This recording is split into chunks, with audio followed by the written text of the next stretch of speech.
Blessed love and peace in Rastafari. This must be preparation for having children. Inshallah, Bezat Hashem, God willing, Jai Om. Because we consider the responsiveness to the sentience of others at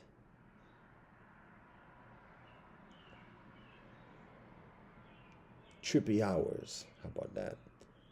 It's 4:45 right now. It's somewhat madrugada. The robins are singing loud. It's the time of Fajr, most presumably. Just at this about moment, have yet to offer Fajr.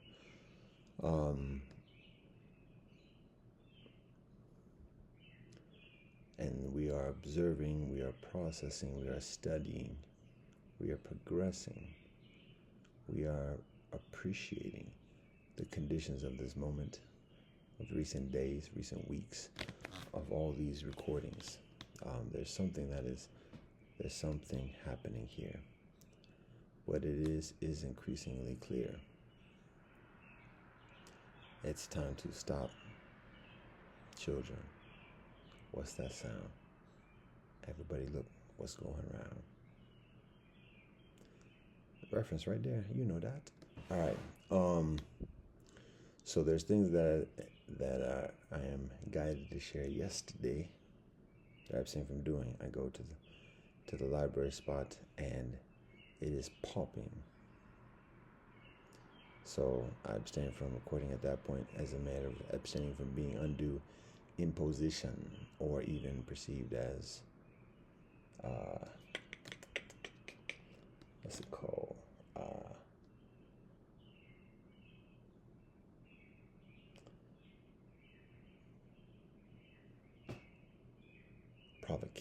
Provocative, given the territoriality heightened at that moment.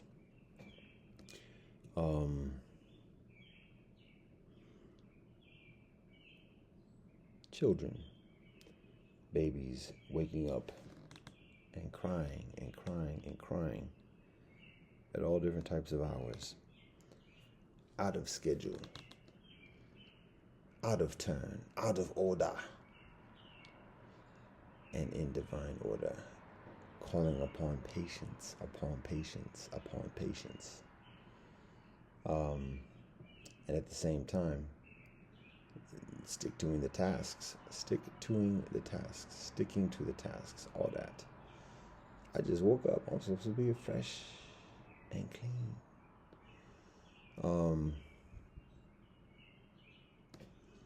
But that's our awareness, our experience, our memories of raising babies and children and youth them. It's a sacred blessing. Something, to be honest, in my younger days, tend to take for granted. Like, it's just a given. But having yet experiencing it directly on a 24-hour basis, I do it with family members, friends, co-workers, working at daycare centers for years, camps, youth programs, and additionally, but particularly babies. It's a sacred duty and endeavor, trial and tribulation, let me tell it. Anyways, so as I continue to work on discerning the cosmic mechanics of these joints, of the feeling, the compulsion of recording this, it's responding to sentience, it's responding to suffering, it's responding to solicitations, direct and indirect. When kinfolk get in the mind, kinfolk get in the mind. When we allow kinfolk in the mind, we allow kinfolk in the mind. And once it's there, it's a matter of the degrees of intensity, and even little signals like robin's calls at 4 a.m.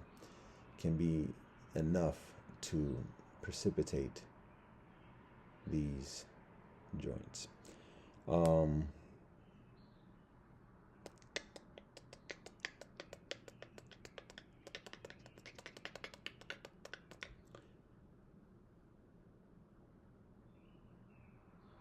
And one thing for consideration is, as a side note, side note, lightweight, yet proper, relevant. When the OG accumulates weight and the muscle to carry the weight, oh, them joints. Side note to the side note. Joints being recognized as relations. All that muscle puts a strain on the joints. How about that? Udi. So back to the side note, whatever that was or is, and back to the main course. What I was supposed to share yesterday, or guided to share yesterday, all things happen according to the grace of the Most High. I was talking about this heavy, back into the heavy. This is the heavy stuff. I was talking about the interaction, the situation, the near altercation, lightweight, between myself and kinfolk 2 days ago now.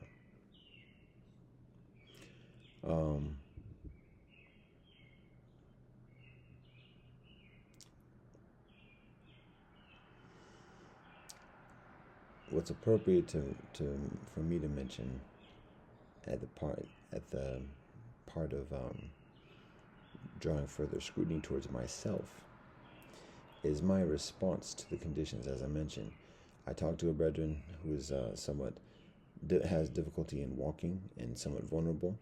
As we're talking, another brethren arrives and is abusive, verbally abusive from the beginning, has a history of doing this. And it has a history of being very, let's just say, like unpredictable, or just snapping. And it's very difficult to discern what it's going to be. Is it going to be the happy brethren, or is it going to be like the belligerent brethren? All the time, there has yet to be a physical altercation or assault, but it gets very nasty verbally. Profanity, vulgarity, intelligence, and tenacity, and generally unrelenting until something happens. So anyways, that's the history. So when the brethren arrives, I already know what the situation is. He's across the street. Arrives, he starts to do that. He starts to address the brethren sitting down. I intercede, intermediary. At first, I just take a step back because, again, men doing what men do, but recognize, okay, I need to intervene. So then when I do that, it becomes a one-to-one joint between myself and the hostile brethren.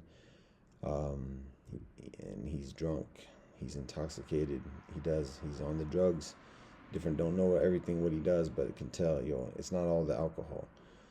So again, we don't know what the behavior is going to be, particularly amidst initiating physicality, when him addressing that specifically and setting the terms for engagement. We have a green light at this point to initiate contact in any of these situations. We also have a directive to protect ourselves against any situations, whoever it is, and whatever badges they got, and whatever weapons they got. We're not instigating, we're not invincible, we're just proclaiming and standing. So anyways, that being said, now, as I mentioned, I stay in the situation because the brethren is there, the young brethren is there and is vulnerable. If I leave, there's no guarantee that the other brethren, the hostile brethren, is going to leave as well, or just continue to find that opportunity of being predatory to the young brethren, and not necessarily aggressive, but very domineering, because that's the nature. It's an emasculating predatoriness. So I stay because of that, knowing and that's the predatory thing. He arrives because he knows me, but he doesn't. He has less of an interest in me. his interest is in engaging in the young brethren who he has yet to know, like the Sodom and Gomorrah type situation. So recognizing that it's already in the mix. Again, if I knowing he's addressing me, if I leave at that point, he's not going to follow me, most likely, because he's less of interest in me. So I have to stay because I still have the sense of responsibility for intervening with the brethren who was there, the vulnerable brethren, particularly given my involvement in bringing or attracting the predator to that situation. So I stay. And we have strict protocols of discipline, of physicality, and additionally, so at that time, didn't have the green light to initiate per se. Actually, I did, but not as much as now. It's like a pronounced green light for those whom it makes sense. So I don't initiate a shove or anything else because, again, that just precipitates. That's a green light for the red lights. And additionally, so, and that's not necessarily, it's beneficial to, we have to measure the risks, that's all. So anyways, point is, the thing got escalated, heat, louder and louder and louder. There's very little rationalizing, non-responsive, very little reasoning, the very little like talking things down, whatever. That's not the kinfolk is on a mission. It has tunnel vision, and is just on blast from rip, from giddy up. So there are certain tactics I employ on previous occasions, as I mentioned, in terms of mantras from different languages, depending on who it is. It has different efficacy with different kinfolk, depending upon what their background is and the familiarity. And again, in this emasculating abuse, it's done by people who already established familiarity. And in my experience, it happens after already having a long conversations with kinfolk, getting to know each other and being friendly, and then at some point that kinfolk snapping. And then from that point, don't know if they've been like bribed and say, okay, yo, you got ingratiated with Peter, and okay, now we want you to flip the script. And now become this antagonist.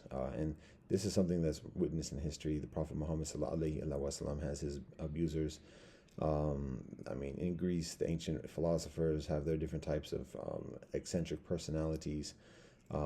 There's these antagonists, and some are autonomous, some are employed.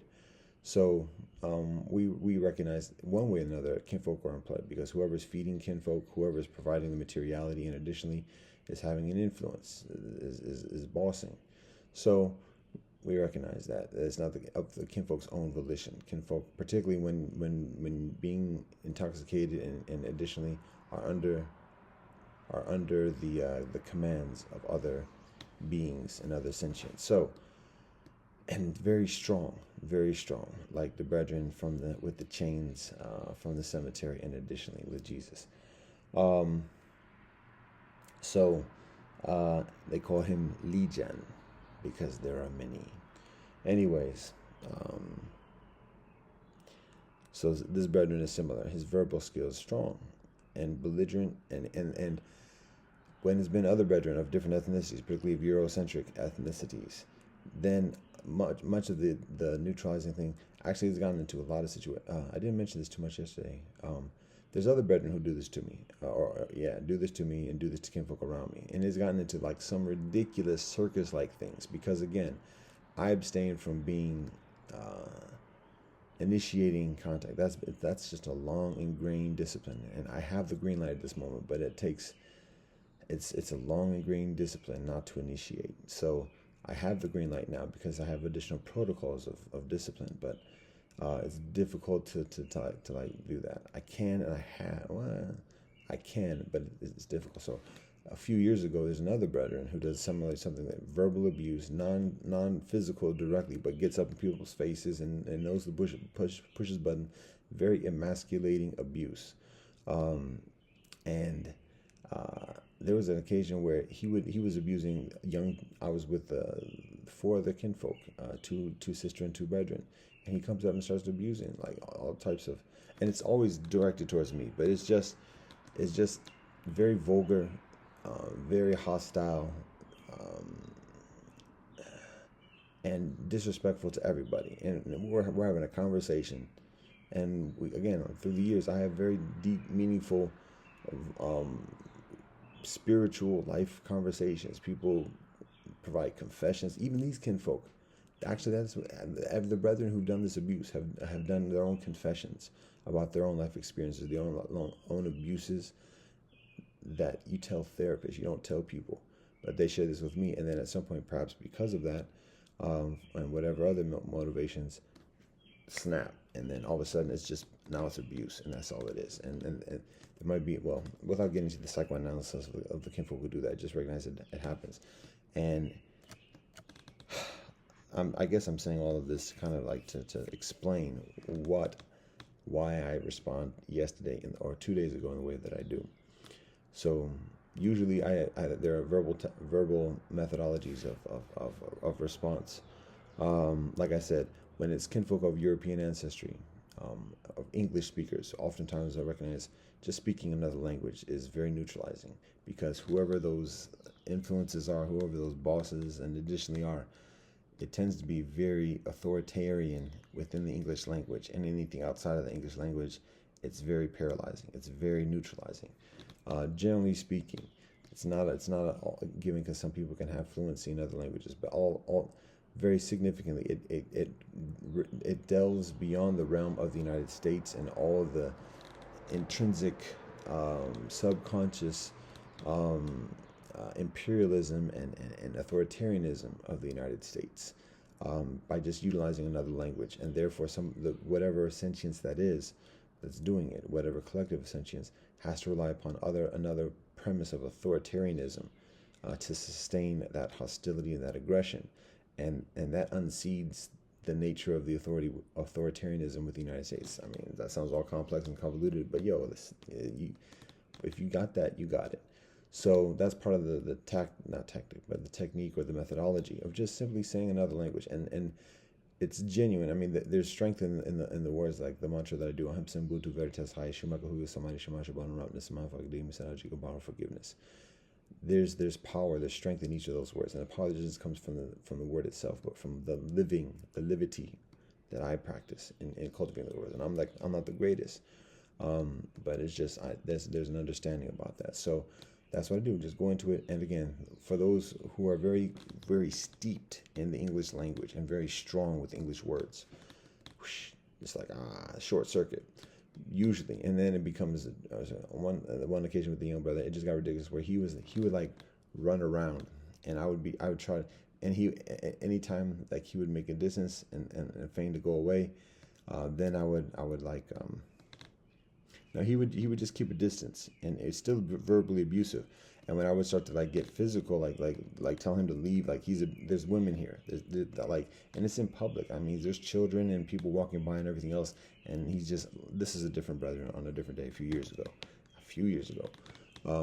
But it became silly, because he would stay at a distance and then just blah blah blah blah blah, and I would walk to him to tell him, yo, get away, take off.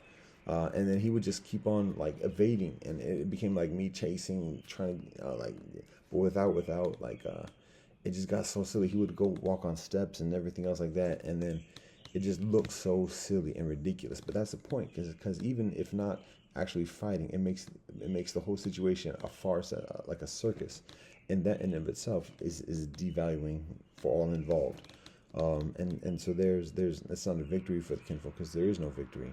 But there is mud, even without getting into physical altercations. So it's from that we adjust our tactics, or we adjust our methodologies, and we communicate directly. Yo, we can get physical now. Like this ain't playtime, and it's difficult because we are on the ready for kinfolk who are the thug, no play, rude boys. We're on ready for that, because we got that gun clap right here too. So we deal with all different types of situations, and when some cats are on the punk emasculating, abuse, bullying tip, and get people into that circus type of thing, then the gun-clad rude boys be like, oh, yo, look at that dude right there, what's he doing? Nah, that's easy right there, that's soft, it's soft. I just love when it's just a bigger piece of cake for me to chew a hole through. So that's susceptibility. So we have to be like on the P's and Q's and in numerous alphabets. So anyways, so all that being said, when the brethren yet 2 days ago does the emasculating bullying thing, now he's on the verge of both of those worlds, because he's doing the emasculating punk abuse methodology and what he does, drunk and high, but at the same time he's coming from an experience of rude boy. So like I said, it's difficult to kind of directly address the situation. I don't know what he's carrying either. That's another thing too, because don't think he's packing heat in that respect, but might have a blade or something like that. And that's not even that's less of a concern, at least because again, there's no evidence that he doesn't flash anything over that, and he doesn't threaten that. But he's coming from that experience. So, and we're mindful of things escalating, particularly for the concerns of other people involved. So, anyways, that being said, still have the green light. Can't say the directive, but we have the strong green light. We have the directive to protect ourselves. So here's all that being said. Here's what I do in response. Recognize I have to stay. I have to continue to be a physical intermediary, receiving a lot of verbal abuse, even and can't just let the verbal abuse go. In this particular instance, because the brethren is coming from the rude boy, the whole like multilingual thing is perceived at that moment as less effective, and thus probably just bringing, particularly because the young brethren is just meeting me. I meet him for the first time at that moment. So if I start doing these international languages and everything, it might be unsettling for him and other people around, and like they don't know what that is, don't know what the context is, where I'm coming from, whatever. So it might be effective in dealing with the brother in front of me, but it might be unsettling for the conditions. So, and don't even process that. Don't even think about that too tough, because the nature of the interaction is the brethren is on like assault mode, tunnel vision, and is not generally responding or listening or reasoning with me, even though I'm talking directly at him. Anything I do say to him, he mirrors back, and then just finds some way of just translating that into an aggressive vulgarity. But there is some responsiveness. So I try to engage. I try to reason with him. I talk about, I was like he needs to go, like get on. He's interrupting. He's interrupting. But he has this mission of informing people of my hypocrisies and my abuses, and everything else like that. So there's not a problem with anybody accusing me of anything and talking about that, but it's a matter about doing it in a respectful way, and not just yelling and profanities from across the street and generalities, not specificities or whatever. But that's, and because of that, it's obviously not the purpose of what the proclamations are. So after informing, yo, get out, go on. I very tend not to do that. Again, we don't do commands, but at that point, we are beyond kind of like the words kind of thing. It was like communicating beyond the words. So I'm saying, yo, get on, continue on. He's interfering in the conversation at that moment with the brethren, or the reasoning with the brethren. And so, all right, I'm talking around it for the moment to get to it. At one point, I address, because I'll say what I do that is challenging, but at the same time, I stand by it, and it is what it is. At one point, I tell him that one of his bosses is gone. To help him sober up, I tell him one of his bosses is gone. What does that mean? We're going to keep it at that for the moment. One of his bosses is gone. There is a little bit of pause there from him, but he continues, undaunted, essentially. So, but seeing it registers just quietly, because I am speaking to his bosses. I'm speaking directly to his bosses when I say that. I'm knowing he's in chains at that moment. He's not his own man. I'm speaking to his bosses because he's gone, essentially. He's maybe 20%, 15% there. The other are his bosses who are putting him up to it. So I tell them, yo, one of his bosses is gone. Straight up, dead up. It's not a threat. And we cannot end life intentionally. We don't have that authority. We don't have that authorization. But we can inform. So I do that. Now, we welcome respectful reasoning concerning that, but that's what it is. It wasn't a threat. It's not a threat. It's a statement of fact. How do I know? What's the evidence? What information did I receive? What communication? We're dealing with other realms at this point. For those who have that proclivity, and there's no other explanation. It's not going to be from the temporal realm. You're not going to be satisfied if that's the only parameters that kinfolk. If those who only operate within the temporal parameters of the senses, samsara, will be unsatisfied with any explanation. So it's not. There's no translation, and there's no reducing it to earthly terms. It is an earthly experience, but it's not reducing it to earthly terms. So we just leave it at that. Now, like I said, there's a pause, there's a quieting, but it continues on. So then there's the provision, and I feel the weight of my statement as well. And I pause myself, because I'm like, "Whoa, Peter, watch out now. Look what you're doing. Look what you're saying. Listen to your words. Know your weight. Know the responsibilities." That's what's going on in my mind at that moment. And I have to pause myself, because that's serious business. Yeah, the interaction continues. The hostilities, the vulgarities, the assault continues. The abuse continues. So then we communicate the option. We say, how many of Brethren's bosses want to go now? Now, and this might sound like Jesus talking to the spirits and relieving the spirits from legion or whatever. People can translate this and metaphor it in any other way kinfolk want. I abstain from claiming to be Jesus. We say everybody is Moshiach. Everybody is the Moshiach.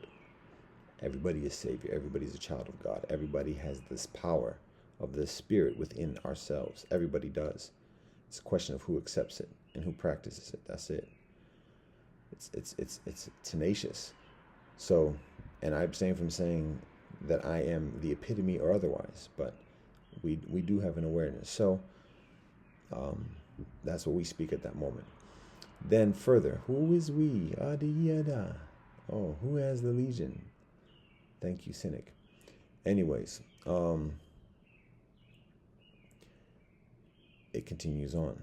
So we give the option. How many additional other Brethren's bosses want to go? I'll start counting.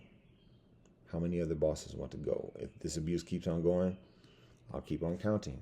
1. There's another boss gone. 2. 3. Abuse keeps on going. Okay. How many other bosses want to go? 4. 5. We got up to 20. And I gave a count. What is it? Wow. The Sesame Street dude. Count something or other. And I go, Don't mean to sound flippant. I'm speaking from the spirit and light heart, but at the same time knowing the weight and the heaviness and the serious, the solemnity. 20 bosses gone from the Brethren. And the is to signal some frame of reference from the days of greater innocence in the Brethren, to feel the weight of what is just being said. And again, even when the Brethren is at 15%, this is referencing an earlier day when the Brethren has a higher percentage of himself, and the bosses can feel it too. So it stops at 20. At some point, the young Brethren sitting there walks away on his own. So now I have less of an obligation of being there. Now it just becomes myself and the hostile Brethren. That's it. And the hostile Brethren tries to frame it in a contest of wills. If you blink, you lose. If you are saying this to me, talking about if I blink, if I move, up, there it is. Looking for a way out. Because now his interest in the scene is gone. The young brethren walked away. So the energy, the young blood, or whatever, in the elements of Sodom and Gomorrah is now on his own, is now away from the scene.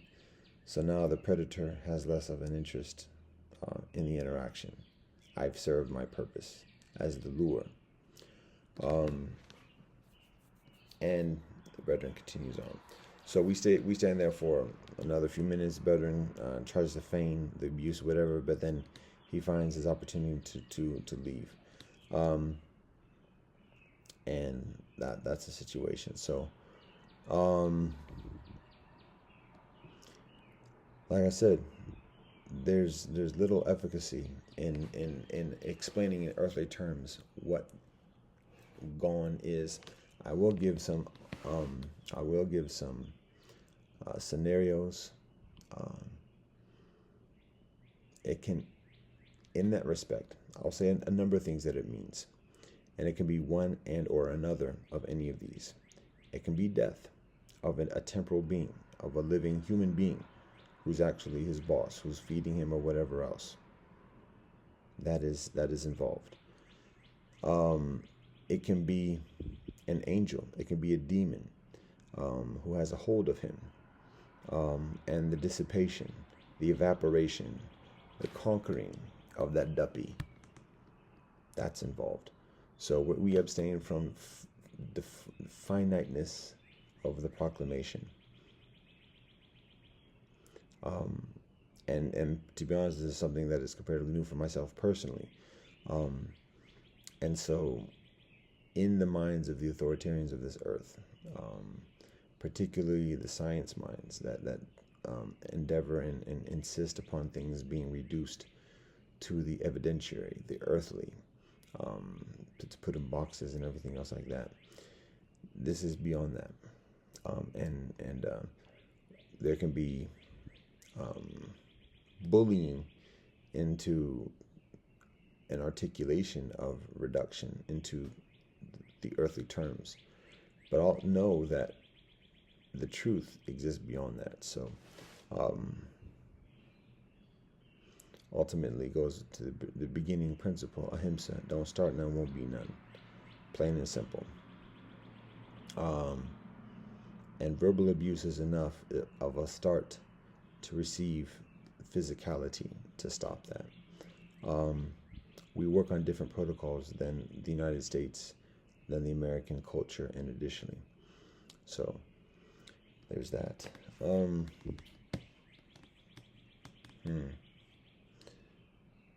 We watch a lot of American stuff recently, American kinfolk. I'm just going to say names without actually specific intentionality of what to say about each of these. We watched additional amount of Afro-Pian Johnny Pitts. Big up to the performance or to the gathering.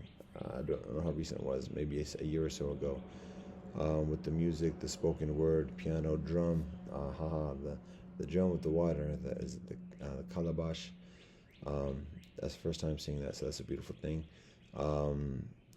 Also, further interest of having the further reasoning with the brethren in interesting that, because we have this, and now we have this. Bismillah ar-Rahman ar-Rahim. Allah wapa dao ke dao fe chang dao min ke min fe chang min ja Rastafari. Deus nos daqui essential Santa Fakita Namatum Vaheguru Sanam Baruchata Dohim Elohim Melchalam Sheikon Hia Bidivaro Amen. Kyrie Lesum Sevamas to Sabricate Sabe Sata Bavantu Sukitata Fagabim Naquaba Upendo Naman Fakiri Nesalami Chinta Dam per me Lib of me Wunjile Ubuntu Shabana Fakitka Session Kamasanina Damo Rakato Pelama Yellow Wakataka Toko Logo Shingu and Gomanagat. God, we thank you for all your blessings. Ata Jamia Yatafanami Mado, I hope no Shanti Shanti Shanti Amen.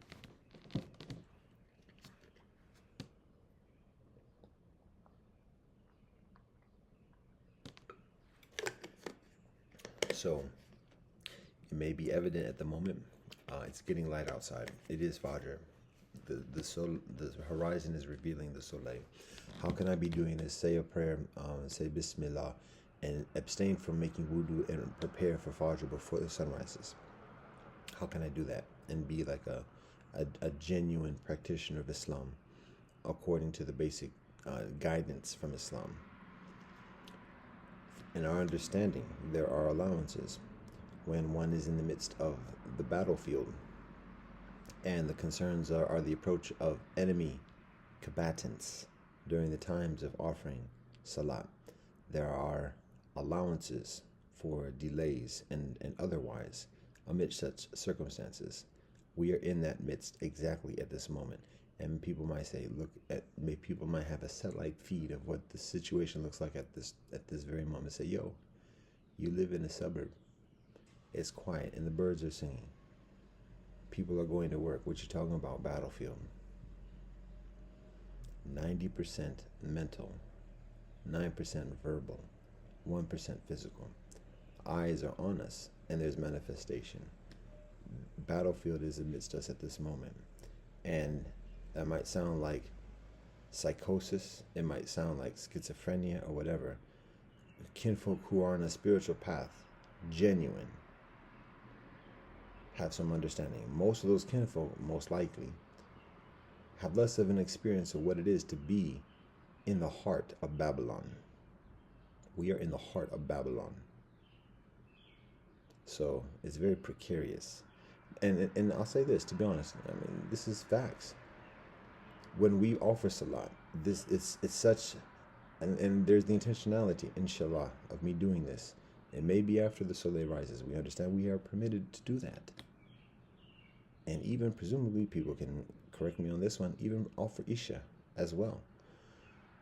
So that is our genuine intention upon completing this recording, inshallah. Meanwhile, it's appropriate for us to articulate why. Again, we are in the middle of the battlefield. Eyes are on us. And the hostilities in offering salat are manifested sometimes at that moment, knocks on the door, walking through, and additionally during prayer and meditation. That already happens. Assaults here, guys with guns, sometimes with badges, entering into this vicinity and abducting me and leading me on to torture. That happens here already. So that's part of it. Now, that being said, in addition to that, because we also daven, and because we also do yoga, and because we also do samadhi, the brethren in the ummah say, oh, he's not a Muslim. Oh, that's not Islam. He's not deserving of our protections, our support. Yeah, he can hang with us. They can hang with us and pay the same price that other foreigners do. But they're not of us. No, we're not going to step up. We're not going to step in like that. So there's vulnerability. And that's actually at the cost, or at the an impediment to the practice, which is an irony. And it's not the fault is all around. But anyways, that's part of the actuality. So meanwhile, in the midst of the battlefield, recognizing that there is support from the Ummah. We do get love and we do get support, and it's amazing. And when we say alhamdulillah, but at the same time, we also recognize it's not the same thing, and we it's not to be expected either, because we are open and we do involve ourselves with other communities. So it's just a practicality, but it all factors in, and there's a lot of reconciliation and resolution still to be learned and practiced. So that's an ongoing process, but that's just an explanation for those who have that literacy. And it's not excuses. It's not twisted logic or otherwise. It's our genuine striving and struggling in ijtihad. So there's that. So that's why I'm recording this at this moment. And when we are guided to do otherwise, because the compulsion is that strong at this moment in this vicinity for doing this. So now I continue on. We continue on. I and I and I and I and I and I.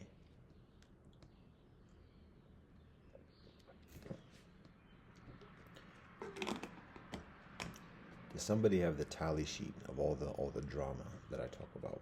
I don't mean to be flippant or whatever else, but I'm just thinking about, I talk about the protests on the all different types of sides, cats stepping up on a regular basis. And I was watching the joint Chunks, Kinfolk from Chunks. How do I know about Chunks? Yo, I know some things from the UK and the other brethren talking about going to the United States and like not liking it. ATL specifically, Hotlanta, the land of the Cherokee, the land of the Trail of Tears. When you do your history and pay respects, and then understand what the circumstances are, why it is that way.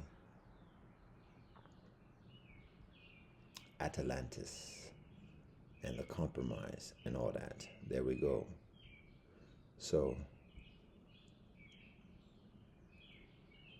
that being said, the brethren was talking about not liking it. Why? Because, they said, what he said, they got the WAPs. Interesting that. And by WAPs, what they mean? They mean that. How'd that sound? Corny? Okay, I'm from Ohio. There's a bright magenta on the horizon. So they didn't like the gun claps. They didn't like that everybody was strapped like the Wild West. And so they said, well, it's a Southern thing, it's open carry. Now it's funny listening to UK brethren talk about like the hood in the US and like authoritatively, and it's like I'm sitting there listening like they're not talking to me. I know they're not talking to me. They talking to another audience, and so okay. But at the same time, like I'm here and I'm listening. I'm like, y'all. And whenever I've tried to reach out before and like share something, it's like it's a peon amongst the thousands of comments. So yeah, come on, can't do that to the knowledge that we're sharing. So it's just like, all right, there's only so much we can listen to about this because the cats is not listening back. So what I share in response here, knowing that it goes into the cipher and the ether and the hierarchies of the telepathies and everything, by the grace of the Most High, is this. First of all, like, all right, I'll say that.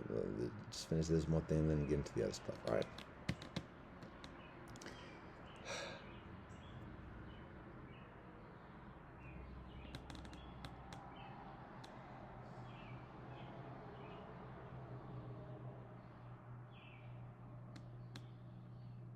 The brethren were talking about how it was just like stress being in that environment where knowing everybody is strapped.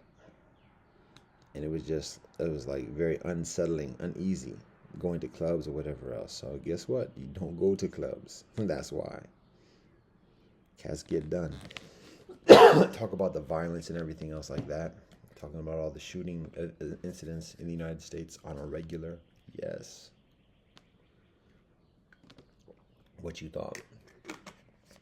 And when you see that, you begin to see how stupid Black Lives Matter is, because it's not doing anything, and it becomes just like a cliche upper middle income slogan that's so detached from the actuality of bodies being snatched. It's organ donation. Brethren in this realm are professional organ donors. That's the actuality. We're not joking about this. And it's serious for other kinfolk in the UK and other places, for the world to know that, because, it's coming at you. It's coming up in you. Haile Selassie. Today it's us. So, but at the same time, the brethren were talking about going to the gun range. And the same brethren who are talking about uneasiness and everything else like that, talking about going to the gun range and then starting to joke about that. It's like, do you not understand? Like, how are you going to be unsettled and then just talk about gun range? And not have a difficulty with the guns, but just at the same time being unsettled. It's beneficial to recognize simply, like, they say also never come to the United States again except to visit fam or something like that. Like, not there ain't no place to be, just to chill out. Agreed? Why? Because this society, the nation, and in the society, even before the nation is officially formed, is based upon the base, is based upon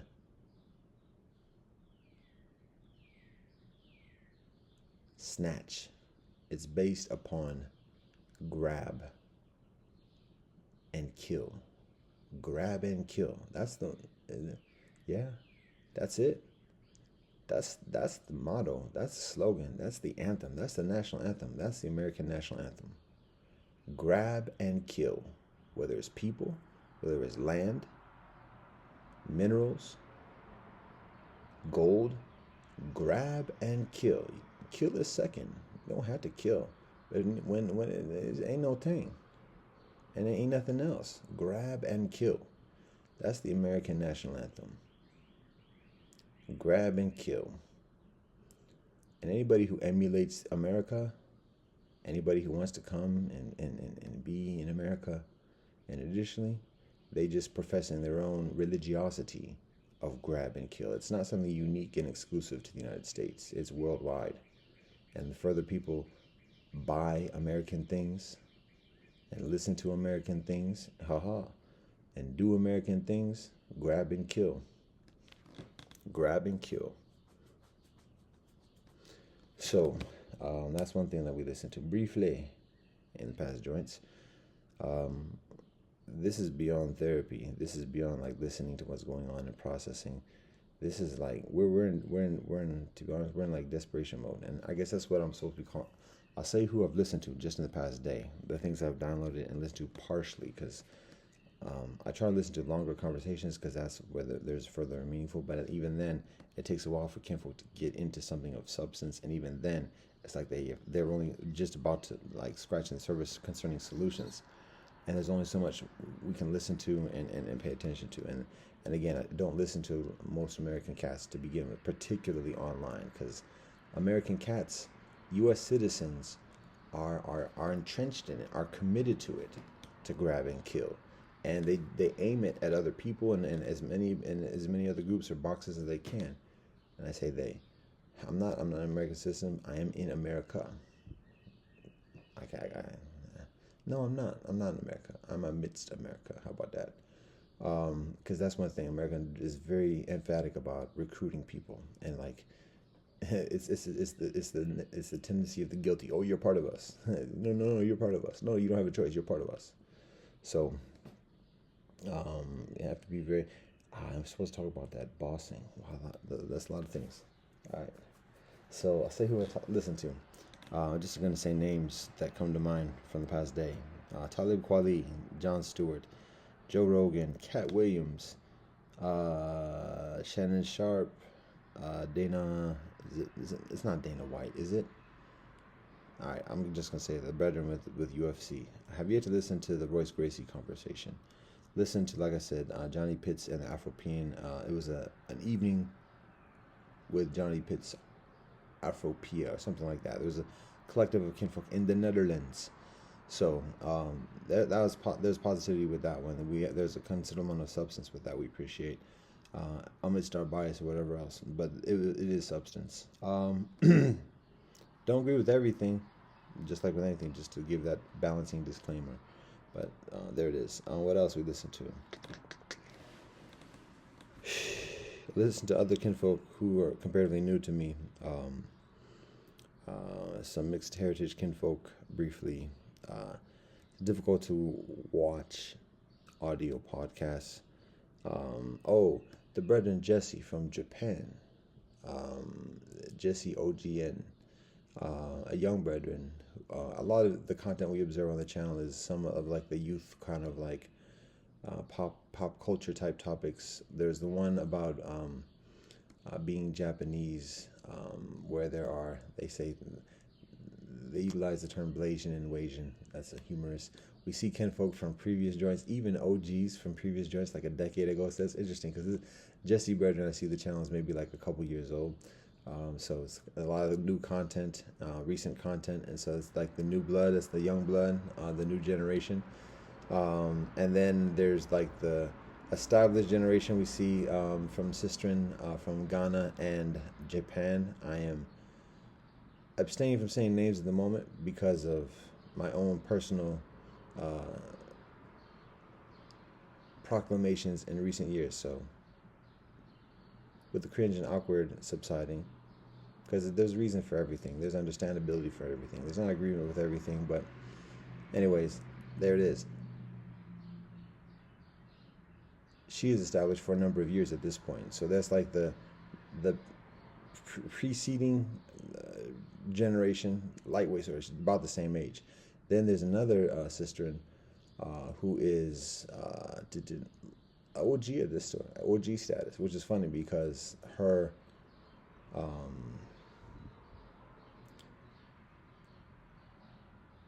aesthetic, that's a very objectifying word, but she's pretty, and so she's young looking. And wow, was that supposed to be a compliment? I'm just trying to be honest. She's pretty, and she's known for being pretty, and she's charismatic. So, but she's in the game for like a decade, and so and so the young kinfolk are in their early 20s or whatever. She's been in the game for over a decade, but at the same time, like if people were just looking, they wouldn't tell. It's very difficult to tell.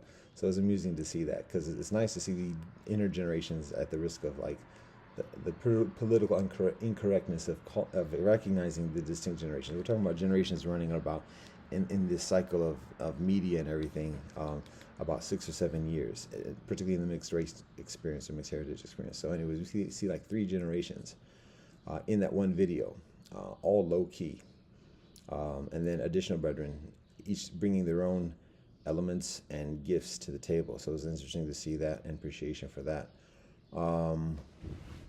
And also, even though it's in a pop culture kind of thing, like the Jubilee kind of combo kind of thing, there is substance, there is insight. It's still at the surface level, like I mentioned before, of the personal experience, and that only gets so deep. We can only, even regardless of how much we confess about ourselves and how much we say about ourselves, it only gets so deep.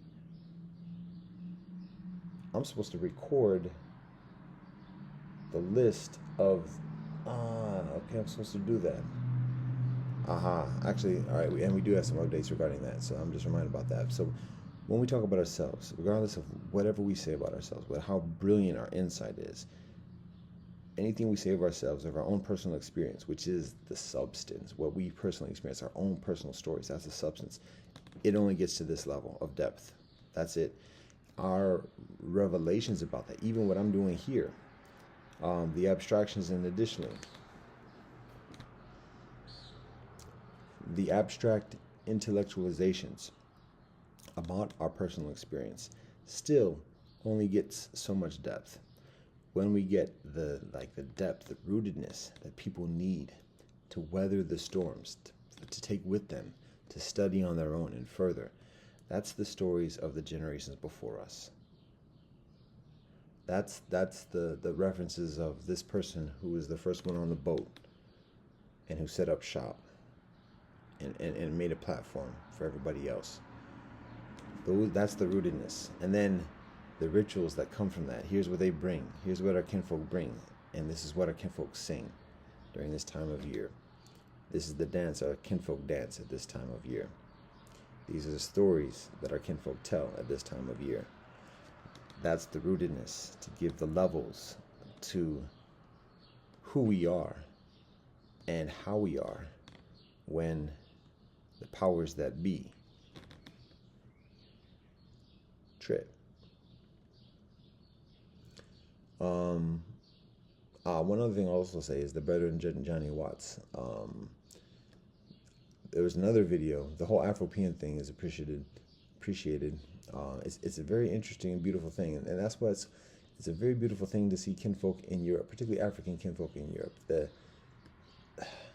Again, like I said, I communicated to the kinfolk Jesse in Japan about listening to mixed kinfolk talk, and the empathy, the immediate empathy amongst strangers who are coming from different households or whatever else, meeting each other for the first time, but at the same time, not just having similar stories and experiences, but empathizing, like identifying. And it's not just a matter of like kinfolks or whatever else, or like minds or kindreds. It's a matter of when kinfolk like this have no refuge to be ignorant, to be selfish, to be greedy. There's no refuge in being mixed. There's no refuge for that. The only semblance of refuge is assimilation of breaking oneself in order to fit in and be subjected to another standard. That's the only genuine refuge in this earthly realm. Whereas what we observe within other kinfolk who are of a monoculture to a certain extent is the ability at somehow, even amidst the most tenuous of afflictions, and additionally, even when it's the slave quarters, all right, being like, all right, this is where we at. All right, I got the door, Katie at the door. Now let's vibe here. Let's just be ourselves. Let's speak our language. Let's be ourselves. Mixed people ain't got that, and may never get that, to be honest, because the nature of ourselves is different. And it's not better, it's not greater. It is in certain ways transcendent, but even then, being transcendent is not greater. Why does it say transcendent? Because we have to leave the earthly realm to find home. And that's one thing about, I'll be critical about the brethren Johnny Pitts whilst I'm at it. First of all, what I was about to say, the sparrows. I know. It's corn tortillas. I don't know how big the sparrows are on corn, and then also it's leftover rice from the previous days. And the day that's coming up, the rush hour is approaching now, and I might become brighter. So first thing I was about to say about Johnny Pitts, brethren, is that on a different video, a different performance, when he was promoting the Afropean, and Afropean is a book that he writes. He's a writer, journalist. He does a website with other kinfolk over a decade ago. It's still going on, called Afropean, which is based upon the premise of being of African ancestry, living or being of European experience. So basically, Europeans living in Africa, Africans living in Europe. He is mixed race himself, but an Afropean doesn't have to be a mixed race person. It's just a person of African ancestry in Europe. That experience, Afropean, which is, again, it's a beautiful thing because it's recognizing that it's not lines, it's not boundaries, and additionally, it's the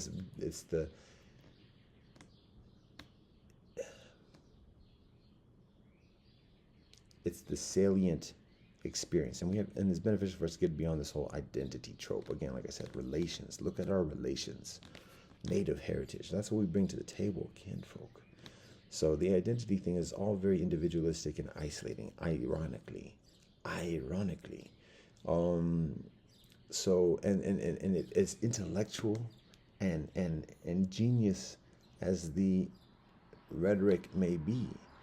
It's like still isolating, and for the point of separation, and boxes and everything else like that. All right. So the one thing about the preceding performance, or the brethren was giving a talk, and I don't know the details of what this context is or whatever else, but he was in that talk. He actually recited some of his own poetry. So Afropean is a book. He does a tour. It's not labor. Actually, it is, but that's not actually what it means. A chore is a trip and a tour all together. That's when you rolling, you chewing. It's not a churro, it's a chore. What? The signals. The fire truck goes in the opposite direction with it. It's not even the emergency lights. I don't mean to blow it up because I don't think it was like hostile or whatever, because I know enough. And I think kinfolk can see, like, my responses aren't hostile, but it's just like, okay, maybe it's just what's up. Okay. The fire truck was going in the opposite direction. The sirens were on. I'm just gonna leave it at that. It was a what's up. That's what it was. All right, beautiful. What's happening? That's how we're gonna take it. That's how we're gonna give it. Anyways, who is this dude? We're talking about Afropean. The book. He's on a tour, a 3-hour tour. He's so American, corny. You can say white boy. That's disrespectful, and it's inaccurate, or it's incomplete. You can say red bone. Well, what you talking about? Anyway, get it. No, we're not gonna do that guy. We're gonna do Gilligan's Island that we talking about. Anyways, the brethren I keep saying, what is Johnny Watts? I don't know. Johnny Pitts is going on a tour a decade ago, I guess 15 years ago now. And tours around Europe, looking at I'm not gonna say black spots, I'm gonna say African spots in Europe. The scenes of African people, and then there's photographs, a photo journal of it, and then does writing. He's a writer. So this was after hosting a website on that premise and as a platform of Afropean, as a place for blogs, because this was again 15 years ago, blogs and community, like inviting people to communicate and like share their experiences. He's a young kinfolk during that time, and then so then from that experience 15 years ago of doing the website, the blog and stuff with other kinfolk, he decides to go on this tour, funding it himself, saved up, and then traveled. He says for 6 months, just went around Europe and went to the spots. Oh, we're the African folk, and then writes about it, does photographs, and then completes the joint, and then continues on with his work, and then like takes the next 10 years to put that together. And complete it, does follow-up tours and research and everything else like that about histories and migrations of Africans in Europe, and then puts that book together as an essay, presumably. I just find out about this just a few days ago. Interestingly enough, like I'm an OG in the game, and I read things that are kept away from us. Yeah. So again, it can be attributable just to the terms. I'm always looking up mixed race, mixed heritage, this and the other. The term Afropean is very specific, very appropriate, but at the same time, perhaps according to the boxes of the algorithm. And people don't say algorithm these days; they just say. Anyway, Afropean is a distinct term. Anyway, all right. So the point is that in this recent, or in the video that I recently viewed, a different video, he gives a presentation, a talk. He actually seems somewhat nervous. Don't know who the crowd he's talking to, but at the beginning of it, he shares some spoken word, some poetry, and this is not spoken word; it's poetry. And we have some frustrations with spoken word because it's just like a formula, and people are like so militant about being original, but like doing the same style and the same delivery. It's like a such factory thing. But anyways, as a side note, and peace and blessings, brother, because kinfolk are geniuses and brilliant with what kinfolk are saying and heartfelt additionally. But it's like how I put it. I've been thinking about jazz and like just all jazz musicians just doing this one particular style of jazz, like emulating John Coltrane, and like so every trumpeter and every saxophonist like does the one particular riff in the exact way they heard John Coltrane doing it 60 years ago, because it's amazing and it's beautiful and everybody loves it, and now everybody wants to be that, but it's the same thing. And the whole part of it is like, you be your own, like respect the ones before you, but then be your own.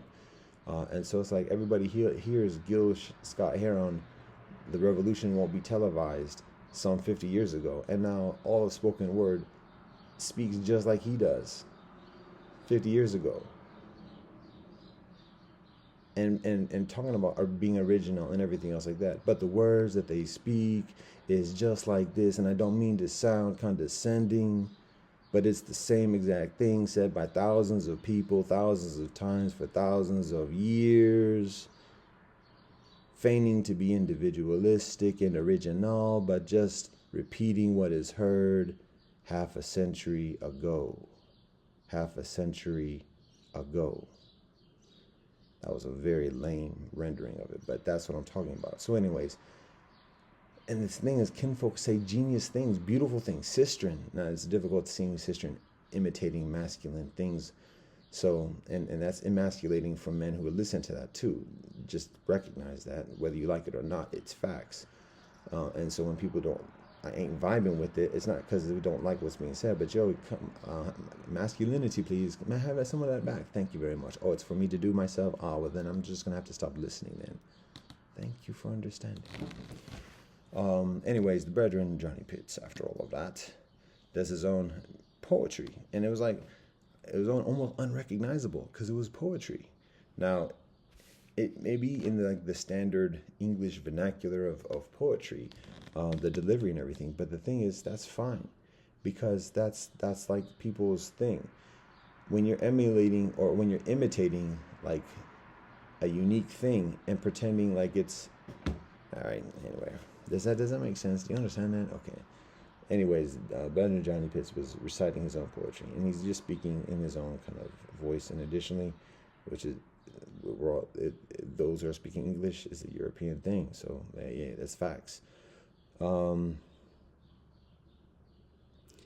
but his flow, I mean, the poetry, yo, Eminem ain't got nothing on him. Eminem has tremendous skills in terms of his lyricism, because again, kinfolk who are entrenched in the English language through the days of Shakespeare and beyond have an ability to put words together. Some kinfolk further than others, but like that's what is involved. Many of the kinfolk in America don't have that because America is detached from its roots, and so it doesn't have those depths and levels to bring out that lyricism in an extemporaneous way, um, or in a recorded way even. So that's a lot. It takes a lot for somebody to delve through the contemporary experience to bring that through into the extemporaneous and contemporary articulation. So Eminem is an example of that. And so that's one of the reasons why he has some staying power amidst the other MCs. In addition, I mean, there's a lot of things that go into the music thing in the U.S., but particularly vis-a-vis African kinfolk in an African kinfolk genre, because even though it's an African kinfolk genre, it's the English language. There's always going to be European kinfolk who have some propriety, and when European kinfolk has some propriety and I kind of no fucks given kind of situation, like Mom Spaghetti, and additionally, like it's difficult for African kinfolk to compete against that, because at the end of the day, you'd be like, well, yeah, it is English, so, and this is American. I guess as hardcore as we're gonna be or trying to be, like we gotta acknowledge that. So, make some space. Now that being said, so many kinfolk, Busta Rhymes, and additionally, still like their system. That's just a few, and I'm speaking on all different types of MCs, all different types of proclivities. Some are lyricists, some are fact truth tellers, some are storytellers, some are just gangsta realness or actualness. Some are spiritual and transcendent. Some are artistic. So everybody's got different proclivities. Eminem is a lyricist, so putting words together, creativity. He did not a lot of substance, to be honest, in terms of like lifting people up. The whole "take my hand, come follow me," like that's just a Democratic political party rally for get out the vote. Yeah, get out the vote. Anyways, so he has limits in his thing as well, and that's not hate, that's not shade. Um, Facts. So, anyways, but very few in the United States, in the hip hop scene, are able to do what he does with his lyricism, particularly because he has comparative roots. Am I saying it's just because he's a white guy? Many ways, yes. Everybody has individuals. Everybody has each one's own individual talents, God-given talents in different directions. So he's given a God-given talent. In addition to that, he has heritage that bolsters that talent.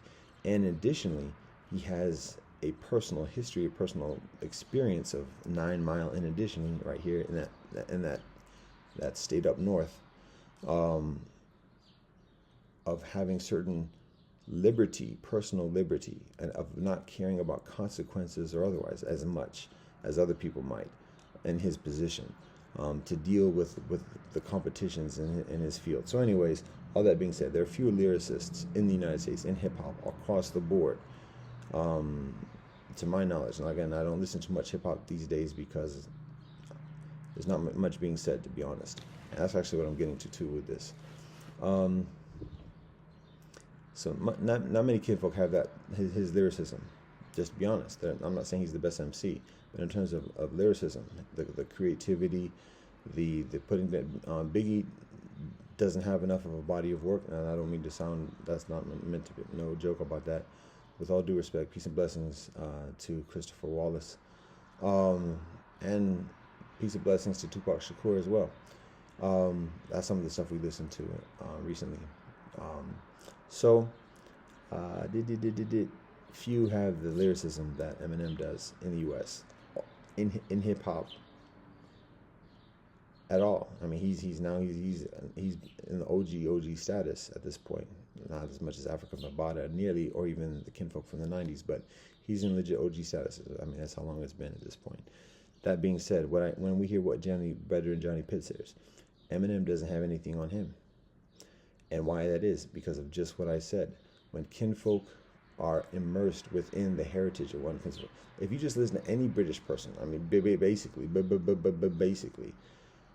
English people have a strong command of the language, and you feel that when you listen to what's being said, because it's like all the homonyms and additionally are further resonant. They're further congruent, the depths of what's being said. There's the honesty. Americans are so full of duplicity and artificiality and lies. It's difficult to say something meaningful. So it's one thing that like put words together and they rhyme and they even make sense. But then when those words like are poetic devices and have that aesthetic, that appeal, and then like actually make sense and like, okay, no, I know what that's saying. And then in for that, wait, that was actually deep. Wait, that was meaningful. Wait, that just like guided me in a positive direction. What's going on? That's further. And Eminem has less of that meaningfulness, of that depth. Even though you can see he's very honest and sincere, generally speaking, with what he's sharing, still there's like little that guides people to do things that are healthy for themselves. So Johnny Pitts shares his lyricism. It just says in the poetry that the one poem he says shares, it's just like Eminem doesn't have it on him. And Johnny Pitts is mixed of British heritage additionally. But if you just listen, like I said, if you listen to British kinfolk, the ordinary British kinfolk just has such a further stronger command of the English language than American people do. American people might have proclivities in terms of technology, maybe some mathematics, and maybe some other cultures, although that's arguable because Britain is probably further literate, most definitely literate about different additional cultures. Americans might have some knowledge about assimilated cultures, like what they've like filtered out from immigrants who settle here.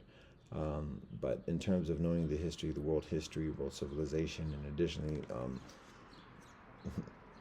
the UK, the Europe is much further literate, generally speaking, than the average and the aggregate American. So, anyways, that was the poetry from Johnny Pitts. So that was one performance. There's a sister in there who shared her own spoken word and then started singing. Come on, you can't do that. You cannot do that. Start making people fall in love and everything. Come on now. But anyways, that is that's some of the experience. That's some of what we view. So that's what we'll say.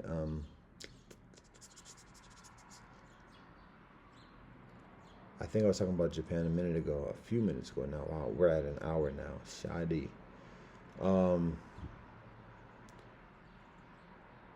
The brother and Jesse with the Japan thing. I think I was talking about the kinfolk self-identifying as Wasian and Blasian. I think I had yet to get to saying that part of it.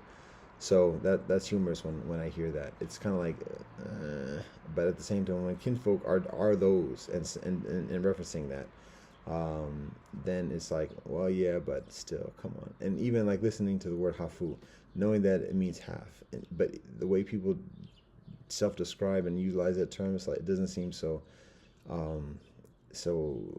derogatory, but it is conceptually, it is.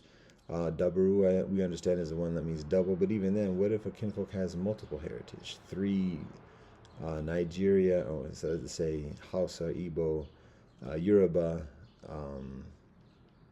one or further of those, and tribes with peace and blessings and respect. Japanese, and that was just like chur. Japanese, and Venezuelan. Which is actually, again, a colonial term, so we'll say from the land of the Yanomami, the Arawak, the Carib. So what if a person has 3 heritages in that respect, and even further? That would, then Dabaru would be somewhat inaccurate because it's other than just double. So whatever the multiple term would be, don't know what that would be. Hafu is somewhat of an English rendering. Dabaru is presumably is similar, so maybe it's Maru. we'll let the aficionados with the Japanese language make the decision with that respect.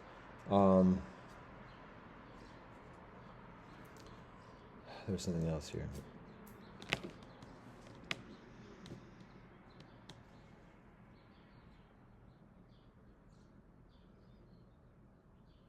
So it was a pop culture thing that I was mentioning about that particular video. However, it does provide some substance. There is some conversation. And in that insight, like I said, the empathy that is shared, the immediate empathy, and it's not just a matter of commiseration. That's part of it. But it's just like I said, mixed folk are without a refuge to be ignorant, to be just like, it's not a matter of being racist, because all kinfolk can be racist. All folk are racist. So it's not a matter of that. It's a matter of having a refuge, of saying like here we are. This is us. This is where we let our hair down, or let our hair up, or whatever else. This is, everybody else is out, and here's our core of who we are. So even when kinfolk are under affliction and persecution, downpression, and additionally, there's still this us and them type of thing. And with mixed folk, there's only us, to be honest. There's only us. So that can sound like a beautiful thing, but it's a tenacious thing, because when there's only us, and us is still tripping and doing the downpression against us, it's like, where do we go? Where do we find that sanctuary away from that? Just for a moment, even. Who's gonna be at that door to keep everybody else away? That's what I'm talking about in terms of the mixed experience. When we get to that level of it, when we choose to be at that level of it, there is no refuge. But at the same time, there's also no antithesis of that refuge, whether we call that hell or enemy or stranger or outcast or whatever else. There's none of that either. We literally don't know what that is, to be honest. Again, when we choose that level of it, we don't know what that is. Honestly, in our heart, we don't know what that is. It's again, that's our shut off thing, where we short circuit that whole notion of something being not part of us, and that maybe that's one of the reasons why Native heritage. I am Native, but one of the reasons why Native heritage is so resonant with that, because it's the same concept of relations. Even when cats is feuding, and additionally, cats feuding against each other, cats set tripping within the same tribe. It's still this notion of relations and recognition that tripping is a violation of that premise. But with the cultures around the world, there's not that recognition. It's like, no, it's us and them. And it's a very deep-seated thing. Now, ultimately, deeply down to the core of beings and the teachings and everything, there is that recognition, but it seems very easy for kinfolk to lose sight of that. So mixed folk who acknowledge being mixed and talk about this and learn and strive, there's no sanctuary. There's no hidden space to get refuge from all the otherness. Everything is otherness. So anyways, the point is that there's an empathy that comes from that. And when kinfolk get together for the first time, just meeting each other and are talking, you can see the empathy, you can feel the empathy. We can feel the empathy. It's painfully gleaned. It's painfully gleaned through years of not judging people, not even because we want to or not want to, but because we know we're going to be judged. We're going to be judged, whether we judge or otherwise. And so we know the futility of that. We know the limitations and the eventual unraveling of that. So already, because we painfully learn that, we painfully learn being the one who's the first to be betrayed or otherwise. And so we know the shortcomings of that betrayal. Now, some kinfolk can shut that off. And like, one of the techniques in particularly in the United States is in everybody being assigned a box. Then people are assigned to be that box killer, or that box denier, or that box oppressor. And so when they're hired by companies or whatever else, it's with the understanding that, oh yeah, we need somebody who can shut down this community or whatever, regardless of what it is, an engineer, a teacher, a lawyer, a doctor, or whatever, but just somebody who we can know that they don't like such and such group or whatever, so we can count on them to be our, whenever we need to put that group in check or whatever, we can call upon our so and so, regardless of what they do. But we can call upon them when we need to handle that constituency over there. So that's generally the methodology of the United States, the multiculturalism and everything. Even though somebody might be all multiculturalism, rah rah rah, they like Latinos, they like Africans, they like Europeans, oh, but they can't stand Asians or any of those scenarios. You know what I'm talking about?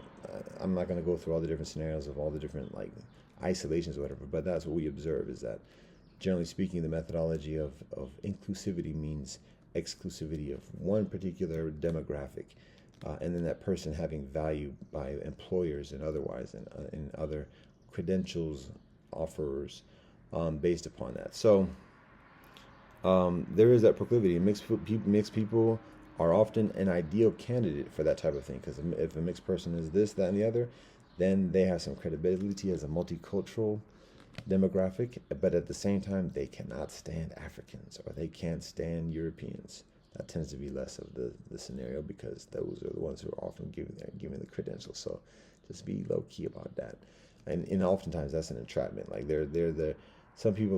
many people actually are the identified double agents or plants of like rabble rousing and talking about this anti-European stuff to see who's going to jump onto that. And then somehow they just kind of quietly go off into another scene, into another whole field of endeavor, after they've revealed who all the conspirators are or whatever. So anyways, this is gang, yo. Mixed people are an ideal candidate for those scenarios in the United States, and it's nasty to see that firsthand. But that's actuality. But all that being said, for those who like genuinely progress in this path, and additionally, there's recognition, there's an empathy, and there's a recognition that there is no hiding place, and that's why there is that benefit of spirituality, because it requires getting beyond the boxes. It requires getting beyond the conventional lines and allegiances to find that home, to find that place of belonging, and to be proficient, to be intentional with that, to actually live on this earth with that peace and that belonging that transcends the earthly. It helps to have. It's very helpful to have a spiritual literacy about how that is, how that works, what that is, how that works. But at the same time, a lot of mixed kinfolk are very secular, very distrusting towards religious authority, because religious authority is some of the most hateful and vilifying and separatist kind of ideologies as well, judgmental, condemning, and particularly if people are not very literate in the stories and the teachings, and additionally. So, anyways, that's one of the reasons why we're here and what we do. Kinfolk, Johnny Pitts, talking about belonging. He talks about home. Now, so now I was going to say some criticism. That's not criticism, but it's just further observance about some of the challenges. So what we observe is that, again, he provides a very beautiful platform, a beautiful concept. He and his kinfolk, because he's working with other kinfolk on this for years. And the concept, the path of Afropean is one, obviously, that emphasizes African and European. So that might be somewhat exclusionary for some, and it does have its, this is still bothersome, it does have its subjectivity and otherwise. However, it is very beneficial and necessary for those who exist in this experience. Now, one of the particularly beautiful things about it is that the concept and the premise of Afropean includes both mixed race kinfolk and kinfolk who are straight up African and living in Europe. So they don't have to be mixed to be Afropean. And we see Africans who are not mixed, to our knowledge, and at least particularly from the performances and talks that we view in recent days. There are kinfolk who are African living in Europe who just identify as Afropean because African living in Europe. And there's no lines like, oh, but you're mixed in, but you're African in this. It's like, just like, yo, we're here. And Johnny Pitts himself self-identifies or self-describes him as being black, but at the same time recognizes he's mixed, and talks about that. I haven't seen enough. He's been in a number of different forums and different crowds, and so there might be adjustments of how he presents himself based upon that, and that's legitimate because he's speaking to the audience that he's around. So that's legitimate. But again, there's still something new in that respect. All that being said, here's the one thing that we do find challenging: concern. It's that particularly well, first I have to say this. As I think about it, I'm reminded about it. He mentions having two daughters, beautiful. That's actually reassuring of him being a family man. And additionally, well, uncertain what his relationship is with he mentions his girlfriend, and we know the whole marriage thing within Western society. And additionally, so it's a very sensitive thing. We don't want to be too presumptuous or otherwise or judgmental. What we just emphasize is the healthy relationship commitment, life commitment between man and woman, husband and wife, even without the paperwork or whatever else, but just a man saying, yo, I got you for life. We together. A man providing that respect, and a woman saying, yo, she's with him and she ain't gonna be seeing nobody else. That's what we're talking about. And then raising children in that sanctity of bond between the man and the woman. So anyways, he mentions having a girlfriend for a long time, many years, and having two daughters. When he's asked about doing another trip, this one he did 15 years ago, and it took 10 years to publish. He publishes it a few years ago, but he mentions that he wouldn't do it again because he's got two daughters now. So there's respect for that. We support that, and so I acknowledge that and speak to that accordingly. So now that's been said, and whilst we think about that, we acknowledge that. Now the concern about some of the newer work, to be honest, and haven't looked significantly into it at the moment or as of yet. All of this is just within the past week of like learning and viewing the. I know, that's the Blue Jay. The Blue Jay's like, yo, what? All you got is corn chips? Where's the peanuts? What? You right there? Oh, peace, deuces. I ain't got time for this. Yeah, that's what we got right now. The Blue Jays don't play. Saw the Blue Jays chasing a hawk just yesterday. I was sitting at the library talking on the phone, and there's a hawk that flew over me. Oh, did. And so looking all beautiful, but to a squirrel, probably not as much. So the hawk flies above me from one side to the other, and I noticed that. I said, well, okay. And it was flying low in the trees, wings spread, going from one place to the next, about maybe 10 meters, 15 meters above me. So just wings spread out from one tree to the next, quiet, inconspicuous. But immediately, the Blue Jays sound the alarm. Another hawk is flying. Well, hey. Anyways, the Blue Jays sound the alarm. One Blue Jay calls out and is, no, not here, buddy. No. And then we can hear a couple of the alarms go off, and then here comes the hawk back, retracing its steps, flying back in the other direction, over me again, chased by two Blue Jays. Anyway, that's the forest. So when you see the Blue Jay right here, respect. And like Blue Jays, yeah, we got, corn chips. Okay, I don't know if the Blue Jays mess with corn chips, to be honest. Corn chips are definitely indigenous, but with the grease and salt, that's a different thing. And even then, corn ain't grain. Or actually, kind of sort of like what it is, particularly when we're speaking the English language. Corn actually literally is grain. But don't know if Blue Jays mess too tough with corn. I think crows do, thus scarecrows. However, Blue Jays mess with the tree seeds, peanuts, almonds, cashews, even though they ain't indigenous.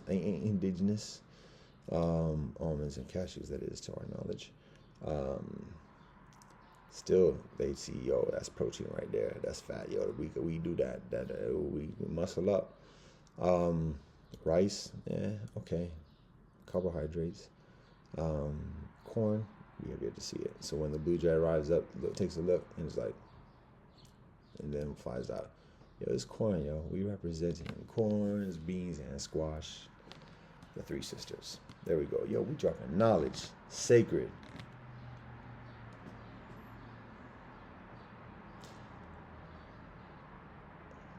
Talking about the brethren Johnny Pitts concern.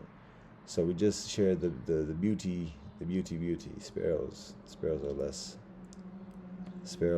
discerning. Sparrows are less discriminating. Sparrows are further, don't say accommodating, but acclimated or otherwise.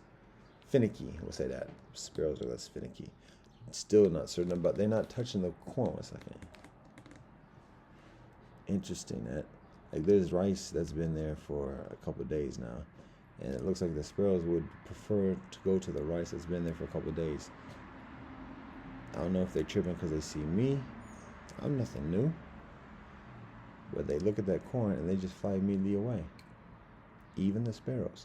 The thing is, it looks like the flying squirrels partake of the corn chips. So we got some patrons, with some of our customers, our clientele at our Terrace Cafe are amenable with the corn. But anyways, continuing on. Flying squirrels indigenous to this area probably have further occasion of eating corn in the field. Concerns. Here we go.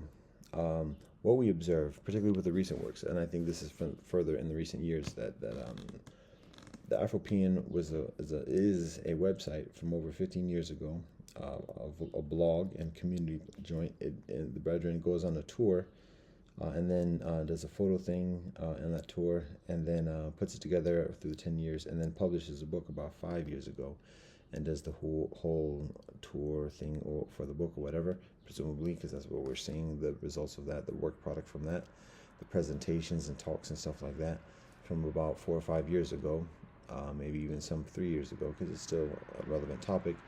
But he's doing some newer projects, and one of those is talking about a home is not a place, or something like that. So, and he's very much an artist. He's a poet. He's a photographer. The sister who participated in one of the performances or whatever is a spoken word. She brings in musicians. It's beautiful, but it's a scene, and so we recognize that. And so it has its function and its purpose and its characteristics.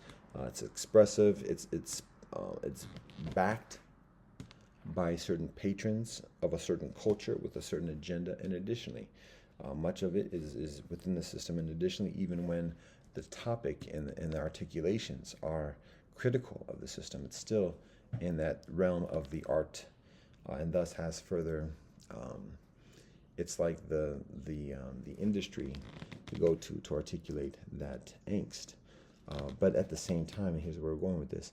There's a certain futility, a feudal futility, because again, it's like, as long as it doesn't go too much, as long as we don't question certain things, and what we observe, particularly with the brethren Johnny Pitts, and particularly with the notion of home is not a place. Again, he talks about luminality, I think is the term. That I hear that before. Luminality. If that's the actuality, what I hear is lumen, light, illumination. But the way that it is described, or the way that it's utilized, the context is a matter of, like, he utilizes the term blur. He has a proclivity for blur. He appreciates the blur, the blurring of lines, and that's something that's general within the mixed experience of, like, that one of the responses to the boundaries, to the borders, to the keeping out, to the drawings of lines, is the blurring. It's like, nah, because I'm on here and here. What you talking about? And so it's a matter of obscuring that differentiation. Now, that being said, and that being recognized as legitimate, and additionally, at the same time, there is that necessity of definition. And I think that's recognized, but at the same time, maybe perhaps understated. So it's a matter of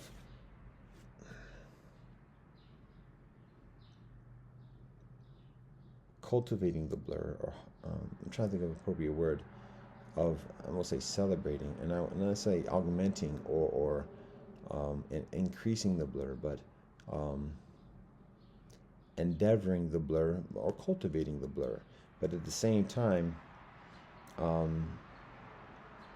finding definition within the blur, because we got to eat at some point. We got to do pragmatics at some point. This is water, this is not water. We need water at this moment. Partake. So we need to draw lines. We need to work with binaries. We need to have traction in this life to sustain. It's part of the purpose. So we have to draw. We have to draw lines. There has to be definition at some point. So blur, and then definition, and then with that definition and from that definition, meaning and purpose. So it's beneficial to be explicit. They just grabbed a corn chip right there. Sparrow. It's beneficial to be explicit about that. Each of those, the blur, the definition, and the meaning, and the purpose from with the meaning. All three of those elements, and further, and intentional with that. So that's not just the blur, and it's not just the revelry within the blur. There's definition and there's purpose, and that's our concern, is the understatement of that definition and that purpose. And the artist might say, well, that's for interpretation, and that's, we invite the audience to endeavor additionally, but it's beneficial for the artist to recognize the responsibility, the mixed heritage artist to recognize the responsibility of the mixed heritage artist that goes beyond artistry, because the audience, prime part of the audience, the constituency of mixed heritage kinfolk who are seeing that, youth who are seeing that, need a guidance that typically exists beyond the realm and in the industry, the field of art, that is not provided through other means.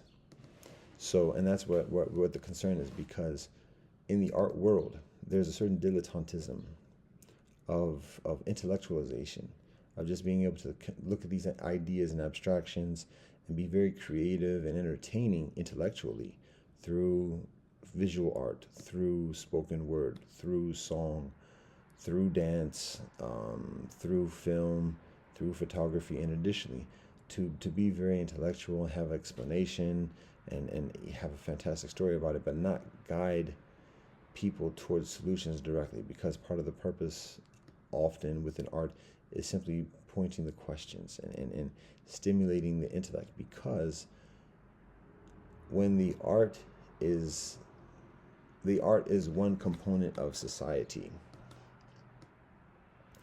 and there's a certain given that the rest of society is doing its function, so that when people go to see the art and experience the art, usually again it's the middle class, upper middle class, who have that luxury and have that intellectual, like, oh, we studied this a long time ago and I like to keep my brain active, and so here's a safer way of doing it, and it takes me away from the atrocities that I'm committing to keep these luxuries. That's part of a significant part of the purpose that art serves in the industrial complex, and recognize that it's a refuge and escape for the bourgeoisie, and so the bourgeoisie, by and large, have those other things of education, of knowledge of self. It's available in other ways. That's for African, that's for European, and additionally, there are other sources that provide that information, that guidance about how to live, who they are, and additionally, so that the artist doesn't have that exclusive responsibility, and so there's less of that accountability or that expectation or otherwise, and so people can go into the blur and vacation and revel in the blur, and then when ready to sober up and additionally go back to the grind, and there it is. But with mixed people, and with a lot of people also, to be honest, at the risk of sounding contradictory to what I just said, but particularly with mixed heritage people, and particularly with people who identify with multiculturalism and with like the experience of mixed heritage, even if when anybody has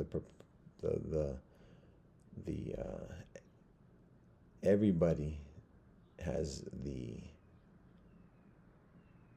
legitimacy of proclaiming a mixed heritage identity. So that's our gatekeeping policy. There is no gate. Now, that being said, people need guidance. People need definition. People need like definitive support. Who are our ancestors? Who are our forebears, our legends, and our teachers who tell us how to live in this life? What are our stories as mixed heritage people to do this? And what are our rituals where we gather together and celebrate our history and celebrate our relationship with nature? And additionally, these are part of the basic necessities and priority necessities that kinfolk have in this life, that kinfolk are yearning for. Kinfolk need definition. And so when we talk about one, the blur, we recognize that, and we recognize the legitimacy of that, but we also recognize that it's that, again, it's the feudal, Feudal,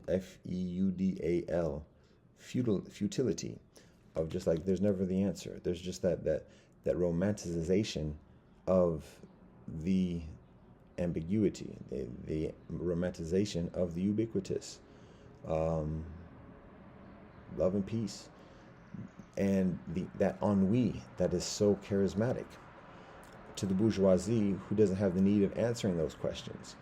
We have to be mindful of that. And all the intellectual abstractions and creative rationales that stimulate people's synapses intellectually, but don't give the pragmatic guidance about how to live in this life. And am I doing that with this whole thing? Kind of, sort of. We give some tangible things. The list of 124 teachers is one example. We have in the works.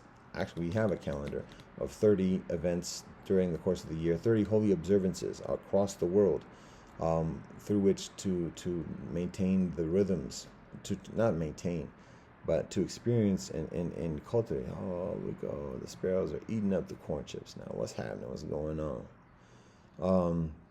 30 holy observances every year around all the traditions of the world, from east to west, north to south, to be acculturated, to be attuned in harmony and rhythms of our cultures and our traditions around the world. The rivers, tangibility. We talk about home. Home is not a place. Again, that's inviting people to kind of just revel in that abstraction of like that ambiguity.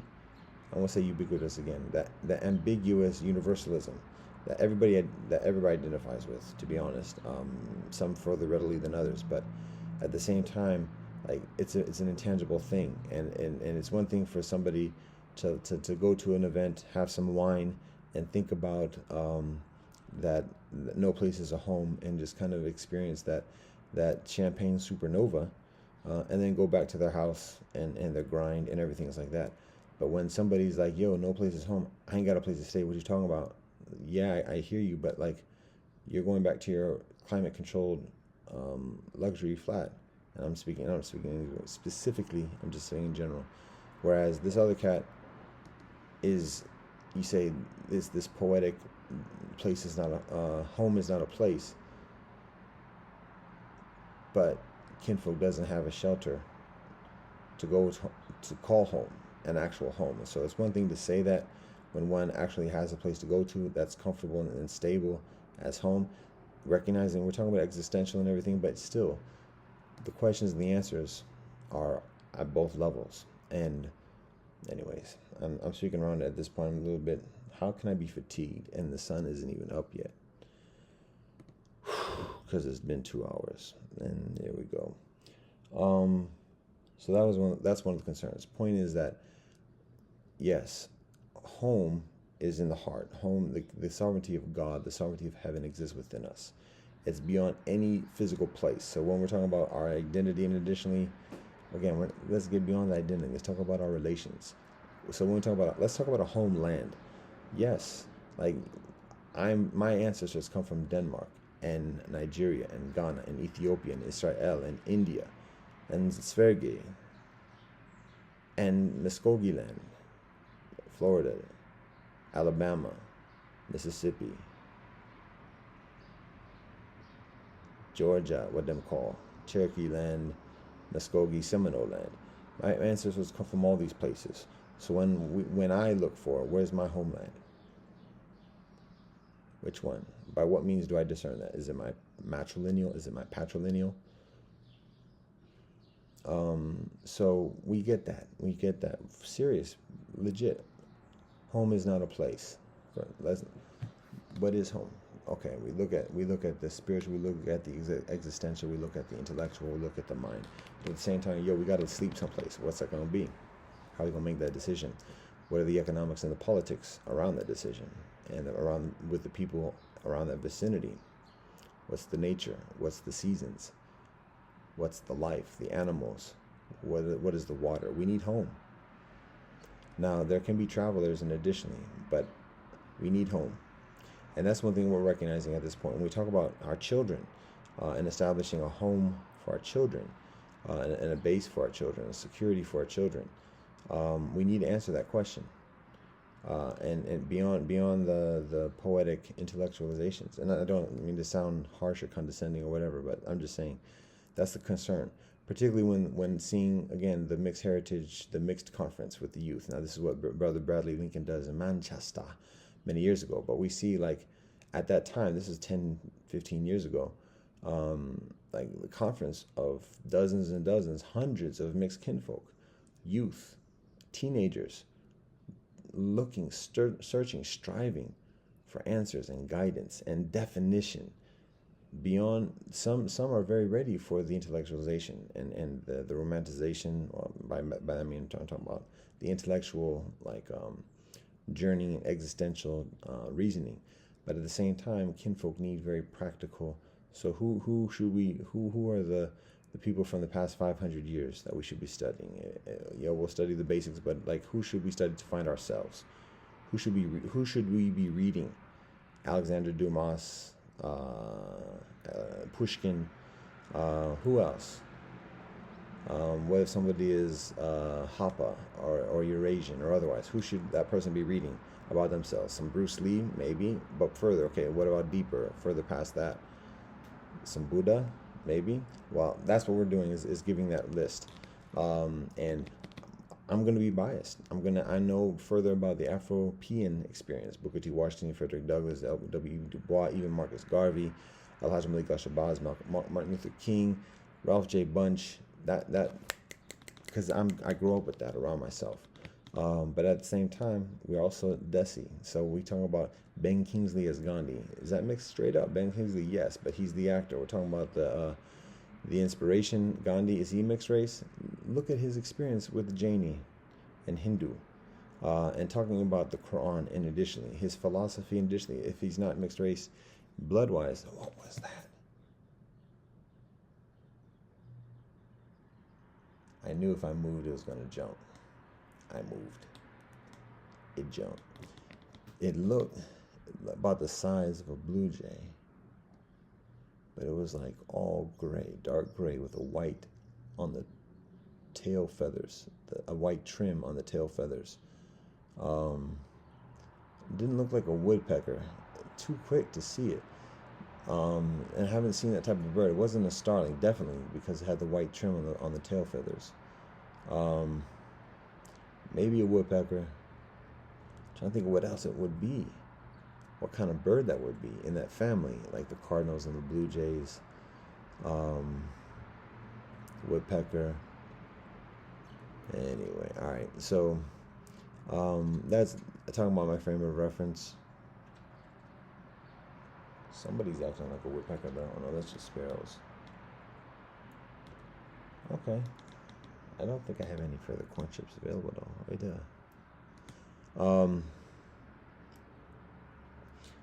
So I mean, that's what we're doing right now. I won't strain myself to try to think of, or to think about our name just to be properly balanced and citing some of the examples of who to read, who the legends are.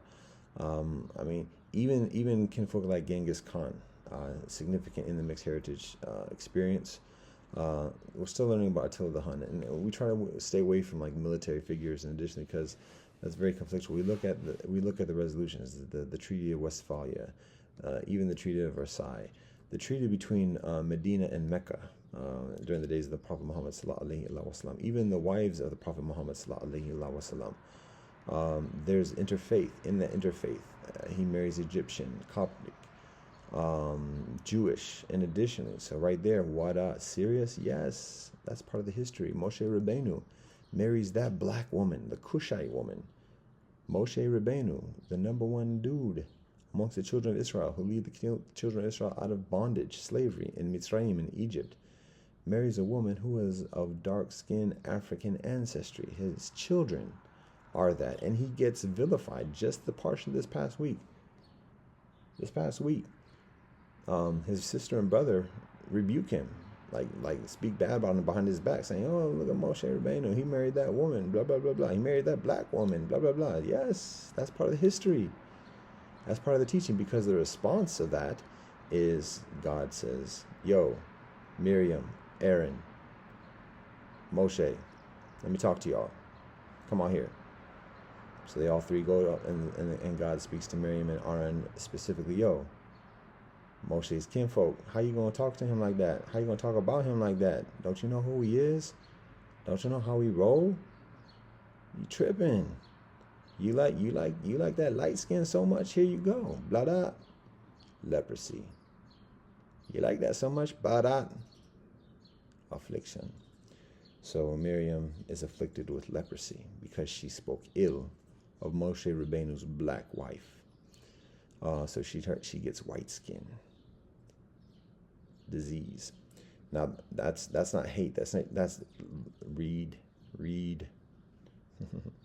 And ain't no hate. It's love. I'm just, that's facts, and it's the lessons to learn, because there's a civilizational paradigm shift with the whole narrative of the children of Israel, from a black norm of Africa to a white norm at that time, Mediterranean.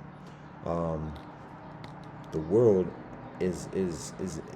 it goes through a flux, because before that the world powers, and additionally, are African, Egypt, and even before Egypt, up the Nile. Just look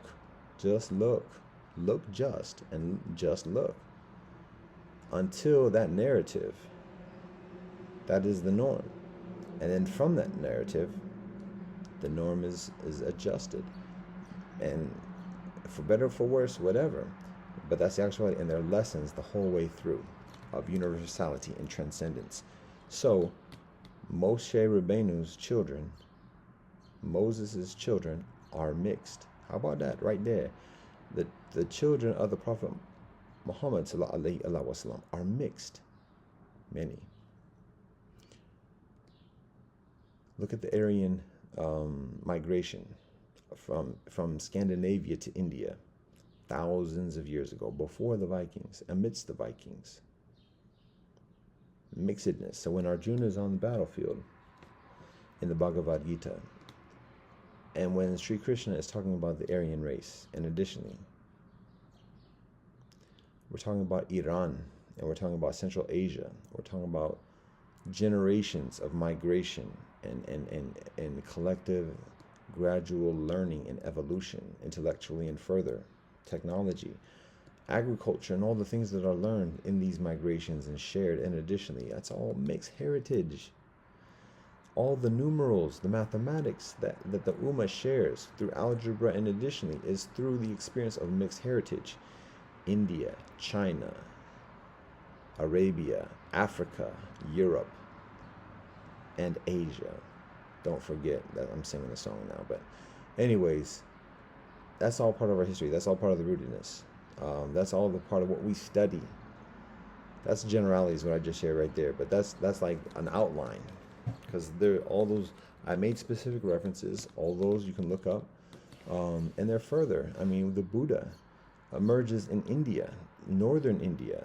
Some say Shimla, around the area known as Shimla. Kapilavastu is what it's traditionally called. Amidst the Himalayas, to the Sakya clan, a Kshatriya, a kingly clan, second caste. But eventually, like, his philosophy and his methodologies at one point are the norm, are the law of all of India, Ashoka, and additionally, monks travel and migrate from India through Tibet, through Southeast Asia, through China. That's mixed heritage right there. Indo-Sino mixed heritage. Just by philosophy, ideology, theology, that's mixed heritage. So Buddhism in China, that's mixed heritage. And now it's adopted. People talk about Shakyamuni Buddha and talk about the Happy Buddha, and additionally, that's all mixed heritage. Look at a Chinese person. Look at an Indian person, even from Nepal, and additionally, even from Tibet. Look at how many different ethnic kinfolk are just in China. That's mixed heritage. I'm not saying every ethnic community in China is mixed heritage. I'm talking about the aggregate experience of being Chinese intrinsically involves being mixed heritage, even when just talking about Chinese people, because there's some 40, 50, some odd ethnic groups. So the mere identity of being an amalgamation of all that, a political amalgamation of all that, is mixed heritage. Even when kinfolk call it minority and dismissive and derogatory, whatever, it's still mixed heritage. It may not be functional, still mixed heritage. And America can't say shit about nothing. So, I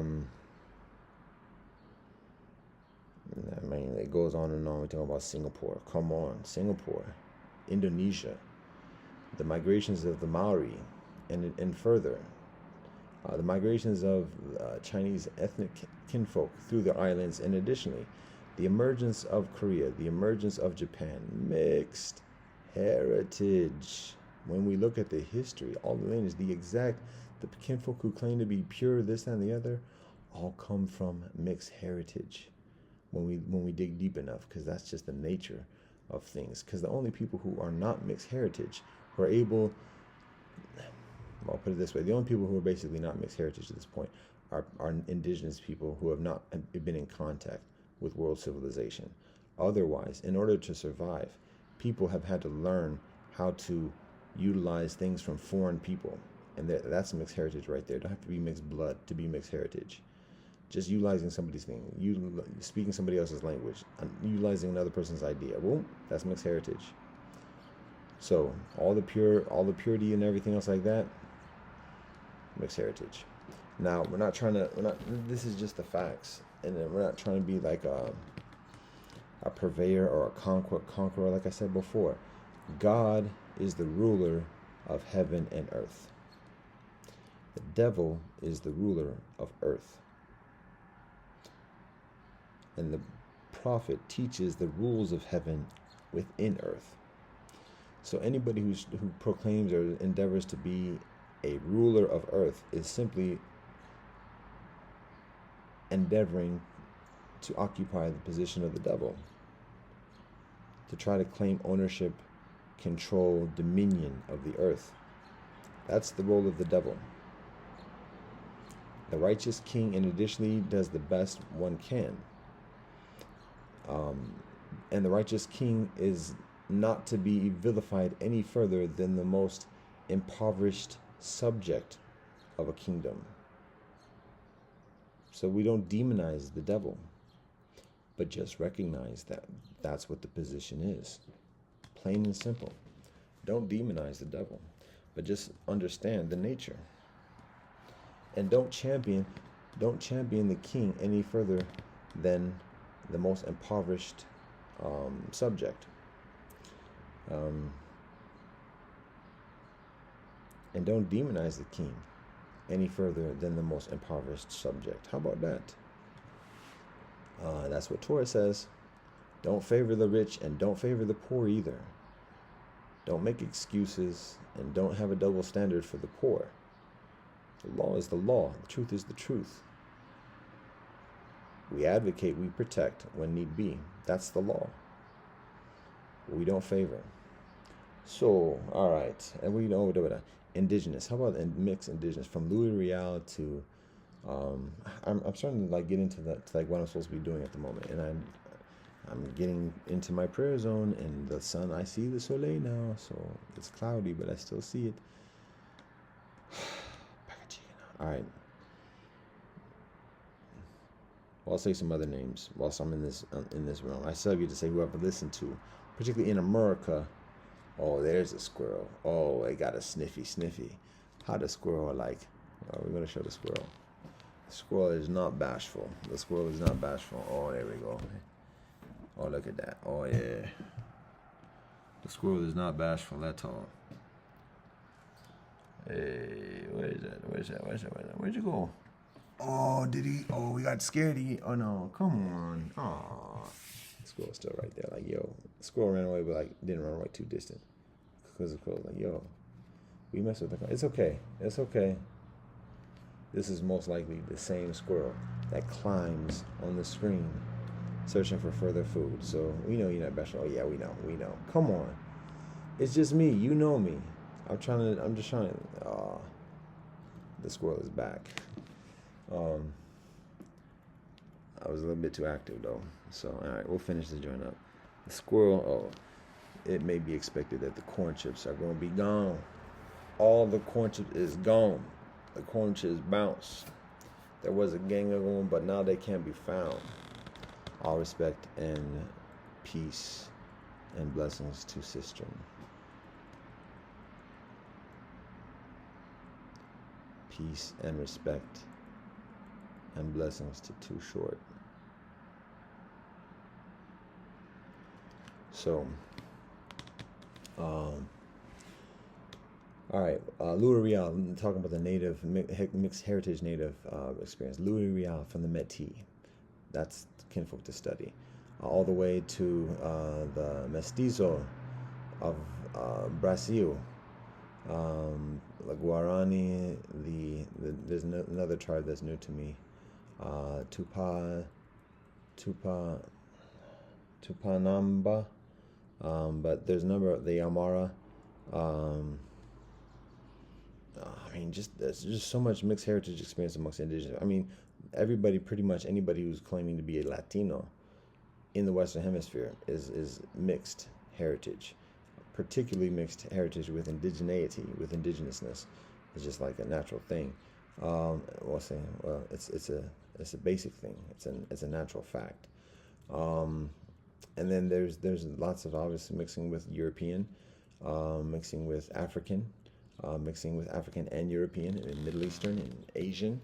The large Hafu population in Liberdade, in Sao Paulo, in Brazil, Brazo.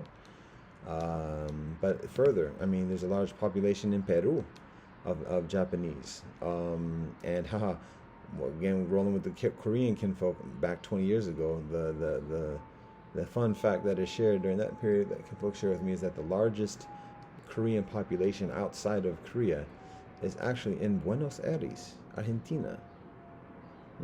What?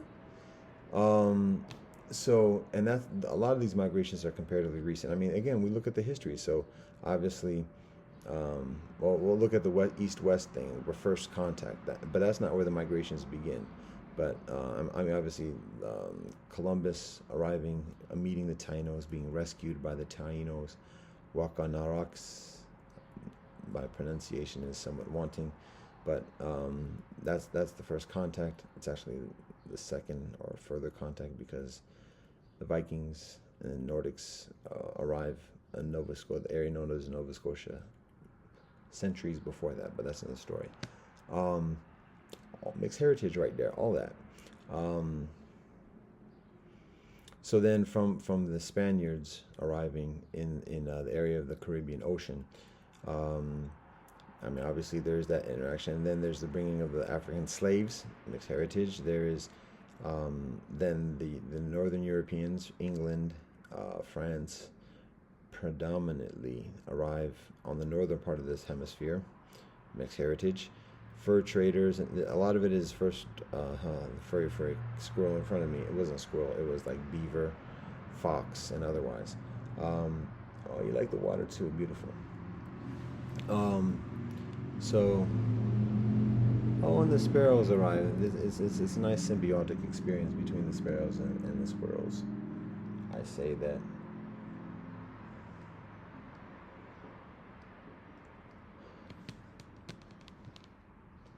All right. I guess the squirrel had his or her fill. I think it's actually hidden, judging from the previous interaction of climbing on the screen whatever. um, so the migrations, España, Northern Europe, England, France, all this mixed heritage. Again, the economics, the fur traders like the first to go into the depths of the continent, first contact with a lot of the indigenous people. Later, it's the military leaders and just like kind of surveying the circumstances and initiating agreements, and then colonies arrive and start setting up outposts, and gradual encroachment and lies and breaking of lies. And it's not all one way, because at the moment, indigenous kinfolk are not innocent and like at each other. Wars, civil wars, conflicts and betrayals amongst each other, even amongst the heroes, and then like finding these technologies that the pale face are providing, and seeing how that's an advantage in those competitions. So it's not all innocence, but at the same time it's way not right either, and we know that too. Anyways, it's all by the divine providence of the Most High. There's a reason for all the nasty. But all of it is mixed heritage too. And so anyway, Louis Riel with the Métis from the northern parts of this continent. We have the Geechee, the Creole, mentioned the Creole Cajun, and then there's the third one in that trifecta. That includes the geography all the way from the areas known as Canada at the moment, all the way to the Mississippi Delta and further. Large migrations. A lot of the tradings of for the fur and everything, particularly by French people, Dutch probably as well, English, they would be like single dudes who would just like bump society and kind of do their own thing, and can find like they could live in the outliers of beyond civilization and live amongst the native people, learn some of the language, and have a pragmatic trade of getting fur. And that was very expensive, and so it was very worth the while. Learn how to trap, learn how to hunt, and additionally, even presumably even bear, deer, and additionally, and like amongst all the wildlife being killed up through all the warfare and agriculture and whatever else in Europe and otherwise, and not less available even in the Middle East and otherwise. Here's this land that is cold, similar climate, similar animal species, and additionally, and it's like rife with life, because it has yet to trade the medicine for the motor, for the wheel. The wheel is still the medicine rather than the wagon. So there's a lot of life here, and so the fur trappers, go out into this and get a canoe, ride the rivers, and have outposts and stuff like that. So that's how like the mixed heritage experience begins, particularly amongst the Métis. The fur traders get ingratiated with local tribes, learn some of the language, become further proficient and lonely, and then here's a woman and da da da da da, and then have children, and then those children have children. Either they're accepted or they're not accepted by the father. The father like is doing his own thing, so he's not a stay-at-home dad, and so the children are raised by the women and raised within the tribe and learn that way. But then the next generation, it keeps happening and having it increases in numbers to the point where the children who are born to these foreigners begin having a distinct culture, and there's further bonding between the kinfolk. The appearance is different, ways are different, and additionally for better and for worse, and so eventually become known as the Métis, to the point where at this moment there's the Métis nation recognized by Canada and additionally as a distinct mixed heritage nation. Look at the narrative of Singapore, from migrations from Malaysia, from India, China, through centuries, Japan at some point, and all the conflicts that exist with that, all the imperialistic dissonance in that confluence, and then Europe arrives, Portugal, Dutch, and then English.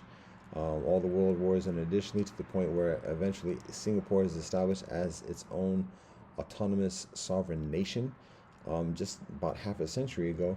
And then just in that half century, a little island nation, maybe 10 million people thereabouts, an island nation that just starts 50 years ago. It has hundreds of years of history before European colonialism and through European colonialism, but as its own entity just 50 years ago, 60 years ago at this point, thereabouts, established itself as a nation amidst all the decolonization of Africa and additionally, to the point that at this moment, Singapore is one of the world powers financially and otherwise, an island. How is that? Because it's an outpost. It's a port where the ships go, and so now it's a strategic point in that respect.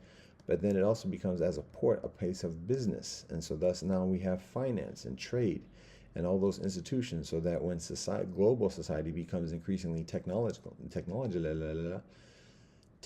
based, where it's not necessary to have mass lands for agriculture and mass lands for establishing factories. Now it's just a matter of having enough land to set up a tall skyscraper and have all your employees and accountants housed someplace for half of the day.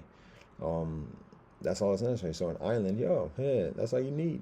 So that's what Singapore is at this point, island of like banking and finance. And now it's like diversifying its industry. So it's getting into consulting and technology and otherwise. But like it's a powerhouse because it stacks its chips. Now it's aligned with China. It's aligned with Europe. And additionally, it's very strategic because that's the nature of it. It's always been that way, generally speaking, as a multicultural kind of thing.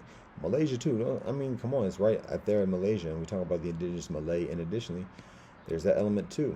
So this is some of the mixed heritage experience. This is some of the depths. This is some of the solution, the rootedness of knowing this history, and then knowing the dances, knowing the Jingle. Is that what it's called? The traditional dances of Eurasians in Singapore. Knowing what Rojak is in Singapore. How about that? Whether kinfolk are mixed or not. Now, what I just described was just Singapore as a society. Now, in Singapore, there are people who are just straight up Chinese. There are people who are straight up Indian from India. There are people who are straight up Malay from Malaysia, and there's religious implications with that. The Indians being of predominantly Hindu background and tradition, Chinese being of traditional Chinese, some Buddhist tradition, the Malay being of traditionally Islamic background and tradition. So each one has its own kind of monocultural, homogenous kind of experience. However, the culture of Singapore as a community, as a society, is very much multicultural and finds a way of functioning amongst each other. And there's pluses and minuses with it, and additionally, but it's probably, I won't do a comparative thing. I'll just speak on it of its own. But even as a culture, there's something like Rojak, which is known as like a mixed salad, quote unquote, whereby everybody has their own recipe for Rojak, but it's a collective cultural norm amongst all the different cultures that's uniquely and distinctly and bondedly Singaporean. And that's without even talking about people who actually identify as mixed heritage. But there is a distinct and vibrant mixed heritage community amidst that, just logically, just naturally. And there are a lot of different mixes. And there's Jewish, there's Sikhi, there is Indian, Chinese, Malay, all those constituencies that I described, all different types of mixes and all different heritages that come with that. There's the Portuguese, that's a big part of that as well. And so there's distinct cultures and cultural norms specifically within the mixed heritage community, and there's set tripping amongst the mixed community in Singapore as well. Some kinfolk who identify with, is it the Eurasians of Singapore, and then there's the Singaporean Singapore mixed Singaporeans. They're actually two distinct organizations. I'm not trying to like call things on blast, but I'm just saying this is the actuality. It's beautiful, but at the same time, it ain't perfect. But that's part of the history. So who are those people who started these communities, and who are the pioneers in terms of the reconciliation in Singapore and further? So those are just some examples. And then there are the traditions. Like I said, there's the Rojak, there's the Jingle, which is like a traditional Portuguese kind of, I think, Chinese or Indian. But that's part of it. Then we can look at things like the Sri Guru Granth Sahib. That is the holy scripture from the Sikhi tradition. The whole way in which the Sikhi tradition is manifested and revealed on this earth is a beautiful and amazing experience, and an example literally of mixed heritage amidst the experience of India, which just absorbs the religious refugees from the world, Jewish, the children of Israel finding refuge amongst the destruction of the temple and from Babylon, and additionally finding refuge in India. Christians, old school Christians, Thomas, finding refuge in India. Muslims eventually arriving in India as well. There's Parsis, the Zarathustrians arriving in India. Obviously, Chinese, and additionally arriving in India through a different path. And additionally, the British, don't know specifically what specific distinctive religiosity we apply to this, but and then it was not just the British alone. There are additional Indian companies, the Danish Indian Company, the Dutch Indian Company, and otherwise. So all this is mixed heritage, and India is like perhaps like the, do I say India is the Mecca of mixed heritage? I don't mean to sound flippant, but it's just like it's known for being a spiritual home and a refuge for those who are striving for, because there's a non-judgmentalism. India has its own distinct culture, obviously many languages, its own distinct borders, boundaries, and like divisions. Just like within China, there's the different ethnicities. In India, there's the differentiation, particularly of colorization, caste, but also the ethnic, tribal affiliations and heritages that precipitate those divisions. The Dravidians, the Aryans, and additionally, a lot of colorism, south and north, distinctions of food, and languages, many official languages within India. But there's, again, all this. India is a phenomenon, is mixed heritage. And we could say actually nationalism as a phenomena is intrinsically mixed heritage. When we're talking about even just nationalism generally, just by definition, but particularly even like the modern democracy, in addition, is most definitely mixed heritage. Greco-Roman, Eurocentric, African powered, native hosted, coercive and voluntary, mixed heritage. A lot of mixed heritage is not voluntary. That's facts. But at the same time, the life that is born from that has purpose and has volition. So there is proceeding from the atrocities and the violations. So this is all part of mixed heritage. It's all part of the empathy. It's all part of the wisdom that mixed heritage kinfolk share.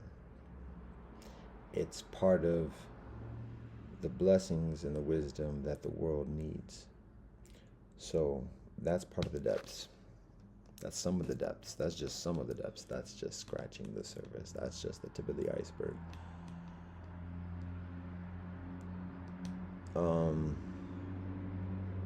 So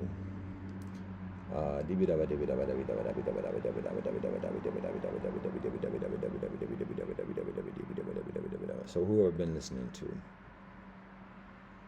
Have I covered enough bases when making references about mixed heritage?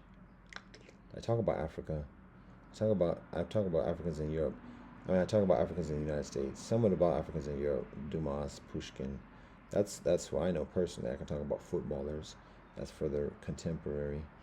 We try to focus on, or we particularly focus on literary works, written works, but we do recognize the increasing relevance of multimedia, film, song, as ways of communicating, particularly the mixed heritage experience, but as a foundation for study.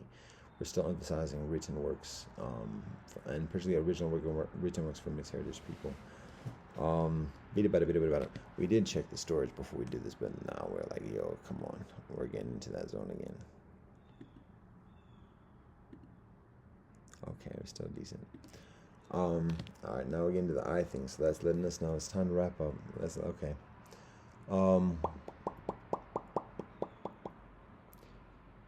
Talking about African hosted multiculturalism, mixed heritage. All right, so let's talk about Sundiata. Let's talk about the story of Sundiata from Mali.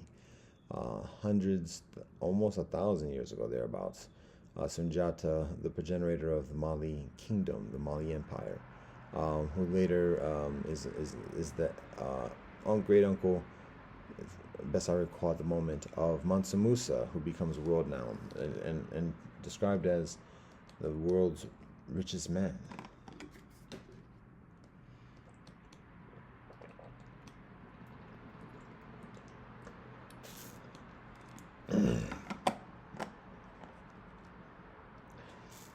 Sundiata, though, has multiple wives. And the way the story is told by some Jile is that, the father of Sundiata, I can speak less. Sundiata may have multiple wives, may likely actually have multiple wives. I can speak less about that at the moment because I'm without the recollection of reading that or being told that specifically. So that's not what I mean at the moment. I mean his father. I think I want to say Sogolon. That might be the mother's name actually, but either way, his father has multiple wives, and that's part of the story because his father becomes king, and then endeavors to have sons to inherit his kingdom, and so he has a wife, and the wife does not provide a son. He has multiple wives, and the wives do not provide sons. He starts to go to his priests and consultants and say, what does he need to do to have a son? And so he's advised to marry women from other ethnicities, and specifically one Jele refers to this kinfolk as European or white, I should say, because when kinfolk in Africa during that period talk about white people, they're often talking about Arab people rather than actually what we know now today, generally speaking, as Northern Europeans. So they say marry an Arab woman. So he eventually marries, I think he marries some mixed heritage women first, and then he marries an Arab woman and still doesn't have a son. And so then he marries a woman. It's an involved story, but eventually he marries a woman who's referred to as the Buffalo Woman because she's very unseemly. And I'm not trying to be derogatory towards beautiful African sisters and sisters, but this is just the nature of the story.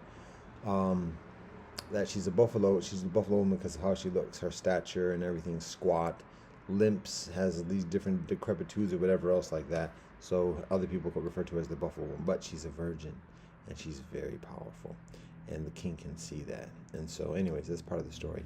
Point is right there. Sundiata, amidst Sundiata's amidst the narrative, has many wives of different ethnicities, mixed heritage right there, and that's hundreds of years ago.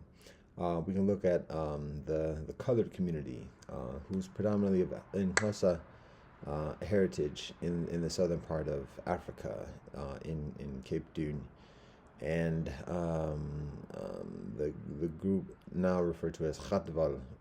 Interesting, the mixed kinfolk or colored kinfolk in Africa, in South Africa, Cape Town specifically, are predominantly Hausa heritage, but are also mixed with European, British, Dutch,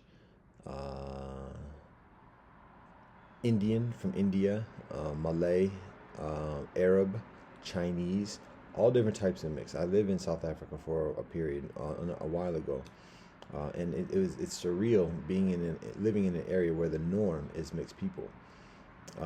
So when we talk about, again, home is not a place, yes, but at the same time, home is a place too. And I'm saying, I considered living in Cape Town at that time. This is going on 30 years ago now, 25 years ago.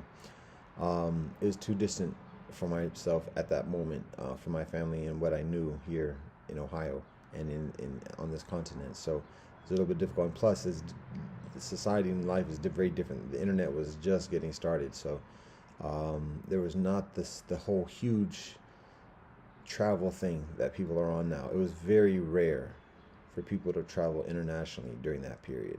Very rare. Particularly people of African ancestry. Extremely rare. The one program I was on, there were 2 programs. Actually, there's only one program run by Howard University in Africa, at least for law school, during that period. Studying abroad wasn't even a thing at HBCUs at that time. Like, nobody was thinking about that. I knew it because my family, mixed heritage, who are European, were traveling and going abroad, so I knew about that, and studying abroad, so I knew about that, and I was like, yo, I want to see that too. But there was no talk about that. There weren't opportunities. There was no invitations or whatever else when I was an undergrad. When I immediately went to grad school, the first thing, almost literally, like my second semester there, I started summer. My autumn semester, I was gone. Dip. I was in England. Then when I went to law school, again, first opportunity, I went to South Africa. That was the only program going on, run by Howard University on the continent of Africa at that moment. The other program that was available, and this is the only other option. It wasn't a study abroad. It was like a work thing. And it was, I want to say it was in Uganda. And actually, I know a brethren who participates in that. It must have been after me because he was a year after me as well. So, but he does that. Actually, they're kinfolk. Well, anyways, mixed heritage kinfolk in South Africa. Again, it's one thing to like hear about that. Yeah, I've heard about that. And again, this is 25 years ago. Today it's much further. You can find it online. But particularly, if you can imagine not having the internet and just hearing about South Africa, you hear about Nelson Mandela, you hear about Bishop Tutu, Desmond Tutu. You hear about that, see it in the news, see it on films and stuff like that. I worked at Trans-Africa Forum before going, so I hear about it through those means. But then I hear about Africa, I hear about apartheid initially, but then when actually going there, it was, actually Nelson Mandela was the president. When I go there, that's how old it is, that's how old I am, blah, blah. See these gray hairs? Actually arrived just as Nelson Mandela is completing his term of presidency and Thabo Mbeki is beginning his. We are there during that period, so that's one of the historic experiences of being in South Africa during that period. Building from the shoulders and the accomplishments of those before us, Randall Robinson, Trans-Africa Forum, all the work that kinfolk do. I mentioned in a previous conversation recently about Danny Glover, the actress, the original Danny Glover, with Lethal Weapon. I'm getting too old for this shit. He's actually a very, very active anti-apartheid supporter and activist, supporting Randall Robinson in his work. There is a large collective of the Black intelligentsia that supports the work of Randall Robinson. And it's interesting to see that as like I said, as I'm a junior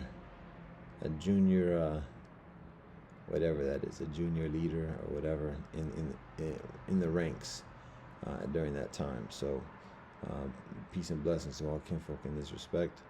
So we hear about that, we see it, we read about it, but then, and it was about Africa, and it was like general reference to multiculturalism, but then actually being in the city and just seeing so many mixed people, and then talking with mixed people, and then like saying, oh yeah, here's the mixed neighborhood, and like, because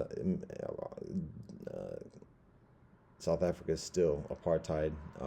We went to the townships, the shanty towns, and additionally, and then here's the mixed neighborhood, and the gathering spots and everything else like that. So going to a club and everybody there is mixed, like.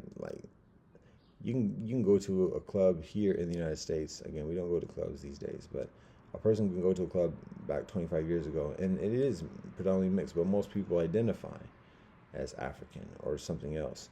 But going to South Africa, everybody identifies as being colored. It's a different experience. It's surreal, to be honest, because it's awesome. I want to be like, yo, you just want to meet everybody and talk about, like, how do you do this? And just like, wow, I mean, what do you think of me? Like, so there's that. But at the same time, it's like, wait, hold up. I'm not unique any further. Like, I had this thing about being like different, and like, don't try to judge me because you don't know me. Like, don't even try. And it's not a pleasant thing because it's not included in the things, and always like the outcast or whatever else. But I found my balance. I was like 25 years old by that point. I got through high school and university and whatever else, and now I'm doing my thing in law school at that point. So I found my own proficiency of being the outcast and being okay with it. And now it's like, it's almost like the James Dean kind of thing, like cool, whatever, the rebel. It was maybe perceived as a rebel, maybe self-perceived as a rebel, but increasingly recognized, wait, I'm actually the authority in a rebellious society. And there are other authorities in the rebellious society, and it's very difficult to be that way, because when we are that way, there's a lot of temptations and threats and everything else like that. It's another story. But the point is that I'm accustomed to being just like off on the cut, even when up in the spot and off in the cut. And That's fine. I'm at home at that. Um, and there's a certain safety. I'm familiar with that. I'm different. You've learned that you're not gonna like put your definitions on me. You see that I'm not a threat to you immediately or whatever compared to the other cats around you. So we're at peace.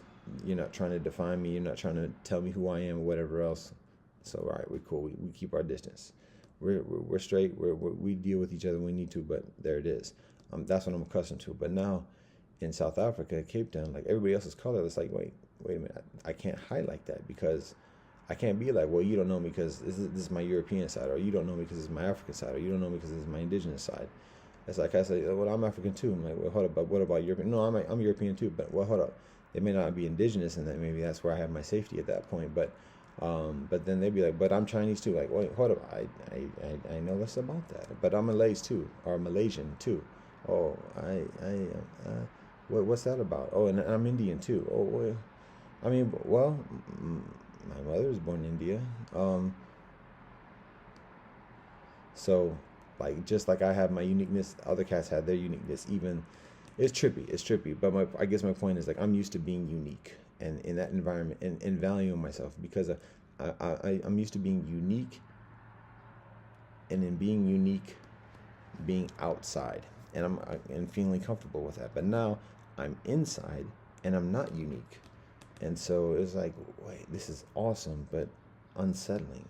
I don't know. I have to process this. Um, and lots of attractive women. I mean, all different types of women are attractive. Um, but anyways, um, all right, sobriety now, sobriety now, sobriety now. So, all right, we talked about some of the mixed heritage in Africa. Have we covered the bases? We can talk about Arabia. It's interesting because Arabia, Islam. There is so much mixed heritage in Islam, so much mixed heritage amongst Arabians, but then there's so much racism and prejudice, and there seems, Arabs and Italianos seem to have a similar penchant for racism because it's like there's a very strong aversion to Africa, but then there's also a strong proximity with Africa just geographically. There's a strong interaction with Africa. There's a strong dependence upon Africa. There's a strong affinity and love towards and with Africa. And so there's all that conflictual kind of relationship and kind of like resentment.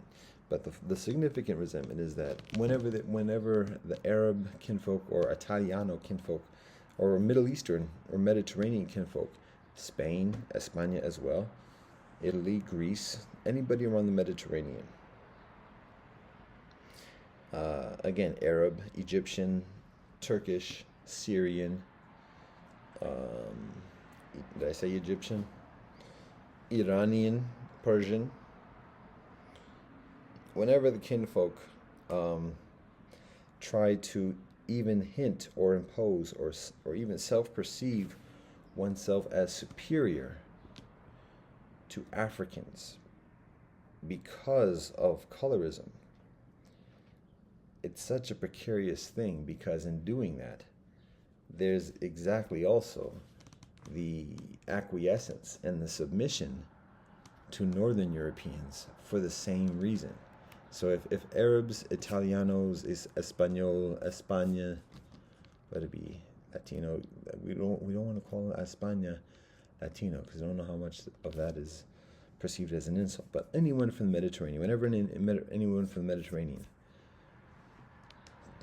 accuses or perceives a person of African ancestry as being inferior because of color and because of ethnicity and because of being further, it's not even south, it's towards the Mediterranean, it's towards the equator.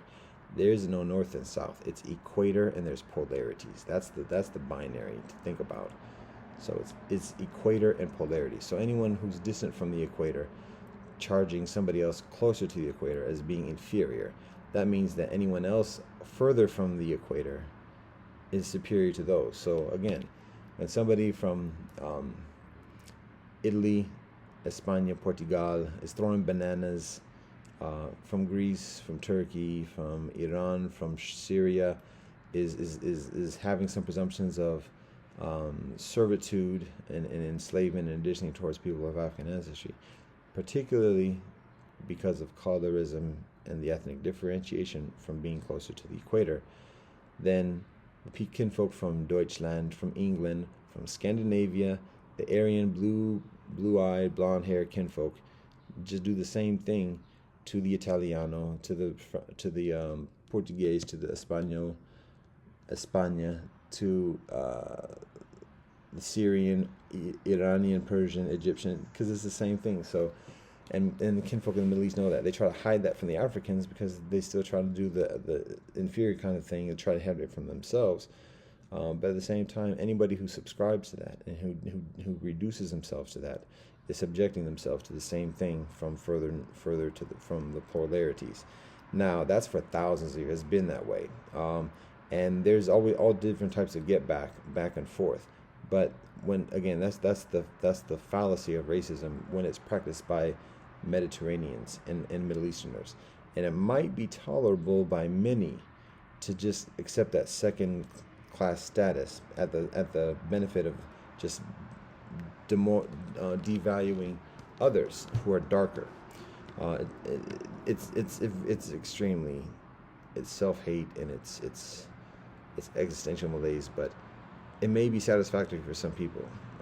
However, here's the thing: what we observe is that some people might be willing to accept that inferior status to blonde hair, blue eyes, and that's why some kinfolk have such a fetish and exotification and whatever for blonde hair, blue eyed kinfolk, particularly men towards women, because they have this notion of racial superiority ingrained in them and inferiority accordingly, and thus still strive to be further Aryan. That's one thing.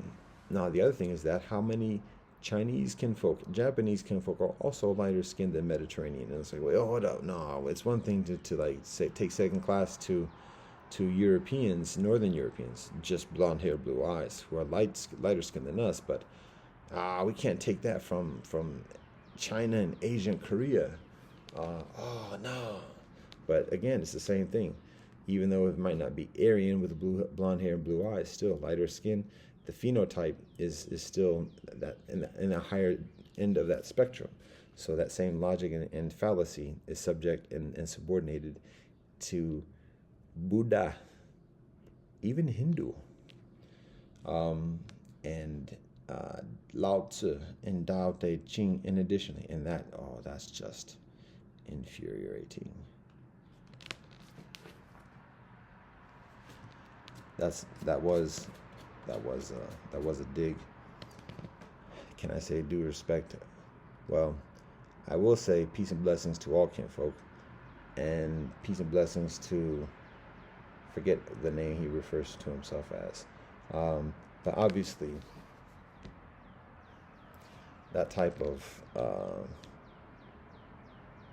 authoritarianism and the atrocities on Ethiopia and otherwise, we admonish, and that's why we're somewhat flippant in that respect. However, we should be respectful, particularly for the kinfolk whose lives are tortured and taken from this life.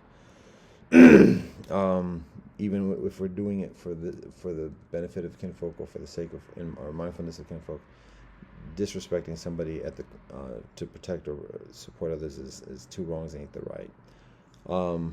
It's very difficult not to do that because there is frustration. However, all right, take a drink.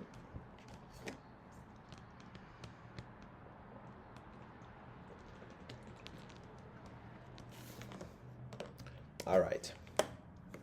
Then call him Two-Face. Why is that? Because his face is a different color than his neck. Talking about colorism and all that. Which one is superior, your head or your neck? Yo. I'm not going to say bloody, but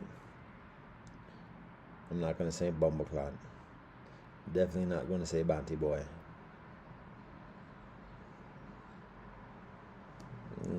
Uninteresting, beautiful.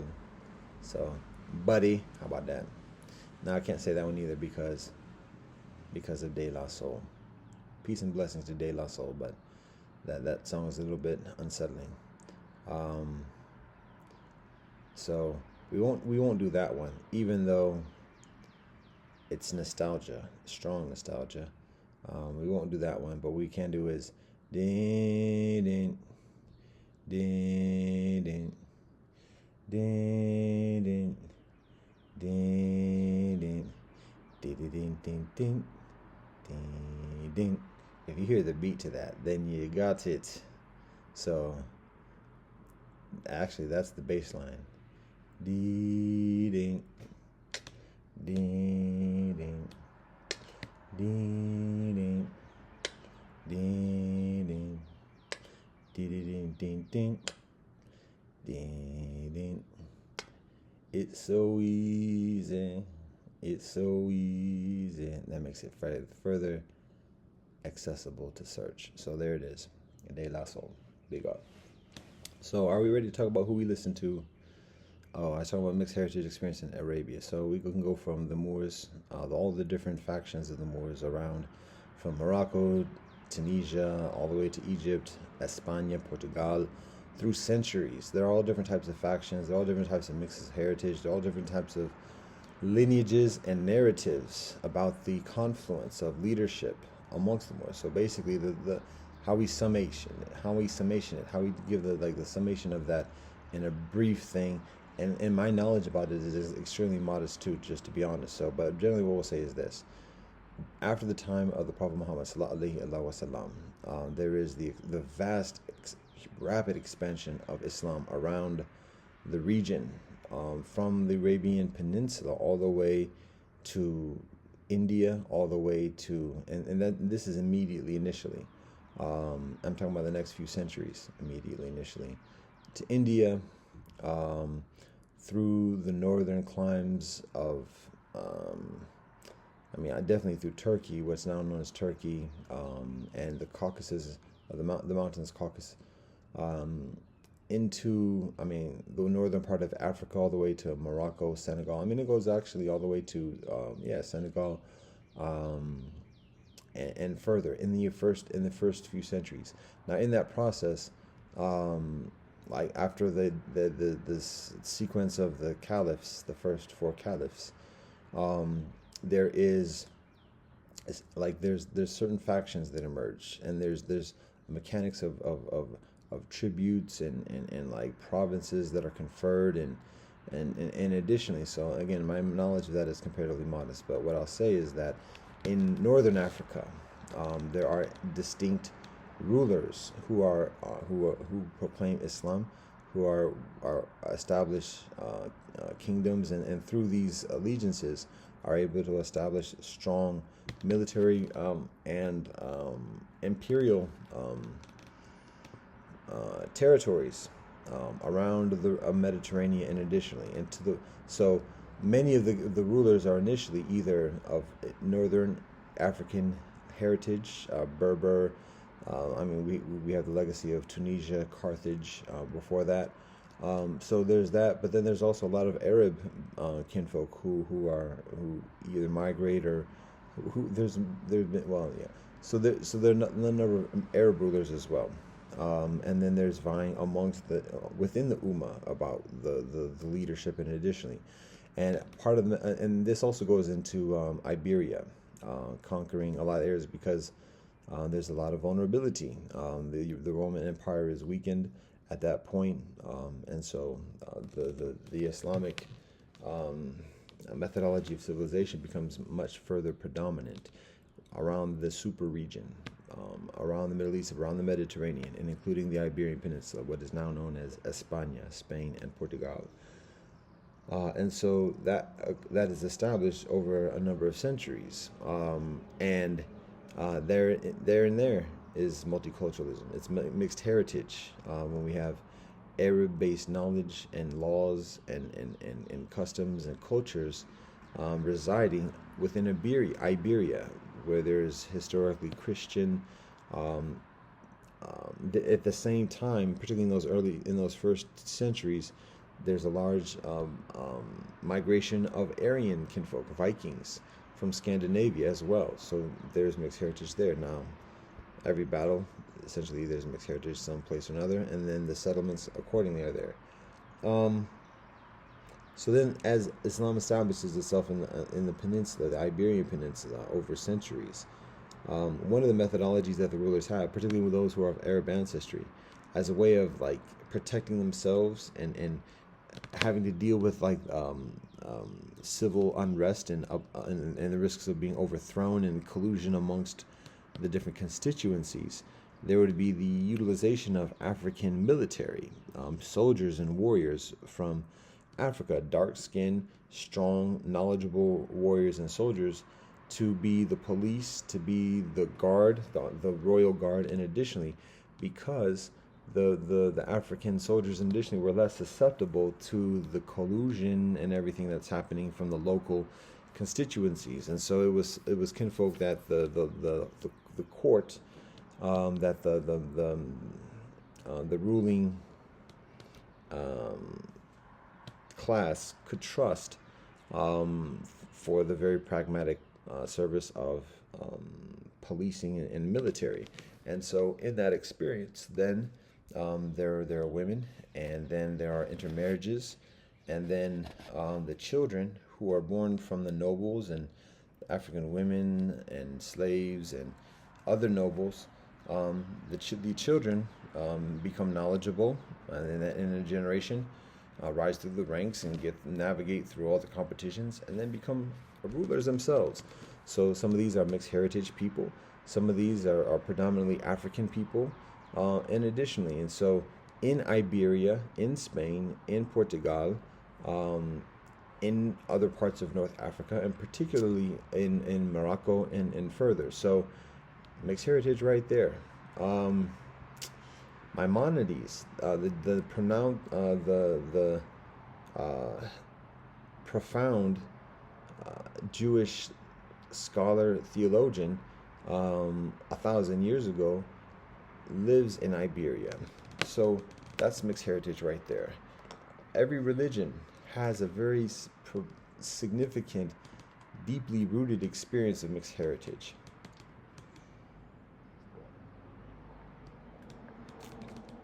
Because the necessity of reconciling one's existence in this life involves a certain reconciliation with the life around oneself. Even when we look at the Buddha himself, him renouncing his household and becoming a sadhu is an example of mixed heritage. Embracing, letting go of the credentials that support him, his princely house, and additionally, and embracing all peoples. That's an experience of mixed heritage. Same thing with Jesus. Jesus is born within the children of Israel, observant, knowing the commandments and teaching that, sharing that. But at the same time, he also recognizes that even within the fold of the children of Yehuda at that moment, that there are brethren outside of that, the benevolent Samaritan, sheep of a flock that you don't know, and further. So that's mixed heritage right there. That doctrine to love not just one's neighbor as oneself, but to love one's enemy as oneself, the stranger as oneself. That it's not the stranger it's not somebody, the person born of the same blood, and additionally is not one's brother, but somebody who practices the same principles and discipline and ethics and virtues as oneself. That's what true kinship is. That is a doctrine of mixed heritage before the Bill of Rights of Mixed Heritage, with peace and blessings to Dr. Maria Root, which is a very important document for kinfolk because it resonates so much, and it's a much needed affirmation for kinfolk. So these are the depths. These are the depths. Haha. Deep it up, deep it up, deep it up.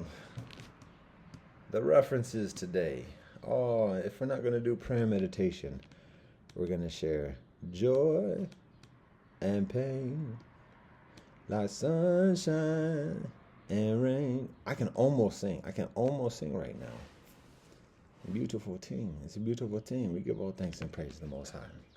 So these are the depths. These are the depths that we're talking about. Some of the depths. And it gets deeper because then we get into the teachings. These are just like the references. But now we read what these people actually write. We study what these people write. All the people I mentioned, many of the people I mentioned write things, write their own stories, write the teachings that they learn and they practice that get them through this experience of mixed heritage. Um, and then there, in addition and beyond that, there are kinfolk who write about these kinfolk, who tell about their stories and what they go through. I made reference to well, I've made a reference to a lot of kinfolk. I'm not, and I can't. I mean, obviously, it's going to take way long, and that's the purpose of what I'm supposed to be doing right now. This study curriculum is to share these references and then to share the stories so that people can see that. But when I say the names now, I know enough that today, these days, people can like Google the names themselves. That does a lot to put people onto that direction. I endeavor to share references from a lot of geographies to hit on many different types of people's many kinfolks, different heritages, so that the kinfolk have heard something about themselves at some point that they can look specifically to learn further about their own mixed heritage. I'm trying to think of what at this point, I'm trying to cover the bases. I'm trying to think if there's anything else to share at the moment that's appropriate. I saw you had to talk about who I've been listening to in America, but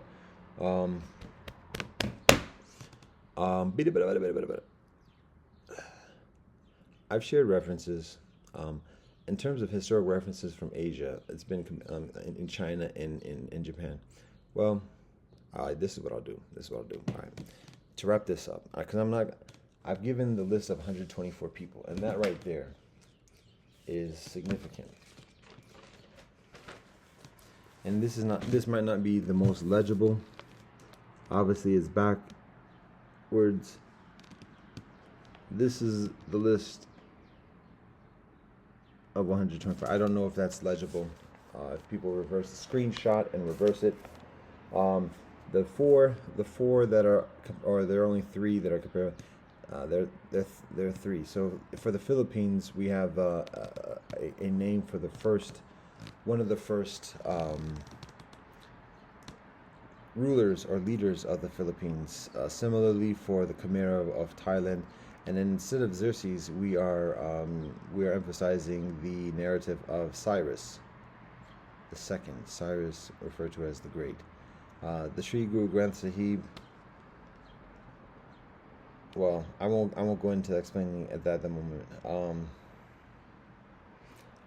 Have I yet to read? I think I have yet to actually read all 124 names. Did I? Yes, I did. I did that. Yeah, I did that. I did that as a distinct recording. Okay. But I have yet to explain like who all the people are. I did give the definition of like the methodology and I gave the categories for the pan-heritage categories: the African, Mediterranean, Asian, European, native, and mixed heritage, and then the additional one of the islands being the compilation of the previously described joints who are from joints, the legends who are from the islands. I'm just noticing like I'm sweating here. I didn't notice. I'm not dripping sweating, but I'm body sweating. Uida. Did we just get like an immediate TMI thing? Whatever. I guess because I'm folding like this, maybe that's what it is. And the sun is coming up. It's getting warm. It's stuffy here. You see the fan's not on. I'm not dripping sweat like I have been a few days ago. It does rain. It cools things off yesterday, but it's been about a day since it's rained. That means like, yes, but we warming up still. Warm it up, Blop. I'm about to, because that's what I was born to do.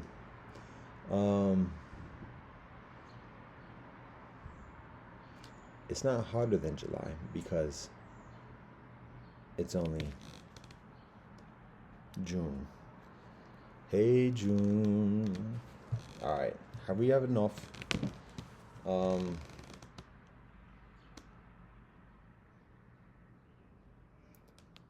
Did somebody say Robin Williams? Blessed memory. Peace and blessings be with him.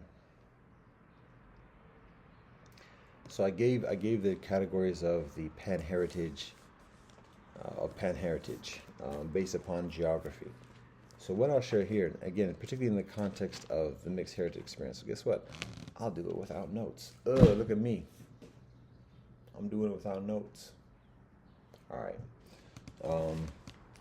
I'll give another description of categories, and then we'll call it, I'll say American people who I've listened to, and then, God willing, call it a wrap. How about that? We're getting to the battery zone, and then we're also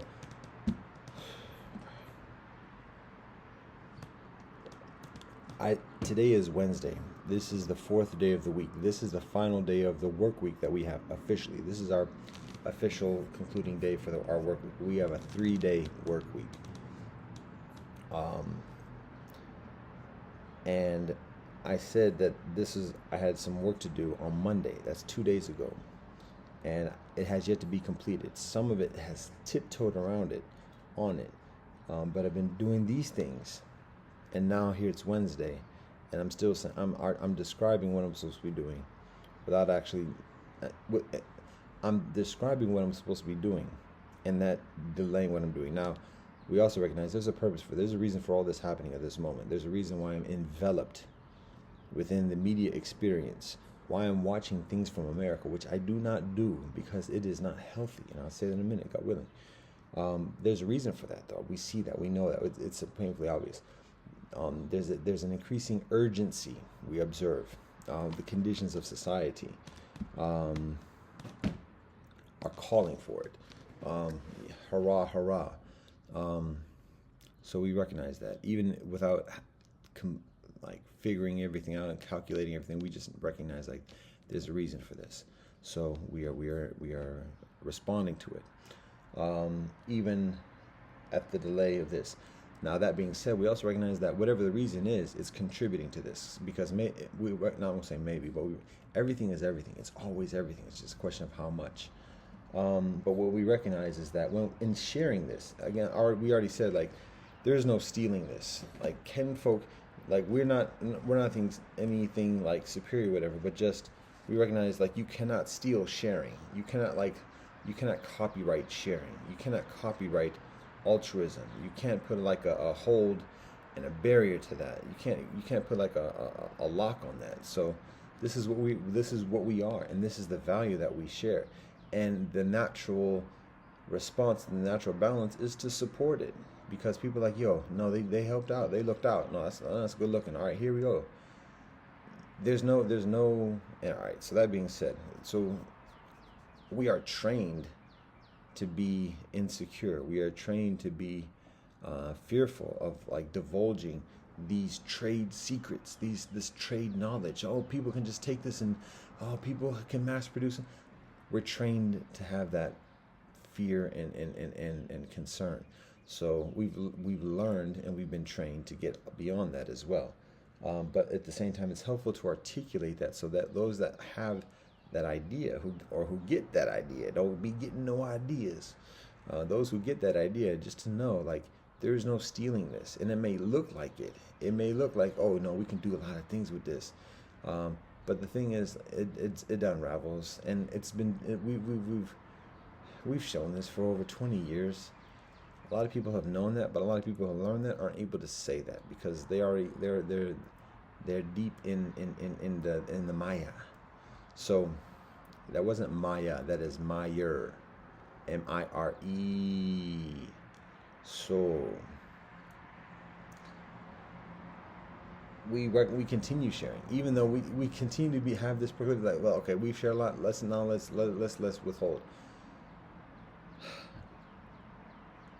And here I am sharing still, because I'm being called. So,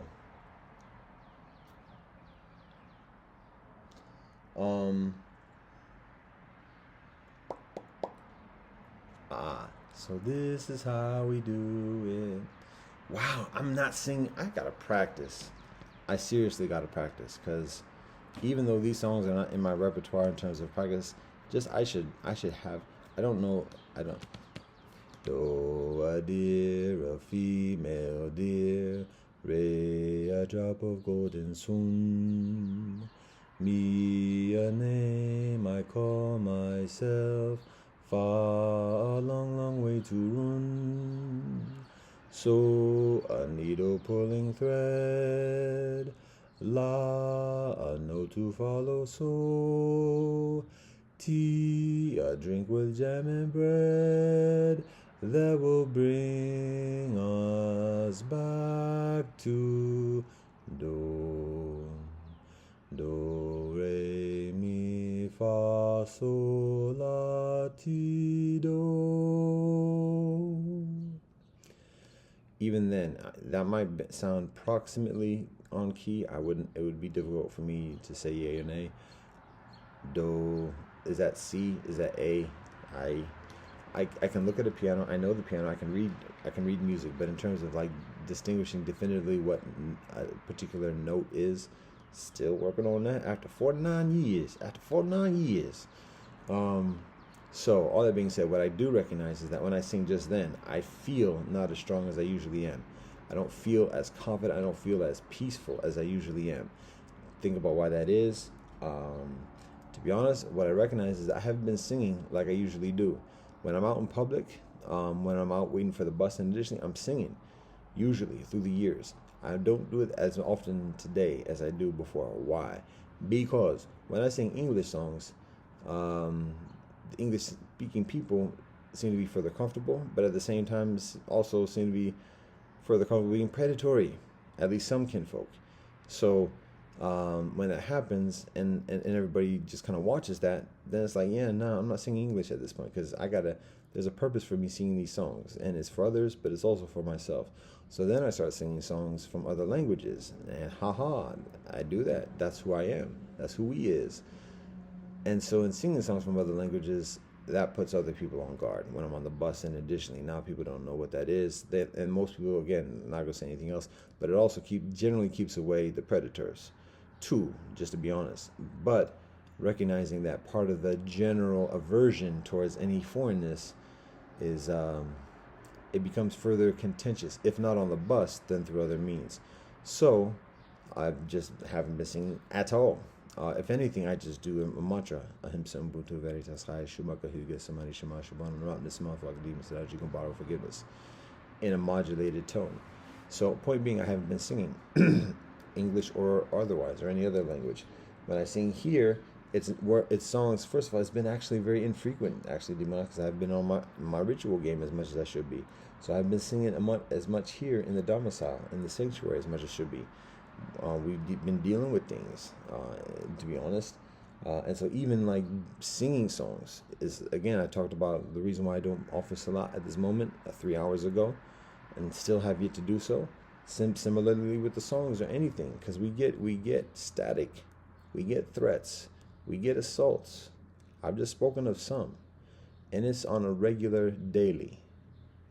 I talk about the one that was just 2 days ago. It's on any given day. Literally through the years, it's been waiting outside the building door. It's been inside the building door. So, anyways, point is that's an infringement on singing as well.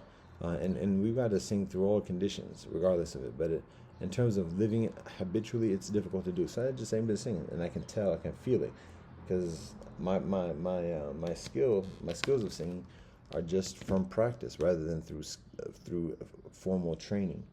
And that's one thing we're working on, because we strive to work with kinfolk who do have formal training and to cultivate a teaching repertoire of the songs and of singing.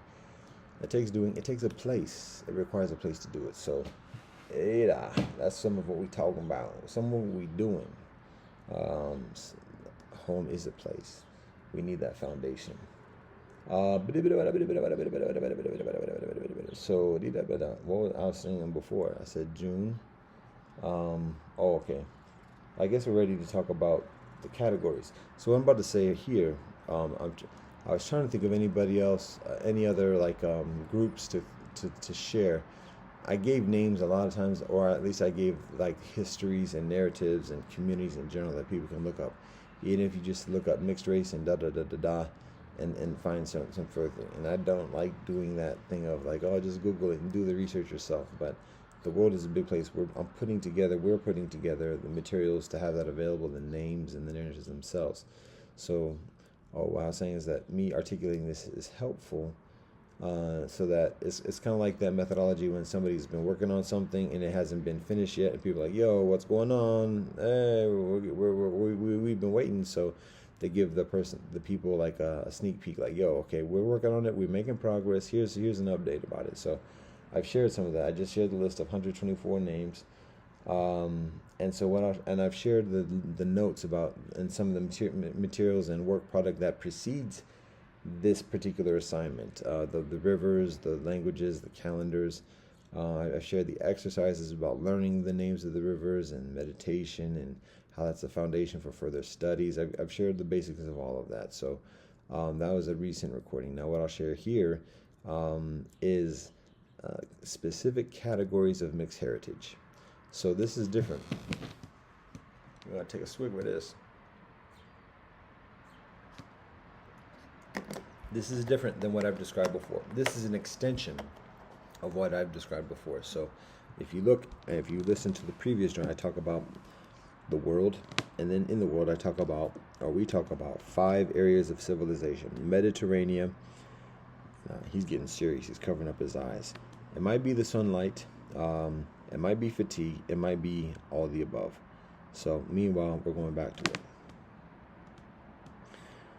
I talk about the world. We talk about 5 areas of civilization: Mediterranean, Africa, Asia, Europe, and Mayan-Terranean. Those 5 areas of civilization. Then we talk about the 33 rivers of the world. And amidst those 33 rivers of the world, we talk about 16 clan regions based upon those rivers, local geographic regions around those rivers, just as a way of categorizing and categorizing the geography and heritage of the earth. 16, 16. Then amidst that, we have a number of different lists within each of those different regions. Oh, well, actually, before that, so 16 regions, 16 clan regions. Then we have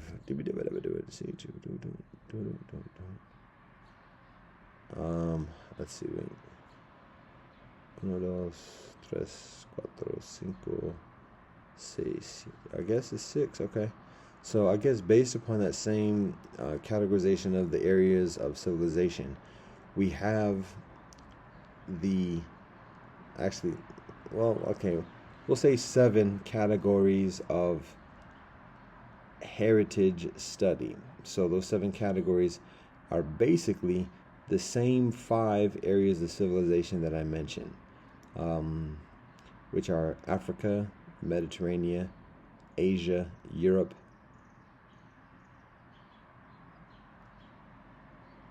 and Mayan-Terranean, the Western Hemisphere indigenous land, as well as mixed heritage as a 6th, and the islands as a 7th.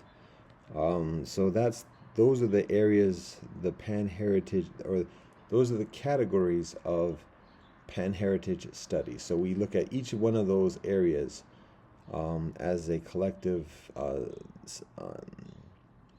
area of works, of legends, and additionally, just to make the study of the world and literacy of the world increasingly accessible, rather than just trying to look at the whole world at the same time. It's a matter of looking at it region by region so that it has further accessibility, it's further digestible. So those are the 7 categories of the pan-heritage study. Within those categories, with each of the categories, there is specific river, the same specific river collectives. Basically, the Mediterranean is somewhat of an anomaly, but it's basically the same.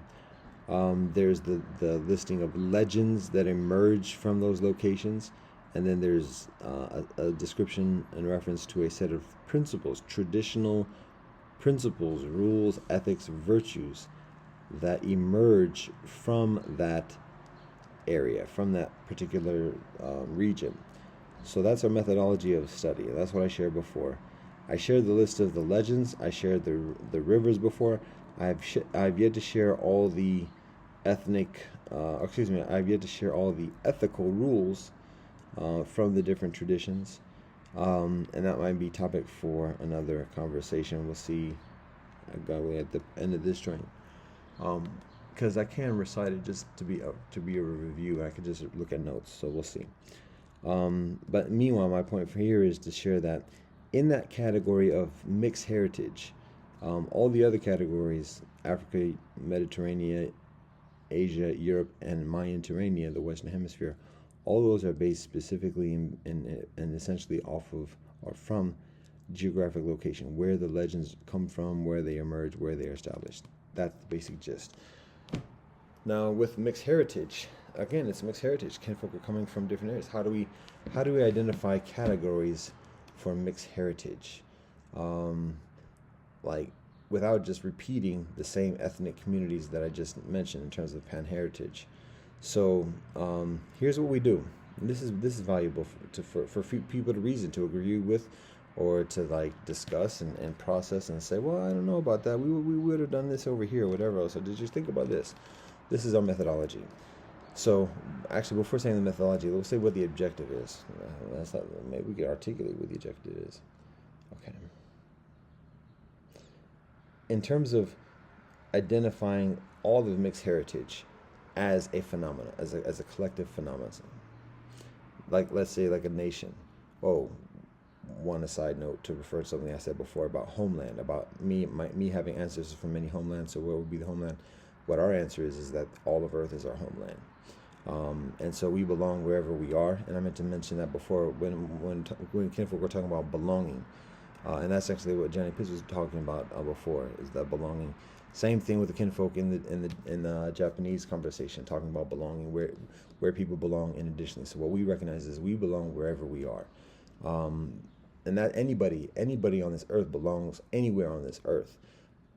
Yet, that being said, that doesn't mean like anybody can do whatever anybody wants to do anywhere and anytime, whatever. I don't have right to do that. I don't have right to do that, and I don't have right to do that. What we're saying is this: anybody belongs anywhere at any point, and anytime anyone finds oneself anywhere, that person has an ownness to respect and acknowledge and abide by the habitat and habits, the natural habitat and the natural habits of that area. Plain and simple. So there's that. And when the indigenous people of any land utilize foreign technology, then the indigenous people lose that credential of being indigenous, even when never ever traveling from one's ancestral homeland. So it's beneficial to recognize that, and I went on about this before. So, but in terms of belonging for mixed people, when we have that humbleness, when we have that compassion, and then we have that honesty, we belong anywhere and everywhere. But it's just a matter of not being a boss about it. And that's one thing we observe about Americans, to be honest, as well. Is that Americans seem to have this need for being a boss. And we call it like the he-witch tendency. And so the he-witch tendency, or the he-witch symptom, the he-witch symptom is a take from the Hinnick symptom. And the Hinnick system, the HNIC, I'm just going to leave it at that, the HNIC symptom. So people can look that up for those who don't know it already. But the HNIC symptom, that can be evidenced within kinfolk of European ancestry, except that second letter just is white. So, or white person, or white tea, or otherwise, and that might sound derogative. But anybody who's assuming some position of racial superiority in that process of endeavoring to be he-witch, then that type of admonishment Well, no, it's not deserved because it admonishes anybody who might be um, perceived as being um, in that constituency. So it's not appropriate, but it just means white person. So HWIC is what we're talking about. So what we observe is that America has this. America has this he-witch symptom, whereby people of European ancestry who are Americans seem to have this responsibility. It's not even a want. It's not even an ambition, but it's like an obligation of automatically being the person in charge wherever one finds oneself. It could be jail. That person could be half drunk in the talk in the drug the drunk bin, the detox room, making no type of sense. But because that person perceives oneself as the he witch, the one person of European ancestry who must therefore, in American culture, establish himself as the authority within the room. It's a fallacy, and it's also a tenacious responsibility to endeavor to fulfill. But we observe that, like, whether it's conservative, whether it's liberal, there's always this necessity we observe of being in charge, taking control, and it can be in a passive way of just through sarcasm by a liberal who just makes a joke, offhanded joke, to neutralize somebody else who's speaking or otherwise, particularly a person of another ethnicity and class, particularly. But that's what we observe, the he-witch symptom of always having to have the sense of being in control, being dominant, being domineering. Because what we recognize as part of the American personality is that of grab and kill, of controlling and conquering and conquest. So whether one wants to or not, whether one likes to or not. And we observe, when we look at liberal kinfolk, it might be like, well, they're not trying to control anybody, but no, they are. It's just through very intellectual, oftentimes sexual exploitation and neutralization, whether it's being very intellectual and leading other men into homosexual discourse, LGBTQ discourse, effeminating, emasculating discourse, crazy, irrational discourse, or otherwise. It's still the he-witch type of thing of feeling this other person as a threat to the order of convention, and thus feeling this responsibility of being in charge and putting that other person in their place. So that's what we observe. I'm supposed to be sharing something at this moment. The mixed heritage things, and I guess I'm getting sleepy and everything else at this point now. And the day is just getting started. 3 hours into it now. Do I have proof? Do people see the light? All thanks and praise to the Most High.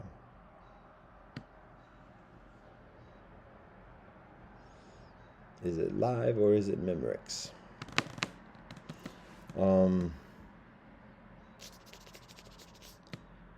There's something else. There are 9 categories of mixed heritage. So I was talking about any people being like a collective, and I was talking about mixed heritage. So I was talking about homeland. So Earth is our home. That's our methodology. There are different ways of being mixed. Some people can just claim their own mixed, whether it's bilateral or multilateral. Some people can assimilate to one culture, or even a culture that's not even part of their own heritage. Some people can vehemently and militantly be just that mix that people are. Some people can identify with a multitude of heritages, particularly if that's the societal norm, like with the example of a Singapore. Some people can identify with all the different mixes, recognizing that they might be part of a certain type of mix, whether it's Afro-European, but at the same time, like their uncle is married with a Latino woman, or their uncle is married to an Asian woman, and so their cousins are mixed heritage too. So they may be specifically Afro-European, but one group of cousins is African Latino, and another cousins are Eurasian. So Afro-European is a very helpful and legitimate and valid and valuable proclamation and premise for a relationship. but at the same time, like it's technically exclusive, or in certain ways exclusive. Maybe less so for the Afro-Latino, but for the Eurasian, arguably so. Interestingly, to have that conversation with how accessible the Afropean, I won't say identity, but relationship and community is to somebody who is Eurasian. Or if that's a little bit too easy, because people say, well, they're European, so that kind of sort of fits in as long as they have respect for African. Okay, but what about somebody who is maybe Arab,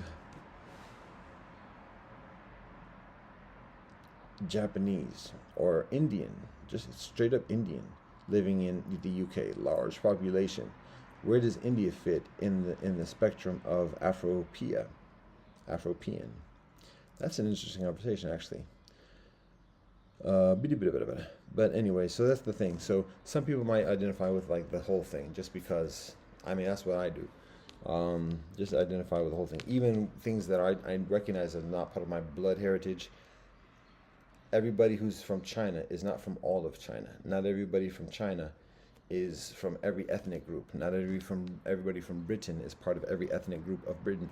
Not everybody from Britain is part of every ethnic province of Britain. Not everybody from Denmark is from every island of Denmark. So that we can do that segmentation to any kind of collective. So for those of us who identify as the amalgamated sum of all heritages, that's legitimate. It may not have a UN sanctioned passport at this moment, but it's exactly and ultimately and increasingly legitimate, particularly when we recognize the majority population of kinfolk, millions, tens of millions of Brazil is mixed heritage. The vast majority of kinfolk in the United States is mixed heritage. Unofficially, officially is well, I'm not going to worry about unofficially at this point because I'm not going to worry about officially at this point because the unofficial is further legitimate and facts and actual than the official. And the United States is further advanced in announcing its own demographics about mixed heritage because I think, if I recall correctly, countries like Britain, France have yet to even report and make that available to the United Nations and the United States Statistics and Divisions Office. We did that work. We invite kinfolk to look at that. We did a world census of mixed heritage kinfolk from around the world based on the United Nations statistics. And we did a write-up of all the different factions, or not factions, but all the different constituencies of mixed heritage, some of what I've referenced here. We did a write-up about that going on a decade ago now. Wow. Wada. How will kinfolk find that? It's in one of them sites. Crooked River Straight Path is the site, the active site that we post on now. If you do links, well, kinfolk invite, but we know for whatever reason kinfolk aren't so proclivitous to do that. I have to be careful of touching buttons because I stopped recording one time recently. Crooked River Straight Path. That should bring up additional sites. I'm trying to remember. Mixed with Earth. I have to look up, like, it's early and it's late. How about that? I have to use a different type of brain to think about the names, because we do, for one reason or another, we jump from one site to another, and it's not for sake of hiding, but it's a matter of like it's difficult to find a website that serves the purpose we do, and like that's one of the things we're looking at is like how we it's how we utilize and rely upon communications technology for reaching out and connecting with our kinfolk, for our relations with kinfolk around the world and here in locally in Ohio. So we've been on a number of platforms. It's difficult to remember all the different platforms. It's probably easily over a dozen. And we've had a different reason. Mixed Heritage Census. This is 2015, if I recall correctly, that we complete that. It's based on United Nations Statistics Division information census. There's not a complete listing, and there's not a complete census. It's all like fragmented records from that the world shares and on this particular topic at that moment a decade ago. Um, there might be some advancements since then, or some adjustments, or well, since then. But anyways, that's what we work on over or nearly a decade ago. Work on it over a decade ago, but complete nearly a decade ago. Um, so 9 categories of mixed heritage. 5 areas of civilization, 16 clan regions, and 7 pan-heritage categories. That's the summary. Got all that? Now, that 6th pan-heritage category is the pan-mixed heritage category. So in that pan-mixed heritage category, we have 9 subcategories or basic categories of being mixed. So the purpose for these categories of being mixed heritage is to provide some further tangibility. And that's what I was getting to. I was saying that within any collective, there's validity, there's legitimacy, and there's benefit in segmenting. And it's not the purpose of divide and conquer, as I described with the boxes of imperialism. It's just again with the wisdom of China, and further there's the methodology of the 3 sets of 3, and additionally, so here we go, we got 9 categories of mixed heritage for the purpose of better understanding and engaging and studying and learning, communicating within, and building a relationship within our mixed heritage community, collective mixed heritage community. So 9 categories. Now, these 9 categories, that's the basic objective. Part of the methodology, like the thinking about how to draw these categories, how to frame these categories.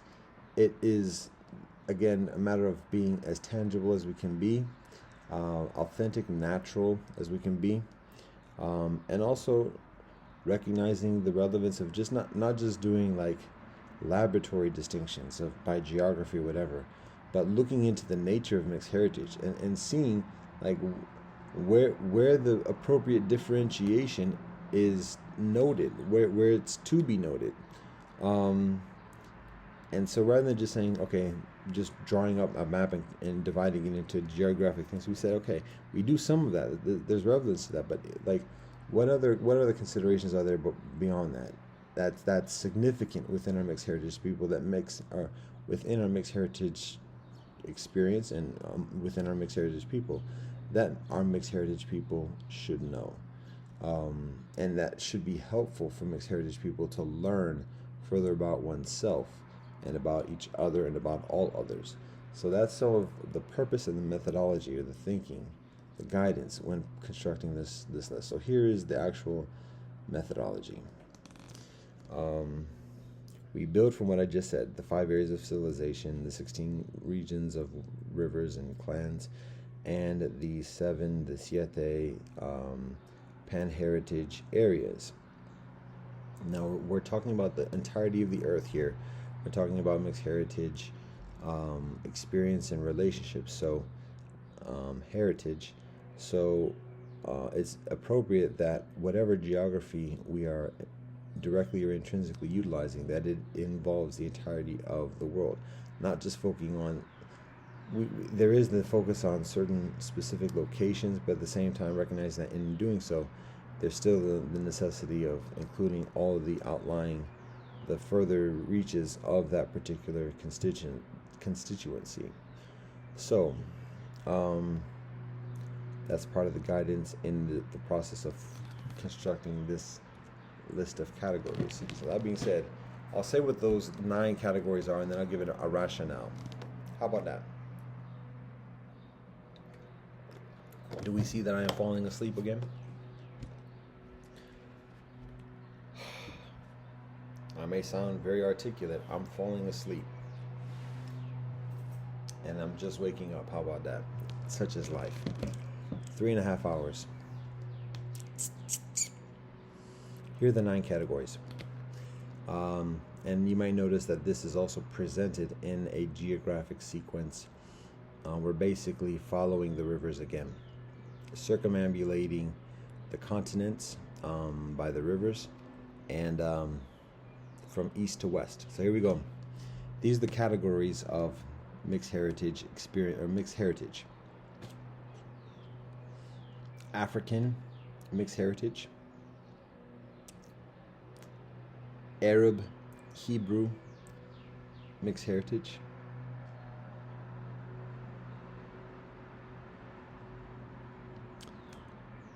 South Asian mixed heritage,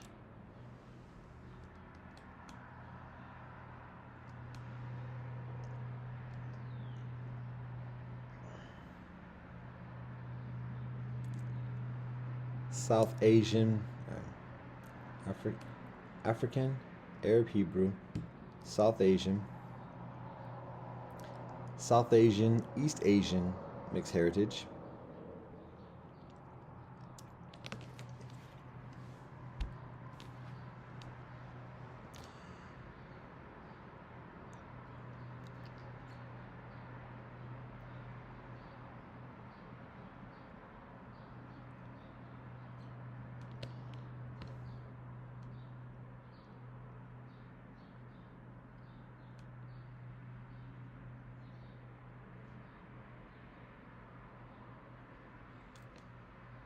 Iberian mixed heritage,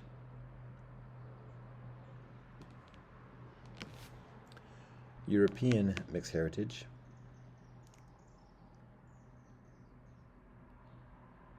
I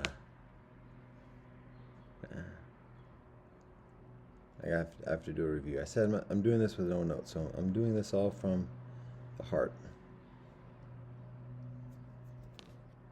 from the dome piece. African heritage, African mixed heritage, Arab Hebrew mixed heritage, South Asian mixed heritage, South Asian East Asian mixed heritage, Iberian mixed heritage, European mixed heritage, African mixed heritage, Native mixed heritage, African European mixed heritage, and East Asian mixed heritage. Those are the 9 categories. Let's do that again. African mixed heritage, Arab Hebrew mixed heritage, South Asian mixed heritage, South Asian East Asian mixed heritage, Iberian mixed heritage, European mixed heritage, Native mixed heritage, African European mixed heritage, East Asian mixed heritage. So how do we come up with those particular categories? We're gonna go on about this, huh? Indeed. So basically, some of the components about this is just like looking at the patterns, looking at the migrations, the migrations of mixed heritage, where there's what we observe, what we are aware of, there being strong concentrations of mixed heritage, high populations, long-standing, long-established mixed heritage experiences, confluences of civilizations, and mixed heritage through that. All of those factor into what we identify here as these distinct categories and the patterns accordingly. And we also look at where the actual communities, the mixed heritage communities, are hosted, whether what the geography of that is. That has a significant role in terms of identifying what type of mixed heritage it is. We also look at factors like language. What is the predominant language that a particular mixed heritage community speaks, and then what is the geography where that language emerges, or what is the geography where from that language emerges. So those are a lot of the factors, and then, like I said, the geography, the land that hosts the experience of mixed heritage is a significant factor in terms of identifying it as identifying that experience of mixed heritage with that geography. So, in that sense, a lot of the categories are very overlapping or are very, very synonymous with the areas of civilization that I described before. That's part of the logic, and that's part of the continuity of the methodology and the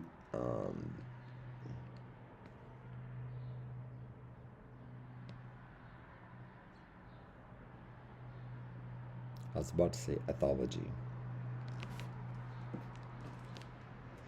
Ethicism within our methodology. So, to review again and to explain each one, and particularly the reason why certain combinations are included and what the actual terms mean. So, I'll review it again and give a describing characteristic of each of the different categories to describe some of the logic of and how it's applied, or the logic that I just articulated in terms of how we arrived at these distinctions, and how it can be seen within that particular category based upon, again, how I restate it and then how I describe it as well. And then, God willing, what I will do is I'll share the actual legends from what teachers I can read. Actually, I'll read from the notes in that respect. I thought about doing it. Well, I'll endeavor to do it without the notes. I am fatigued. It might take longer if I did that, so I might just go back to the notes for that part of it, because I've pretty much shared what I was going to share. Well, I've almost shared what I was about to share. Sharing the names, it would be lightweight a little bit further, so then we have room for going back to our notes for that, because I think I said before, I'm not going to go to the notes, so I've just shared that. Now here we go, restatement of the categories and a describer of like why that category. As I mentioned before, a lot of this is overlap, is the same, the exact same as the areas of civilization and what we described before in terms of distinct regions. So that being said, here we go, another statement of it. So African mixed heritage. So again, very obvious, geography based. This is technically mixed heritage experiences that are generally hosted by an African society. Let's share the examples now. So the examples of this I've mentioned already. It's the Cape Town, the colored people of Hausaland, and Khadval is one of the political liberation organizations or political nationalist organizations for mixed heritage people in the Cape Coast, or not the Cape Coast, but in the Western Cape. That's one example. And as we emphasize legends, so leaders, like in our study program, it's not just a matter of learning about a group, it's a matter about finding an individual and learning about the life of that individual, because we learn better, we learn closer from listening to a specific person. So generally speaking, so African mixed heritage is the first category. Examples of that include Cape Coloreds, Khadval in South Africa. Another example I mentioned before just a few minutes ago is Sunjata and his wives. And another example is Menelik and Solomon and Makeda, Nigasiti Makeda. So the whole relationship between Solomon and the Queen of Sheba, and the son that is born to the two, who is Menelik. That is an example of African hosted mixed heritage. So that's number one. Arab Hebrew mixed heritage. So what does that mean? It doesn't necessarily mean just exclusively Arab Hebrew mixed heritage people. It means mixed heritage that is hosted by Arabia and Israel. That's a huge part of both communities that's very much understated. So 3 examples of this include Moshe Rabbeinu, as I mentioned before, Zipporah and his sons, his and her sons. That's one example. Another example is Jesus leaving home, as I mentioned. And third example is Muhammad sallallahu alaihi wasallam and his many wives. That's another example that I already mentioned. So that is the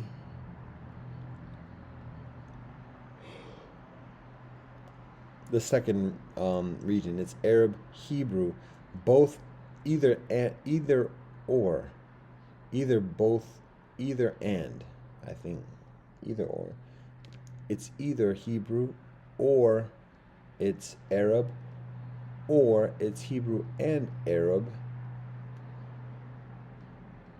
hosted mixed heritage. That's the second category, geography predominantly based. The third category is South Asia. So in this category, again, it's the mixed heritage that is hosted by South Asia. This includes Aryan migrations for thousands of years ago.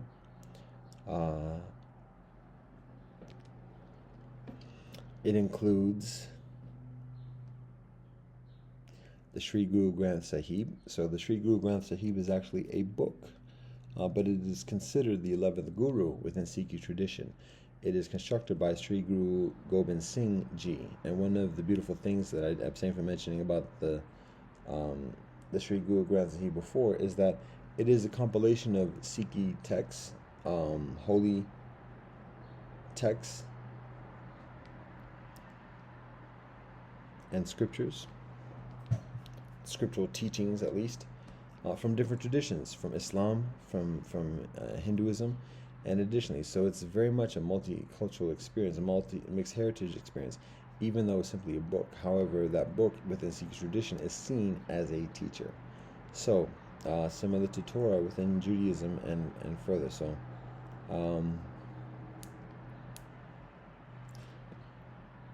the third component in this category is Ben Kingsley as Gandhi. So Ben Kingsley is an actor who's British.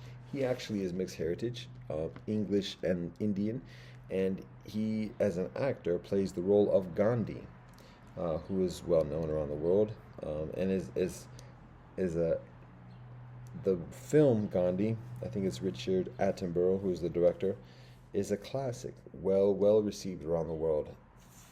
40 years ago, over 40 years ago. Now, again, as I mentioned, Gandhi himself can be recognized as being mixed heritage because he grows up where his teachers teach him the teachings of different traditions. The teachings of Jainism is significant. He studies in England. He's a student of Tolstoy and further. So, again, mixed heritage isn't a question of blood quantum. Mixed heritage is beyond that. So,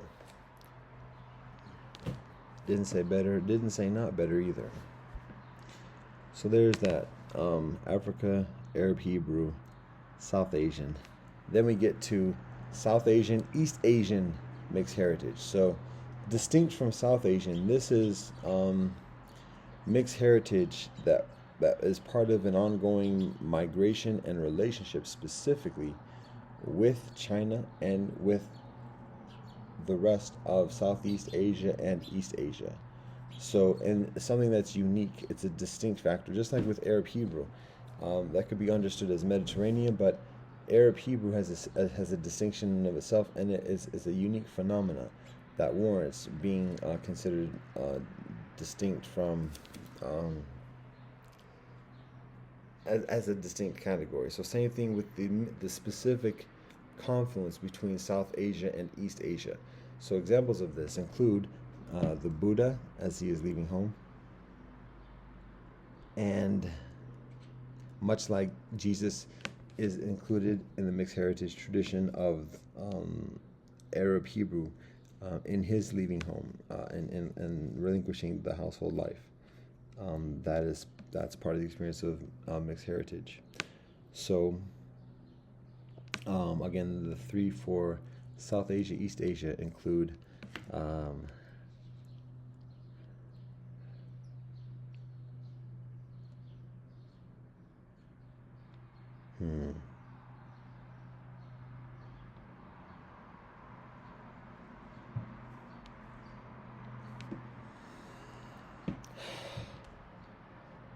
This is what I'm talking about. If I do it without notes, it's going to take longer. South Asia, East Asia. The Buddha leaving home, that's one. Oh, I know. Singapore. The founding of Singapore, one of the first leaders, is another one.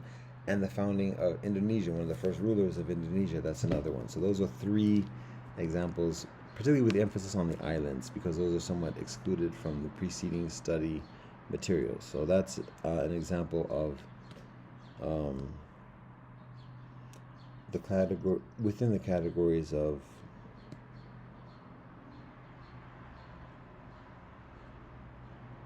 South Asian pan heritage. South Asian, East Asian hosted pan heritage. African, Arab, Hebrew, South Asian, East Asian hosted mixed heritage. Then we go to Iberia. Iberia is again referencing what I talked about before in terms of like the confluence of different groups within the Iberian Peninsula of España and Portugal. So three examples of this, and it's a distinct phenomenon, and it becomes much further influential, particularly when we look at the history from this point with the first contact and with the colonization of the Western Hemisphere, still significantly unquestioned today, and still in the endeavor of securing reconciliation. Falling asleep whilst I talk. African hosted mixed heritage, Arab Hebrew hosted mixed heritage, South Asian hosted mixed heritage, South Asian, East Asian hosted mixed heritage, Iberian hosted mixed heritage. So with the Iberian experience, three examples of this include the Aryans, Hastin, and Bjorn Ironside, the Vikings entering Iberia, and that's mixed heritage right there. Another example is Yaqub. The last name escapes me at the moment, but one of the African heritage rulers of or within Iberia during the Moors, during the days of the Moors. And then the third one is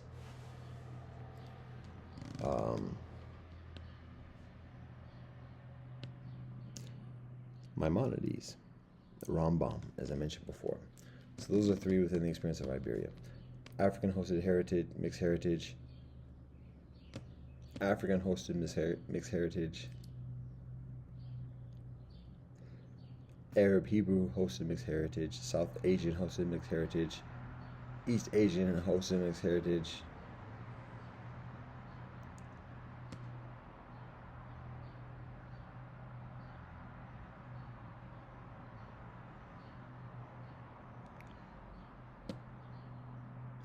Oh, I gotta do it again. Fell asleep. African hosted mixed heritage. African hosted mixed heritage. Arab Hebrew hosted mixed heritage. South Asian hosted mixed heritage. South Asian, East Asian hosted mixed heritage. Iberian hosted mixed heritage. Native hosted mixed heritage. European hosted mixed heritage. That's where we're at. So this is mixed heritage that is hosted by Europeans. Three examples of this, and again, this is pretty significantly based upon geography. It's a further affirmation of what is established before in a preceding list.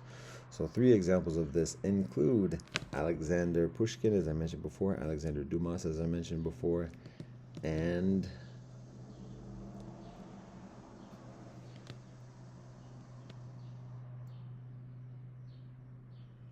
I'm not looking at notes, I'm actually just closing my eyes.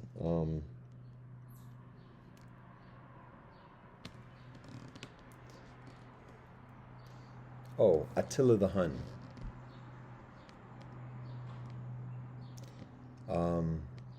Those are the three that are included within the European hosted mixed heritage. That involves some recent adjustments too. And then continuing on from there, that's numero 6. African hosted mixed heritage. Arab Hebrew hosted mixed heritage, South Asian hosted mixed heritage, South Asian East Asian hosted mixed heritage, Iberian hosted mixed heritage, European hosted mixed heritage,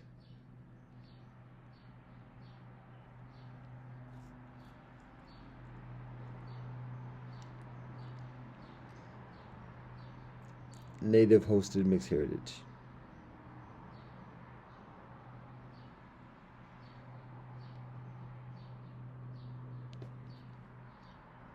So I mentioned some examples before. Again, this is mixed heritage that is hosted by indigenous community, particularly from the first contact. So this includes the first contact with the Taino peoples, who are very friendly and hospitable, saved Columbus from damaged ship. And again, the tribal leader who provides that, Guacanagarix, pronunciation wanting. So that's one example of mixed heritage within the native hosted mixed heritage. Another example is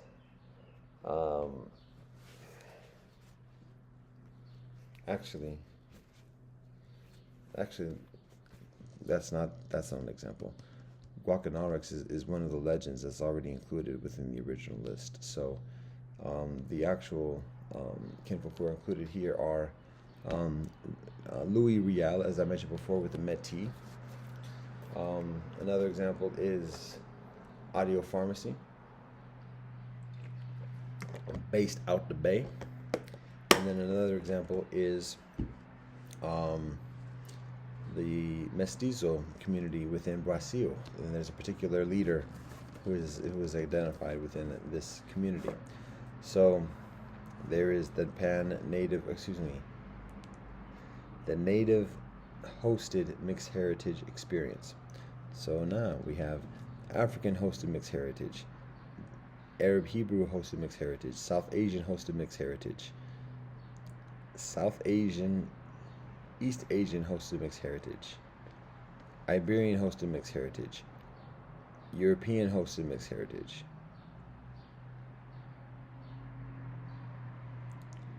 Native hosted mixed heritage,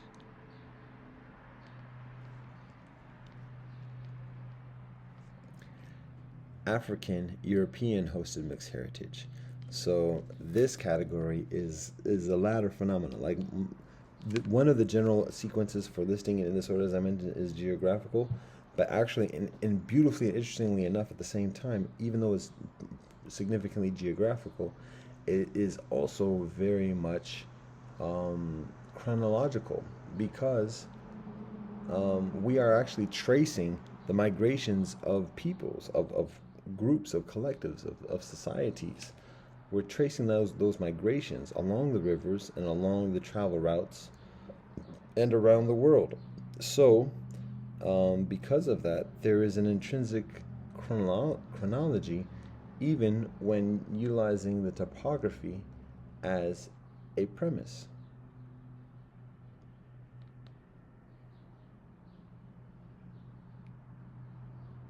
Wow, I had to stop and think about what I just said. Wait a minute, what did I just say? And does that make sense? Yes. So the basic sequence here, you may notice, coincides with the sequence of the river circumnavigating around the continent of the eastern hemisphere to the western hemisphere. So that's basically it. But at the same time, you might also notice that, well, and I might have been somewhat understated in terms of the aggregate history of world civilization, but basically, and this is something that we're presenting in the sequence of maps that I'm supposed to be doing 2 days ago.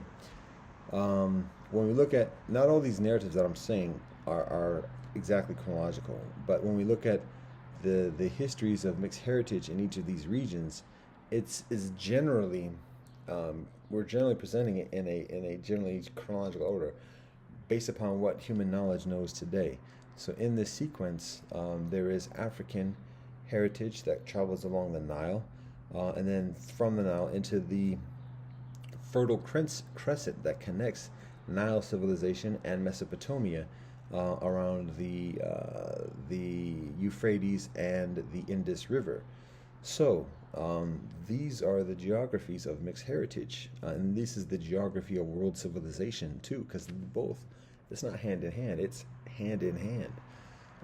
So there's that, and then it continues on. So then we talk about in the Indus Valley civilization, and we talk about the Aryan migrations.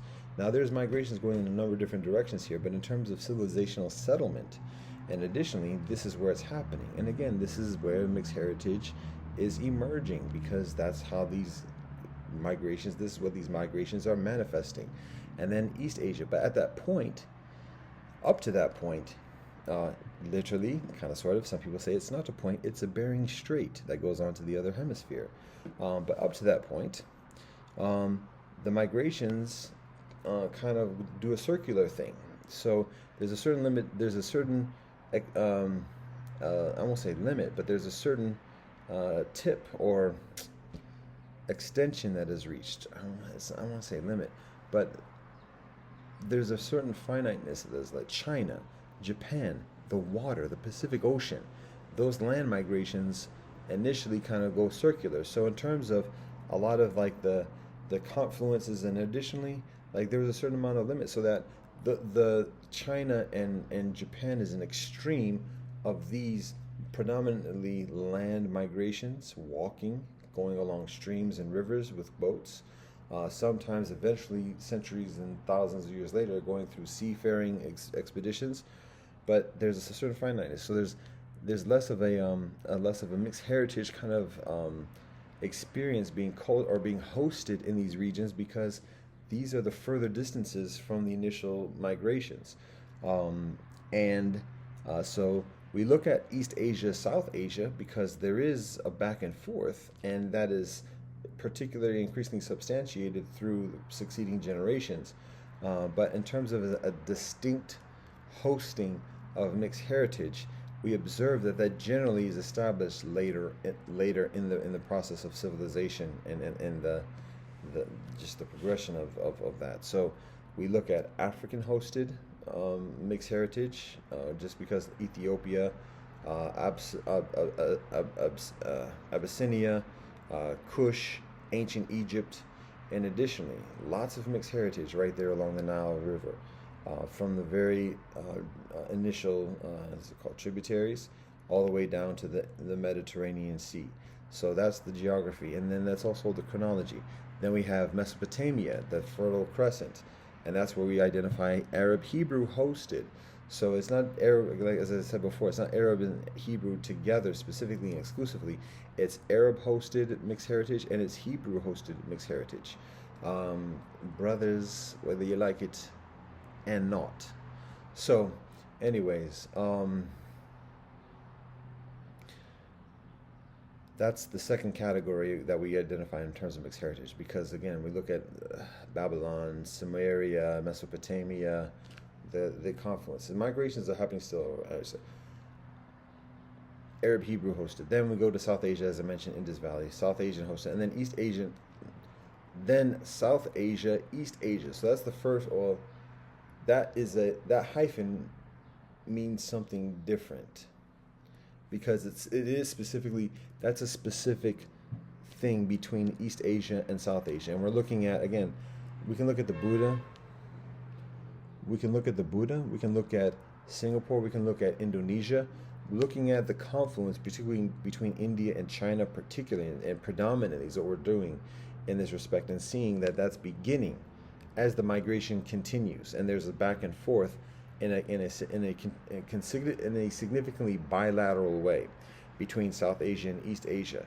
There's a bilateral mixed heritage experience that is cultivating at an old time chronology. So even though there's not a lot of multilateral mixed heritage migrations and conflicts as we observe and as we know at the moment, we do see a bilateral between East Asia and South Asia. So that's why we include it as 4, without specifically describing East Asia as a host of multicultural heritage or mixed heritage, because again, Japan is significantly isolated. China is still somewhat remote in terms of that experience, but particularly in Southeast Asia, we see further ancient experiences of mixed heritage between India and China, the migrations, and additionally. So we do include South Asia, East Asia as a distinct category, and at that point in our sequence. So Again, it's generally geographic, circumnavigating the thing, but it's also it's a confluence of rationales that go onto this list.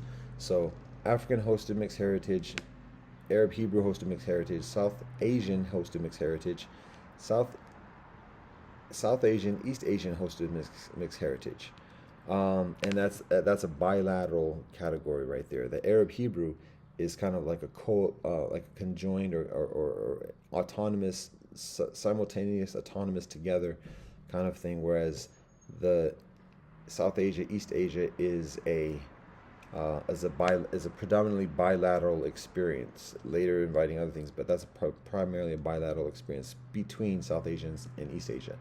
Continuing on Iberia. So we just went from one side of the map to the other side of the map in terms of that continent, but we're recognizing at the same time that bilateral multiculturalism or mixed heritage experience is emerging. Similarly, in Iberia, it's also emerging. Again, describing the Aryan arrival from Scandinavia. Or looking at, well, I gave the examples. The Moors from Africa. There's a north-south entering into the Iberian Peninsula, and then there is this continuity of the Israel migration with Maimonides, Rambam, and additionally. So that's just some of. I mean, the whole Iberian Peninsula is like huge within the mixed heritage experience, and then that manifests itself in the continuing imperialism and colonies from the Iberian Peninsula in subsequent centuries. But in the initial stages that we're looking at, in terms of the chronology here, this is pre-Columbus. This is pre-first contact. So, anyways, those are the first five. Then we have Europe, because now, just like with Asia and China and Japan, Europe has its own kind of extensions of remoteness in terms of heritage and mixed heritage and the confluences. There's a long-standing migration, but again, the actual geography of Europe as a host for mixed heritage experience is increasingly remote. But by this point, we've pretty much covered the entire continent, and so it's relevant and appropriate to include Europe here. So I mentioned the examples of European-hosted mixed heritage: Alexander Pushkin, Alexander Dumas, and Attila the Hun. Now, that's somewhat, we can reason about that, but those are the examples that we shared. Also recognizing that a lot of other examples or a lot of other legends that can represent mixed heritage are already included on a preceding part of the list in the actual or the preceding geographic-based monocultural lists or comparatively monocultural lists. So anyways, that's Europe. Then now we venture off onto the Eastern Hemisphere, as I've said it before already. I said what the joints are, and we're doing that even before describing East Asia. We're doing that, so it should make sense for those who have an awareness. For those who would question, to be honest, for those who would, somebody might just question off of geography, but if anybody doesn't have that knowledge about. Anybody who is without that knowledge of East Asian mixed heritage experience, who has an interest in this, might just trust what we're saying and not question that. But for those who do question it, we can reason about that. Anyways, well, I'll explain the reason, God willing, in some way, even if not explicitly or fully. I'll just address it, God willing, because it is in there, but we'll just clear it at the end. Here we go. We just said Europe. Oh, my eyes. This is what happens. This is what happens. Fatigue. And it's getting warm. It's heating up. So then we get to native hosted mixed heritage. So, and again, here I mentioned Louis Riel with the Métis, as I mentioned before. I mean, there's just so many examples of native mixed heritage, from whether it's Northern European, whether it's Iberian, whether it's African. Those are primary paradigms of mixed heritage. And now at this point, it's like all over. It's all different type of ethnicities. The examples we have are going from Louis Riel from the North, Métis, in the area known as Canada today. We have Audio Pharmacy based in the Bay Area, the land of the Pomo. And then we have the example of the mestizo, and there's a leader, one of the first leaders from 200 some odd years ago, within the mestizo community that we include here. Some of the names are new to me, so some are further committed to memory and by heart than others, but that's part of the study. So that's native heritage, native hosted mixed heritage, African, Arab, Hebrew, South Asian, East Asian, Iberian, European, native. Then we have African, European hosted heritage. So, in this respect, what we're talking about specifically, just like with South Asia, East Asia, being a bilateral experience of bilateral hosting of mixed heritage. Also, here we have a bilateral hosting of mixed heritage, which is specifically African and European. And there are a number of reasons why we particularly highlight this particular thing. All personal biases acknowledged, I think. But basically two things. One, there is a large population, but even before that, the obvious thing. These are the extremes of human civilization, of world civilization, let's put it that way. Black and white, plain and simple. And that's a significant thing to recognize in the mixed heritage experience and in the global experience. So, and there's a certain intentionality, consciously and subconsciously, within imperialists and within idealists and otherwise, of the bond and the bridge and the bounty of black and white. So that's a very prominent paradigm within the global mixed heritage experience, even when there has yet to be a definitive sovereignty of mixed heritage people recognized on the world stage, even to the extent of a Métis National Council. There's the example, like I said, Ghadwal in the Southern Cape. That's a little bit different than this experience. We're talking about the hundreds of millions of people of African and European ancestry, mixed African and European ancestry, in the United States through the generations, then also in Europe through the generations. And does that overlap with what we say with Pushkin and Dumas? Yes. Shall we talk about all the other overlaps that we observe? Maimonides, Aryans in Iberia. Are we done? Thank you very much. You're welcome for the awakening to your double standards and hypocrisy. Cheers. Now, anyways, that's a very distinct and comparatively significant. But I don't want to say one's any further significant, but it's beneficial. There is benefit in acknowledging this as a distinct category within the mixed heritage experience for numerous reasons. So there's that. Now we get to the ninth category, and the ninth category is again a geographic-based category predominantly, which is the East Asian hosted mixed heritage experience. So just to sum it up again: African, Arab, Hebrew, South Asian, East Asian,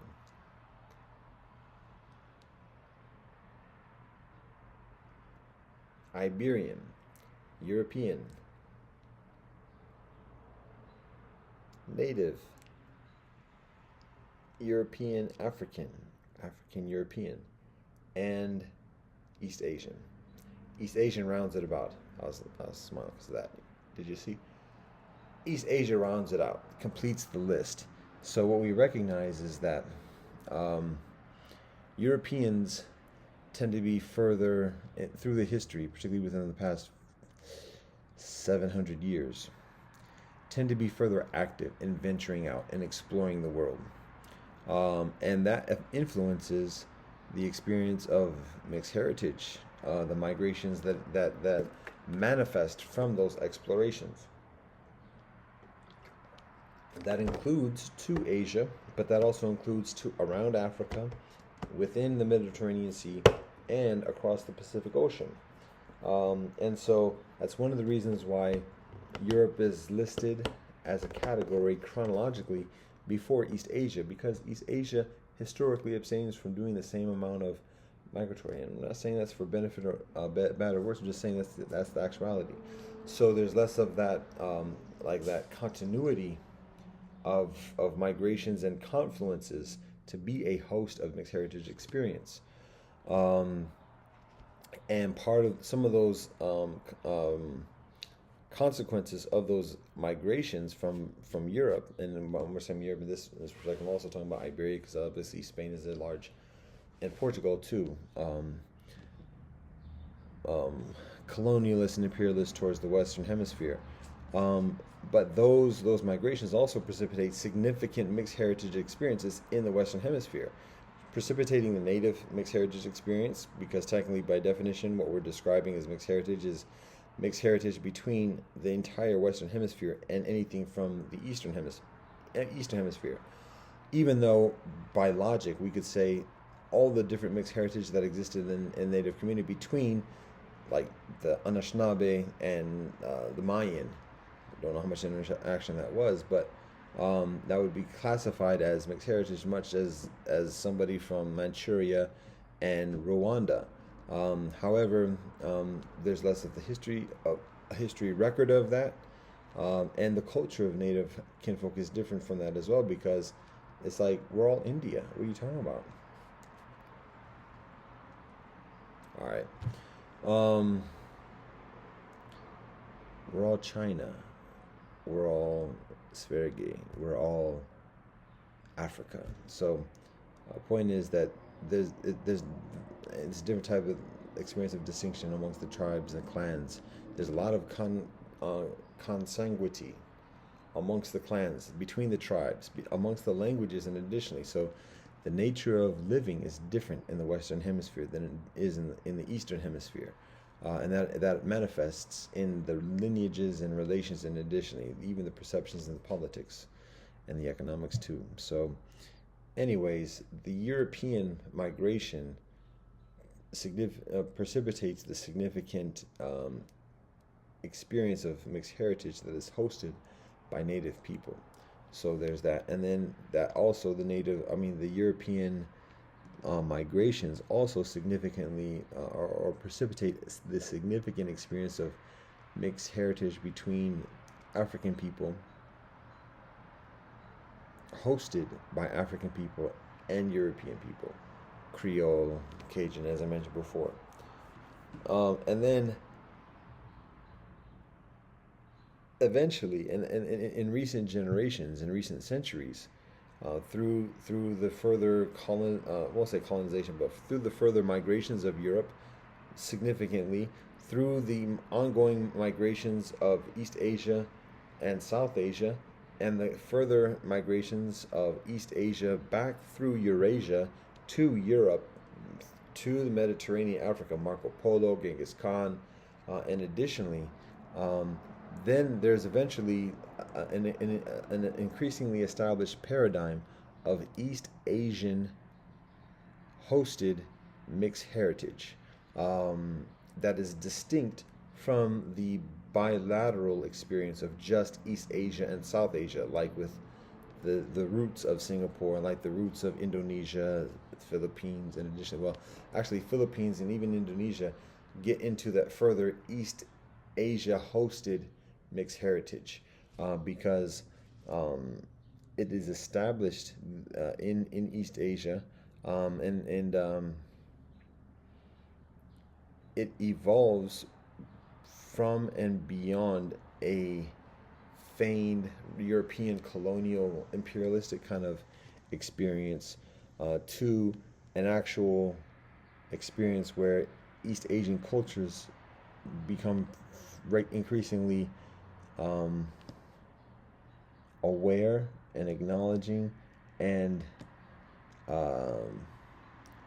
intentional about the mixed heritage experience. By that I'm saying like this, like a community saying, yo, we've got something going on here. We got these kind of people that aren't strangers, but they're not part of us either. We're gonna have to do something about these kinfolk. We're gonna have to like cultivate some kind of culture, some kind of narrative, or whatever else, because we recognize, these people are the part of us, and we're gonna have to do something with this, and it's not gonna be easy. So, there once was a little species made from clay. Easy, not easy. Okay.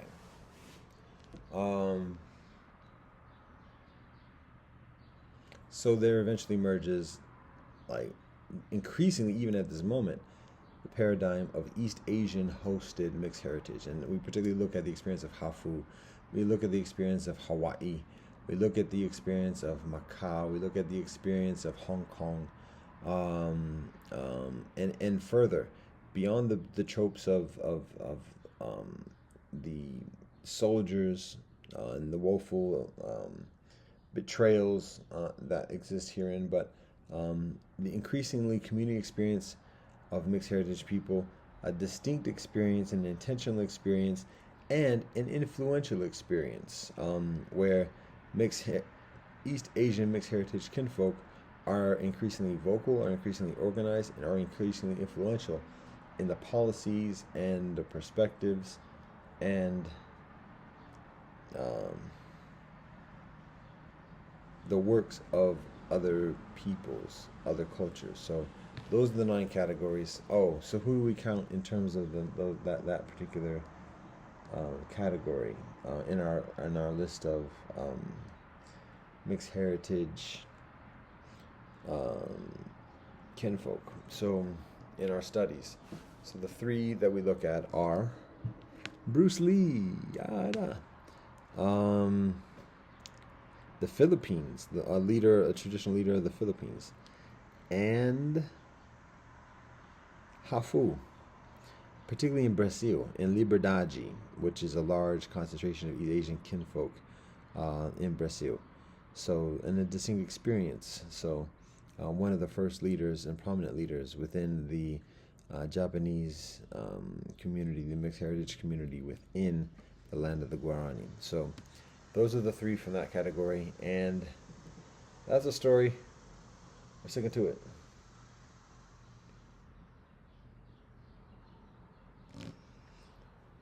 We, within our list, three of the kinfolk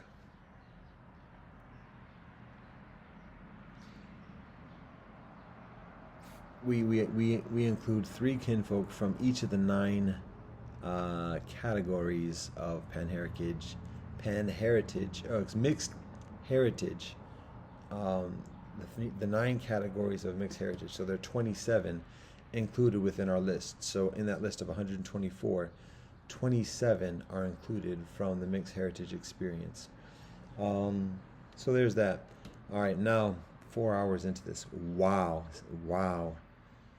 All right. Shall we calculate this at the rate of a university professor? Like what the rate is of like a lecture. And a lecture from home. And a lecture from home that begins at 4:30 in the a.m. 4 o'clock in the morning. Where you gonna be? Outside? No, inside at my desk window. So Heather B is that reference, and it's actually 5 o'clock, although it's actually 9 o'clock. Did you get that?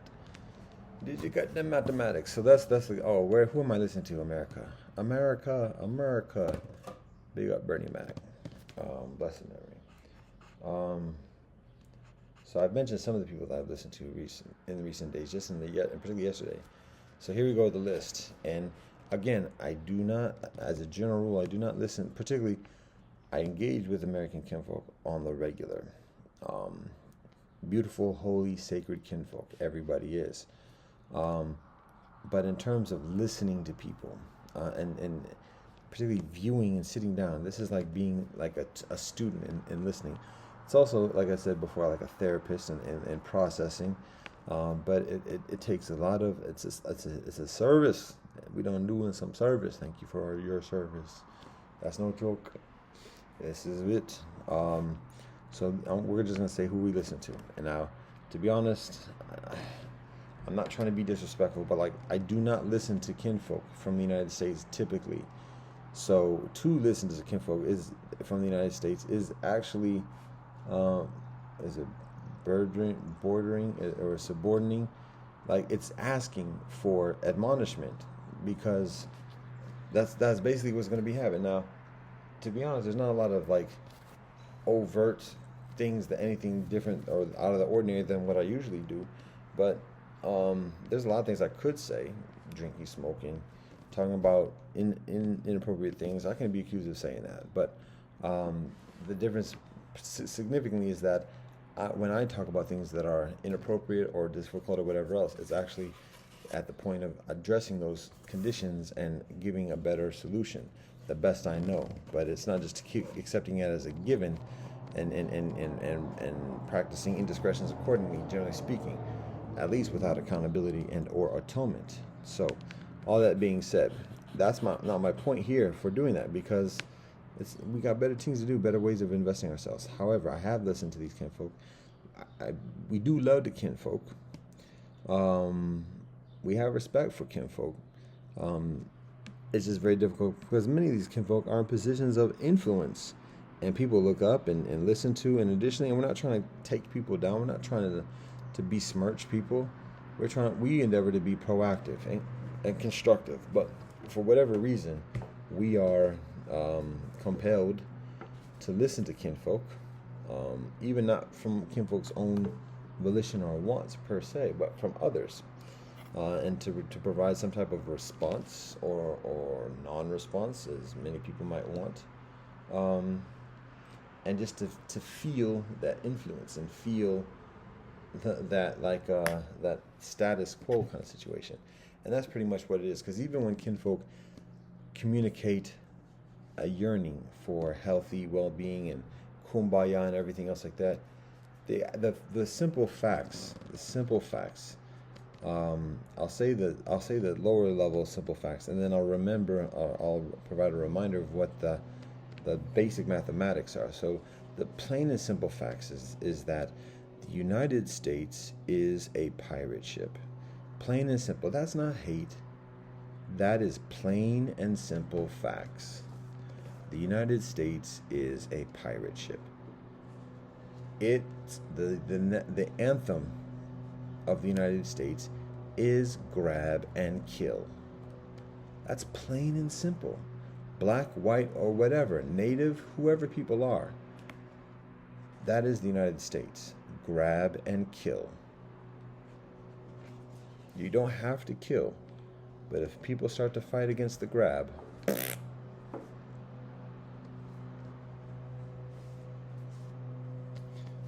that's plain and simple.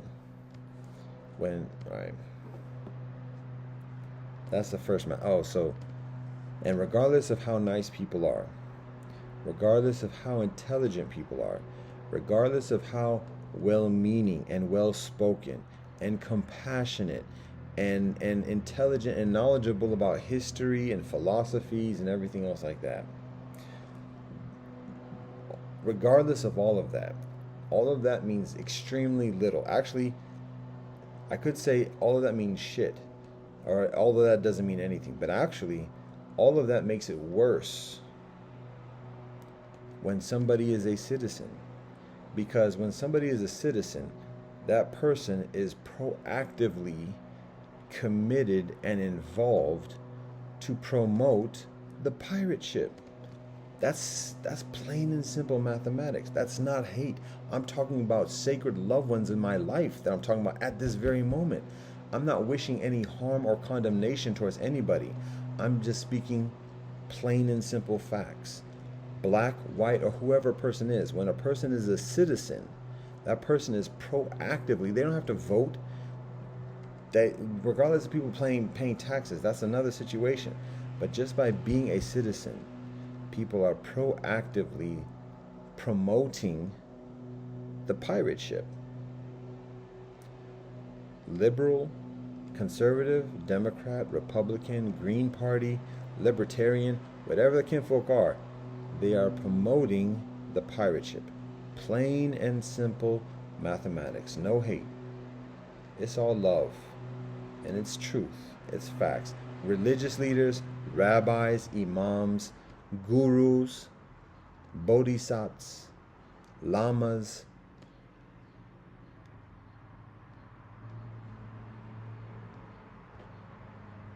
reverends, all the religious leaders, all the professors of universities, all the leaders who are citizens are proactively promoting the pirate ship. Grab and kill. And I said those who have the nice words, and I'm not going to name names who I haven't listened to in the past couple of days, because that's not the point right here. But there are a lot of people who are champions and so beautiful people that I listen to, that I studied, and that I emulate years ago, and I still love and appreciate and respect in many ways. But when people have a very kind word and are very compassionate and very knowledgeable and very intelligent and very charismatic, and talking about the plights of peoples and additionally, but at the same time, at the end of the day, are still citizens, they are proactively promoting the pirate ship.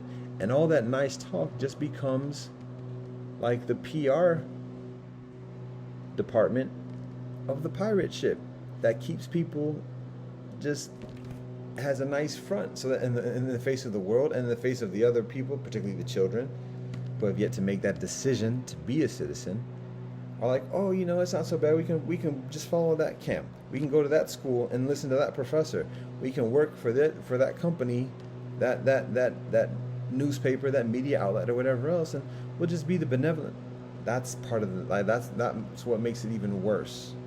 And we're not trying to do less than or greater than, but to disavail ourselves, to clean ourselves from that delusion of the compassionate citizen, who is who strives to be best, because proactively promoting the pirate ship, grab and kill, and it becomes, like I said before, that young brother at the airport. Oh, what's going on?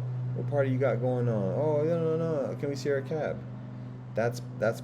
And I'm gonna say another word, P word. My name is Peter. I live on the second floor. That's actually Lucas. The other one is, well, my name is Simon, and I like to do drawings. It's the Pim Gang. So, did.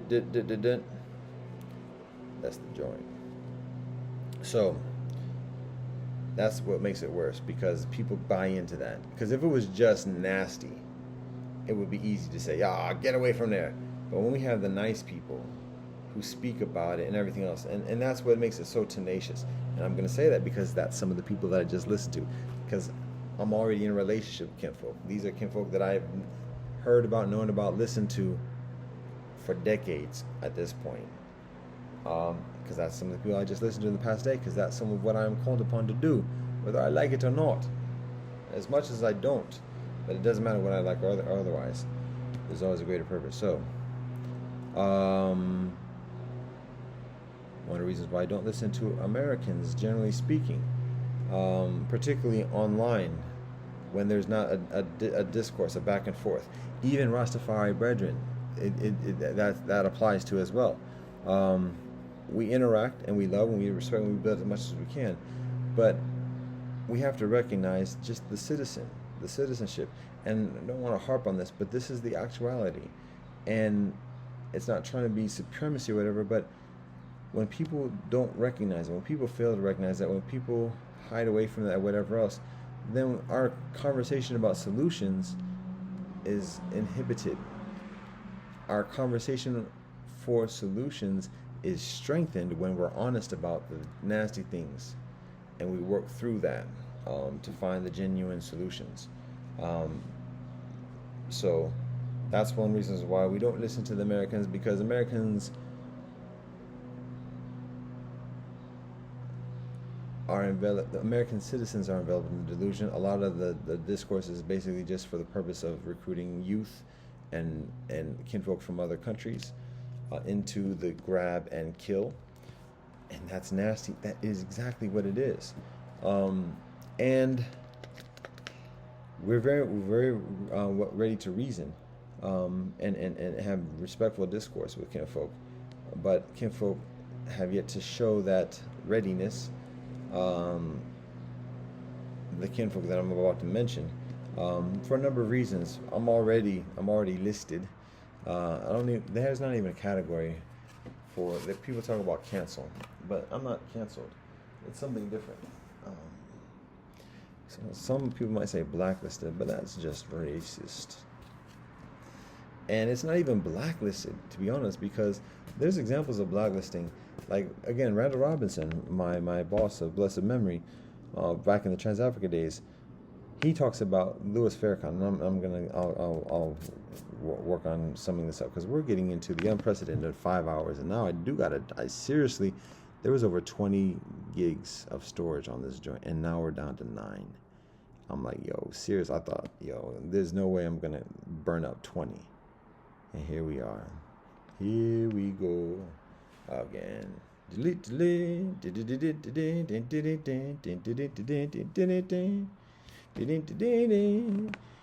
Shall I say that reference? I'm going to say that's a Cleveland, Ohio reference right there. So I'm not going to say any other names on that one. We're going to keep that kind of close. Oh, I see I'm getting a little bit button happy right here. Button happy. What? Click happy. How about that? Wow. I'm closing out stuff, and I have to be mindful of that, because I can close out the app that I'm utilizing right now inadvertently amidst my somewhat disparate concentration. So here we go. What else was I gonna say? I was talking about the people that I listened to, but something before that, though, of course, because there's got to be something before that.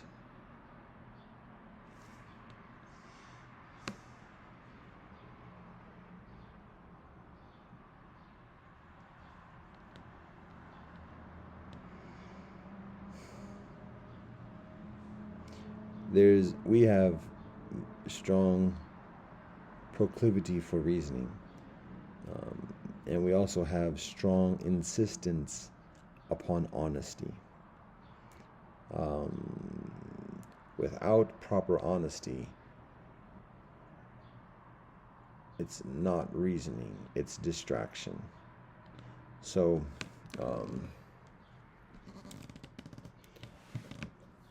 that's one of the challenges. I was talking about being blacklisted. So Randall Robinson was talking about Louis Farrakhan back in the day, and he was talking about how Louis Farrakhan was blacklisted from a lot of the mainstream media outlets initially. Now, we don't look for that today anyways, but Louis Farrakhan was in that kind of position as a national leader for a while with a national organization to frequent mainstream stuff when invited or when whatever, but he blacklisted because of things he says.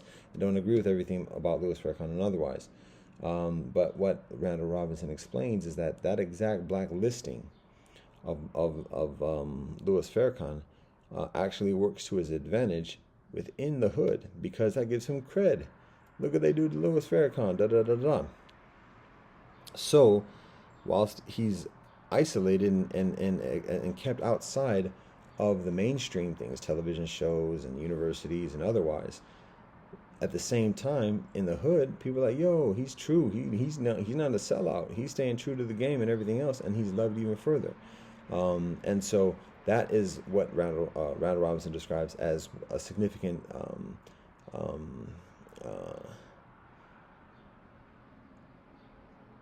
ability to organize people to establish what eventually becomes the Million Man March, some 30, is it 30? Nearly 30 years ago. So anyways, that's the kind of like the paradox and the irony of being blacklisted in America, because, and I mean, it's applicable like around the world when there's a corrupt authoritarianism, even with its mechanics and systematic whatever, the official ostracization of an entity, a leader, or whatever, has the way of galvanizing and motivating other entities within that society to support such an individual. It's a credential rather than a liability. Now, in my experience, my personal experience, or in our experience, I should say, can't say that we've actually been categorically or absolutely blacklisted. It's somewhat different. It's gray listed. Is that what we say? I think that is what we say. Gray listed. By that it means just like just dispersion. Where Brethren Johnny Pitts talks about the blur, it's something like that, but it's like a cloud, and it's like a gray cloud of just like hate, like almost interestingly enough, like the Brethren the other day. Whenever like looking to build with people, or whatever, like even when kinfolk immediately respond with like positivity and favor, it's like then like the anti promotion campaign emerges, and people just like start to like surround somebody and start like saying, I don't know, and I do this, and just like it's like that kind of like passive aggressive, like that strategic passive aggressive dispersion, casting dispersion. Yeah. So anyways, that's what we observe. And the thing is, so it's a stigmatization is one thing, and it's a severe stigmatization, particularly when dealing with the elitism within society, because it doesn't take much to dissuade people and otherwise from participating in buying in or investing. Now that's been a long time. That's since law school.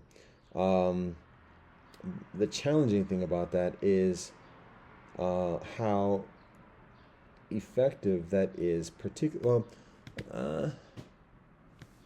I give this? All right. I'm trying to think of if this connects the dots plainly and clearly. Okay. Yeah. All right. Yeah. All right. So here's an example of what I'm talking about. Tangible. When I was in law school, I'm not trying to like flex a name specifically at the moment. I'm not trying to hide the name either per se, but I just want. It doesn't matter. It's not a big deal if I mention it or not. But for the moment, I just won't mention the specific law school. It's on the record. I've said it before, but just for the moment, I'm not going to say it. I attend a prominent law school, large law school with a large population of African students, people of African ancestry. And I mean, we're going to tell the whole story. 4 hours, 9 gigs. All right. My first year, I host a gathering. Well, no, we're not going to tell the story. We'll just get fast forward. At some point, I'm asked to be Black Law Student Association president. I think actually they were called chairs at that point, because the only president at the student level at the university was the Student Bar Association, the SBA president. All the other ethnic groups and everything, they're called chairs. I think I changed the name to Balsa President because whatever. So, anyways, I'm asked to run. I was about to run the year before that. There was going to be contention, like a run, like a campaign thing. I was like, yeah, too much of an ego or whatever. I don't want to look like I lose, whatever. So I talked to the person who was going to run. And they said that what they want to do. I said what I wanted to do. So they're like, all right, well, I would support that. I'm like, fine, that's cool. I'll bounce. And so I didn't run. And I did what I wanted to do. Worked with the alumni and did some stuff. We got some things done with the alumni. And that's basically what I wanted to do. Now, most people don't do any student organizations third year law school like that. That's you've grown up third year by that point. We're not doing student things. Like we getting paid 6 figures easy back then, which would probably be, I don't even know what the starting salary is these days, but it'd probably be $250,000 at this point. So like Cats is earning hour billables, so billable hours at that point. So what you talking about spending 20 hours working for this student organization? I can spend 20 hours working for the law firm and put up, how much is that 5 figures, 6 figures just in that week. That's a little bit of exaggeration, but thereabouts. So Cats is not trying to be student organizations at that point, third year, which is what I'm basically saying. So when I'm approaching my third year, I'm asked to be the student president. And I'm like, yo, I'm working on building a non-profit, quote unquote, at that time, Asona. Like that's why I'm devoting and investing my energies and concentration. But I'm asked, I'm solicited, and I answer the call. I'm like, okay, all right, fine. And so my campaign is uncontested, or my candidacy is uncontested. Nobody runs against me. The whole board, for that year, it was like we had it all set up. It's like the legit conspiracy joints that kinfolk do to like the what is it, the a charade elections or whatever. Like the whole thing was already rigged. Like it was already set up, but I'm put in the front. So whatever, okay. Now we had an agenda and everything else like that. In terms of like we already knew that there's only so much time we have at the school to utilize the resources and the access. We make a phone call, people pick up the phone. We name the school, people pick up the phone. That's how we communicate back in those days. Like we know we only had a window to do that, so we were like setting up agenda. Particularly me, this is my third year. I'm about to be out, so we had an agenda for the year about like programming, work with other organizations, and getting things established. And as we're getting that established, just as as about the year's about to start, that's when I get beat down by the police and locked up and charged with federal felony assault. What up? Now, do you see that? You think that's just a coincidence? Come on now. Now, at the same time, and at that point, now I'm going through things at that point. Like I'm going through things at that point. And so one of the things I do is like I would dress as I'm basically dressed now. I didn't have these fatigue lapels or whatever back in the day. But I'm just preppy, whatever else. Khakis, because I'm repping the Midwest. And so eventually, like after the jail experience and like feeling the solidarity with the kinfolk in jail, seeing the slave trade happen in the jail cells, underneath the buildings named after my collegial the families of my colleagues. Peace and blessings to all people. Like I'm identifying with the streets at this point, like not just the streets, but like with the hard knocks life. And I'm not a hard knocks cat, but anyways, look at that. Scratching the nose with that one. He died. So, point being, like now instead of being so preppy, I still did that. Still had the Abercrombie and Fitch, the pedophilia joints. Come on. Should not make jokes of that in light of that, but that's what I was doing in terms of repping Abercrombie and Fitch, not the pedophilia, but anyways, that's a whole other thing. My point is, I'm preppy during those days, so I was still doing that or fairly frequently. But at the same time, I'd rock to school with just a t-shirt, a white t-shirt, khakis in a t-shirt, sounding like some kinfolk from Compton. But khakis is actually Midwest too. That's what I do, and that's what I was rocking. And then eventually just jumpsuits or what people call tracksuits or whatever. And with a t-shirt, it's hot. It's Potomac area. It's a swamp. But then the other members of my constituency of the Black Law Student Association didn't take too kindly to that. Why? Because it was not professional. It was not of the exact environment, the social environment of the law school. And now people are starting to have concerns about my perceived militance and my ethnic proclivities of how I present myself, and then starting to cause dispersion on me for being beaten down by the police and charged with a federal felony. And so I could see a lot of the people who are backing me before when asking me to run in additionally, or asking me to be president, are now like concerned about how my persona or my even just my appearance is perceived by the hierarchies within the school, the firms, and additionally for the people who are looking for jobs and further. Now, there's certain recognition and understandability by that, but also recognizing that the reason why kinfolk asked me, Mr. Mixed Heritage Redbone, one, because I go to an HBCU, so I probably have a further knowledge and further immediacy and relationship with African kinfolk than many of the kinfolk who are pure blood or 90% or whatever, if we got octoroon and quadroon, then half runes or 75% runes or 80% runes or 90% runes. Why another kinfolk didn't run is because what happens is that even the darkest kinfolk in the elite schools and the elite part of society becomes highly leveraged, isolated from all other types of African kinfolk, isolated from African knowledge. Some might be experts academically, but still significantly leveraged, particularly those who are American born. Some who are African initially have retained those connects, particularly because they retain language and ability to communicate, and thus are valued for that. Because now they're the U.S. connection to the African continent or whatever. But for black folk, African kinfolk, who are come from the Middle Passage and slavery, there's little market value in the elite. It's just like a public policy check mark.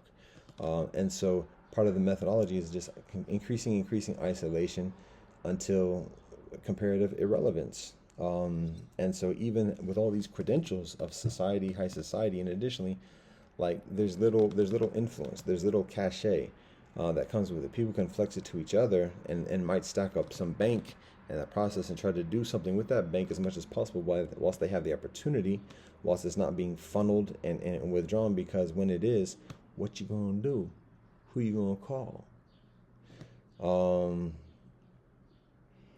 Anyway, so recognizing that with me, I'm not trying to do all that. I'm not trying to be a law firm. I'm not trying to do all that. And I still retain certain relations with my kinfolk on the streets, in the hood. And additionally, I ain't nobody special. How about that? I ain't nobody special any further than anybody else is special. How about that? But do have some of the connects because I did not go for the firm route. So because of that, that's perceived as one of the reasons why I'm asked to be boss of president, because of that. Plus, it's a distraction away from what I was doing all the way. So there was a strategic maneuver with that. Supported by BALSA significantly up to that point by the alumni, got a scholarship without even asking for it. But I put in work too, and I provide some contributions. So, anyways, wow, this is a long story. Was it anything? Was it going to be anything else? How about this? The battery's about to go. That's where we was at. Wow, we've been at this so long.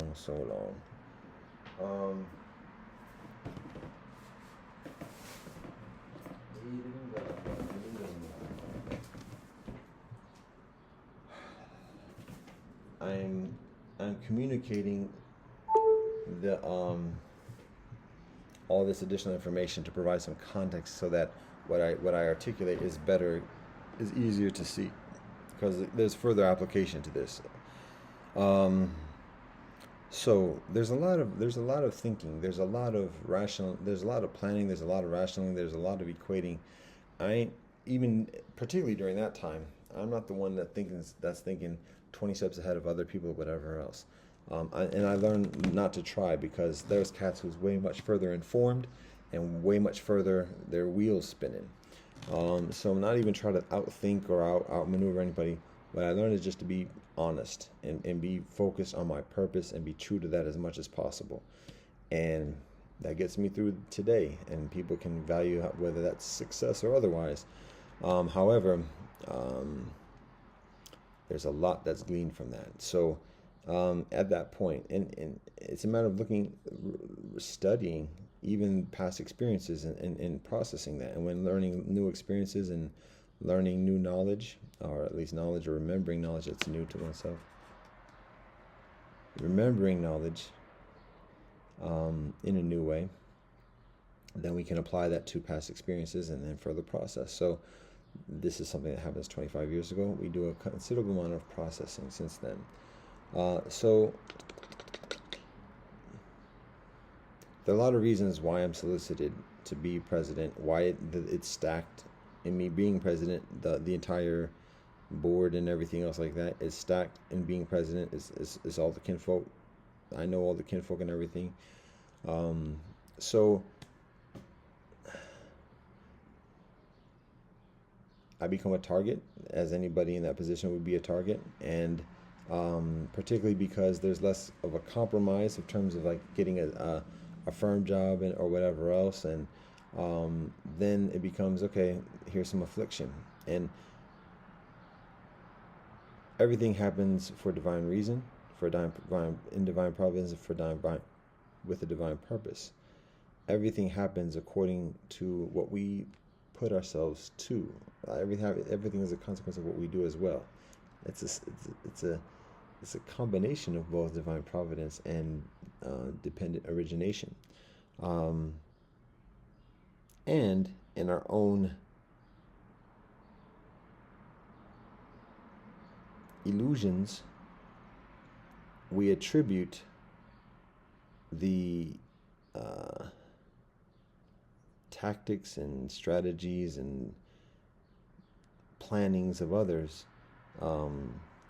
as part of this experience or illusion of otherness that precipitates it. So it's difficult to avoid that in this earthly realm. So I'm articulating this because ultimately everything is God. Ultimately on this earth, everything is my fault. And ultimately, until the ultimately of this earth and further, there is this illusion of others existing, and thus something originating from what others are yearning for as well. So, all right, that being answered,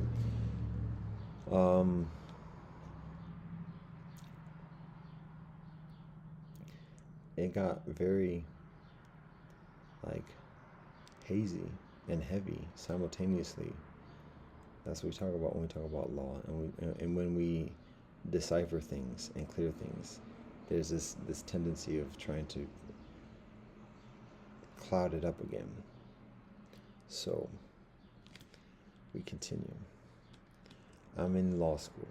Blah blah blah blah. Also president. I become a figurehead, and in becoming a figurehead of a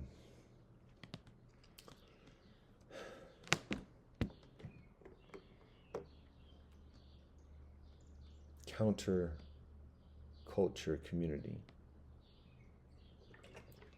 In being a figurehead of a counterculture community, I become a prime target for compromise, for being bought out, for selling out.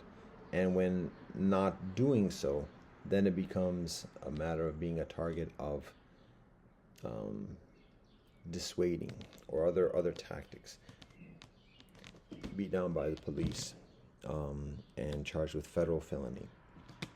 One can say, well, all right, without getting into, see, we're getting all these details. It's not even details, but just like hang-ups. So things change after that, is basically what I'm saying. I become further like hard-headed and stubborn about repping, and still trying to like find out what I'm repping, like what my roots are. How do I stay true to myself? And that's beneficial to recognize that. I started trying to be truer to myself, and truer to my peoples, and additionally, and trying to find out what my peoples are. Ohio, is it DC, Africa, Europe, the world? How do I stay true to this? Because otherwise, like, what clothes do I buy to be true to my culture? Because what is my culture? So I made it simple. A T-shirt. I was fit back then, so I could rock T-shirts with further confidence, and I keep my khakis. I walked with like I said, the tracksuit or whatever else, but that was unseeming for a law student, for somebody who's also president, for somebody who's in a leadership position, for other lawyers, law students, third years, second years, first years, who are getting law jobs, and additionally, where the law firms ask, well, I heard you got a president, your leader of your black student organization is, we hear he likes to be a thug, or da da da da da. And so now that's causing dispersion for people at the job, and now there's concerns. So they come at me like, Peter, why you be like this, man? I was letting my hair grow. Yeah, the roots of the Rastafari start to emerge at that moment. I already had the reasonings with Rastafari brethren in Zimbabwe, literally, just the preceding year when I was studying in Africa. So that's the troubles that kinfolk are having, like at the job, whatever. Now, what kinfolk have a difficulty recognizing in that moment, particularly those in that position, that one, those kinfolk are being led in a path of increasing marginalization and increasing leverage, so that me complying with what is wanted additionally isn't going to help the kinfolk so much one way or the other, because the kinfolk are on a path of just being isolated, not valued. Regardless of what the kinfolk's knowledge are, regardless how brilliant kinfolk are, the people with the big money in the higher echelons and everything don't want a person of African ancestry to have further authority and position within the hierarchy. So black kinfolk, African kinfolk, are not valued by the hierarchy for mind, regardless of how intelligent. Actually, that's a liability. And that's something I learned too. Like, one of the reasons I get into law school, in addition, why people have an affinity towards me, and this is interesting, is that I can solve problems. I'm a creative thinker, particularly at my younger age, because I'm not thinking like other people are thinking. I would sit in the back of the school, yeah, that too. We sat on top of the school. How about that? What's up? What's happening? Anyways, I would sit in the back of the class, listen to like literature conversations or whatever. I wouldn't read the whole thing. I'd read portions of it maybe. I never read a full book throughout high school, honors English and additionally, because the stories were not repping, and the stories were not redeeming either. But anyways, I don't want to like downcast all of English literature, but I was sitting in the back of class and I would listen, and I listen to human experience, and there's a lot of it is just logic and like experience, and then when I'd be called upon, because we got to talk sometime and we got to like show we know whatever. I'm not the first to raise my hand. I'm not trying to play that game. I'm not trying to be teacher's favorite or whatever else. You can have those SAT scores or scholarships or whatever. I'm not trying to have that. But I would say something, and when I would say something, it would be that Confucius response of like, he doesn't speak much, but when he speaks, he says something. I was known for that. So, point is, like, one thing that I had a very strong penchant for, and this was actually exemplified in my business school experience, particularly in the first semester, is solving problems, thinking creatively, finding a solution, thinking outside the box, quote unquote, and finding solutions. So in the business realm, this is extremely valuable. Being a consultant, I was like, that was my thing. I'm in there. Come on, let's roll. Now, but at the same time, I was so valued for that I get into law school. So I'm not even a management consultant. I go into in the hierarchy of the vocations, generally a lawyer is higher than a management consultant, regardless of what the monies are making, just the credentials and the money. Lawyers have a general higher ranking than management consultants from business MBAs and additionally. So I'm highly valued as an MBA consultant, providing solutions, and additionally still have a lot to learn about the world, and additionally, but just the creative thinking when I apply myself, when I'm motivated.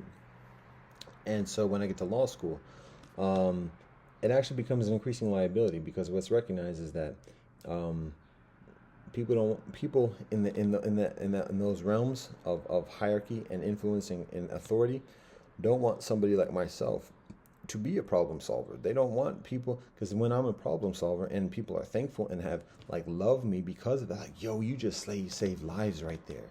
Yo, you just saved all that food right there. You just saved all that. Yo. When that happens, people have that love and everything that undergirds the premises of control within society, particularly along racial lines and further. So they don't bump. You can keep your problem. You can keep your problem solving. Keep those solutions to yourself. We don't want to hear it. We have to like placate and whatever else. And so there's a lot of interest of you doing this from outside and from additionally and from the proletariat. But up here, nah, we don't care. The nice you are, the less we want you. What can we get for you? How can we buy you out? That's what the cats don't care about the solutions. The cats care about staying in power, and some certain kinfolks rising to those ranks is undergirding that staying in power. So don't even care about the solutions. And yeah, nah. If anything, just stay in that corner over there. You can feed us some things here and there. We'll give you some crumbs, and we'll give you lots of money. You can have all the money. You want women? Oh, you want some women? Oh, you want some work? You want some herb? No, it's okay. No, nobody talking to nobody. Have all you want. Live up life in that corner over there. Don't talk to nobody else. Live in that corner for a while. We'll see in about 5 years when the contract's over. And we'll talk about new terms. So, anyways, point is that solutions are valuable, but then at some point, certain people are designated as non-desirables, and so even when providing solutions, it's like, yeah, nah, not from you, not from you. Like when people are dying from injuries or whatever else, I don't want to see no black doctor, because they know they're going to be indebted. They're going to have to love black people after that, after a black doctor saves their life. I don't want no black doctor. I don't want no black lawyer. I don't want no black clergy. All right. That's part of the marginalization. So regardless of how intelligent, and they're brilliant people, brilliant black kinfolk, but they're not valued. And so they might get that first year job, that first contract or whatever, but it's a gradual process of marginalization. Some kinfolk can withstand and be resilient, but generally the only way of staying in the position and getting it is if kinfolk are selling out their own people. That's what the kinfolk are valued for. So they might have a nice game, they might recruit, and it's a facade, it's a front, it's part of their hustle. They got this hustle where they look like the authentic thing, and they get kinfolk to recruit because they're paying. They got money to pay. So yo, come on, what you talking about? This is proof right here. Does this look like proof? We got you. And so they get recruit, and now they're valued because they're leading this big crowd into self-destruction, and the firm likes it. That's the way of staying in that sphere. So when I'm not buying into that, now we got trouble, and that's when we get the gray screen, or the gray listing. Now, all that being said, some kinfolk are aware of this, some kinfolk are less aware of that. But me being thuggish, ruggish is not doing one thing much one way or the other to the kinfolk. Now, I described some of the liability about firms questioning me and talking to their associates, first year associates, second year associate. Well, second year law school interns, or whatever the term is called. First year associate would be somebody who graduates and is already part of the firm. Anyways, they're talking to their summer interns or whatever, saying, hey, we heard about this guy, and what's going on with that? I mean, what do you think about that? And so then now they feel the onus of talking to me. Peter, why come on, man, you're making it hard for us, da da da da. And I at that point, I'm still in absorb mode. I'm just like, don't you see what's going on? Like, can you I mean, you're talking about rising through your ranks in the firm, but do you see what the aggregate is going through? And in addition, it's not just a matter of like looking at what's happening on the streets or whatever else, but like, do you not see how the game works, and how, like, here's one rationale. Because when I push the button in terms of being militant, or being perceived as militant, because I'm the same dude as I am during that point, I just maybe further vocal, and I'm right in the face of kinfolk who are antagonistic towards me from the echelons. Now kinfolk are hidden and don't and tend not to just recognize there's very little benefit for kinfolk to come out the hiding places to confront me directly, as much as there is that occasion in the ivory towers. So they're intermediaries for that. Now, in that space, what many kinfolk seem to have difficulty recognizing is that when I push the button, or when I'm seen or perceived as pushing the button, I actually make further space for kinfolk to get further position of where they are. For example,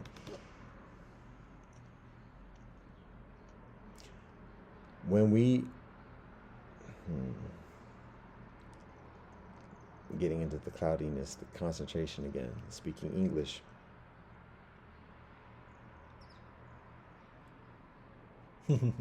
I glanced at the list and I just saw Hannibal listed there. Haha.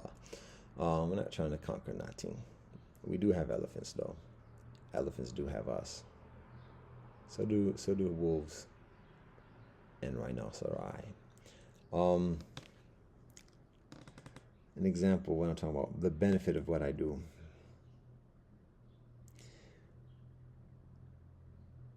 The dispersion that's cast is lightweight. At the same time, the pressures that are put on the firms and the pressures that are put on the school are significant. And when we don't sell out for a small price in those pressures, that raises the stakes. And thus, the school and the firms are increasingly motivated to provide concessions to the students in Bolsa and additionally. And some of those concessions are, yo, we have a job offer for you, but we want you to disassociate with that leader. We think that's trouble. So can you give us your word you're just not going to associate? Sure. Yeah. Here you go. That's what we're talking about. When we push the envelope, we make the sellout terms for the kinfolk around us increasingly lucrative. You get me, no? You heard that. We make the sellout terms, the terms, the deals that kinfolk make to sell us out. We make those terms further lucrative for them cats. We know that. They know that. They won't say that too tough, too quick. But that's it. That's facts. And one way or another, we get a chunk of that. We're not asking for that. We don't want that. But that's the way the game works. When cats want to optimize the duration of those benefits and experiences, we're not soliciting a chunk. We're not soliciting a percentage of our betrayals and otherwise. But we know that's how it works, one way or the other, through all the different doors and everything else like that. But what we say in all of this is for people to be as honest as possible, so that we can be as effective as possible and efficient as possible in our collective well-being and cooperation. So that's what we're talking about. When we stay true to the game, we raise the prices of betrayal. We raise the wages of those who betray when we stay true. Now, we have yet to experience that finality. And so there's an ongoing saga of betrayal and redemption and betrayal and redemption. What is all this talking about? What am I talking about? Where am I going with this? America.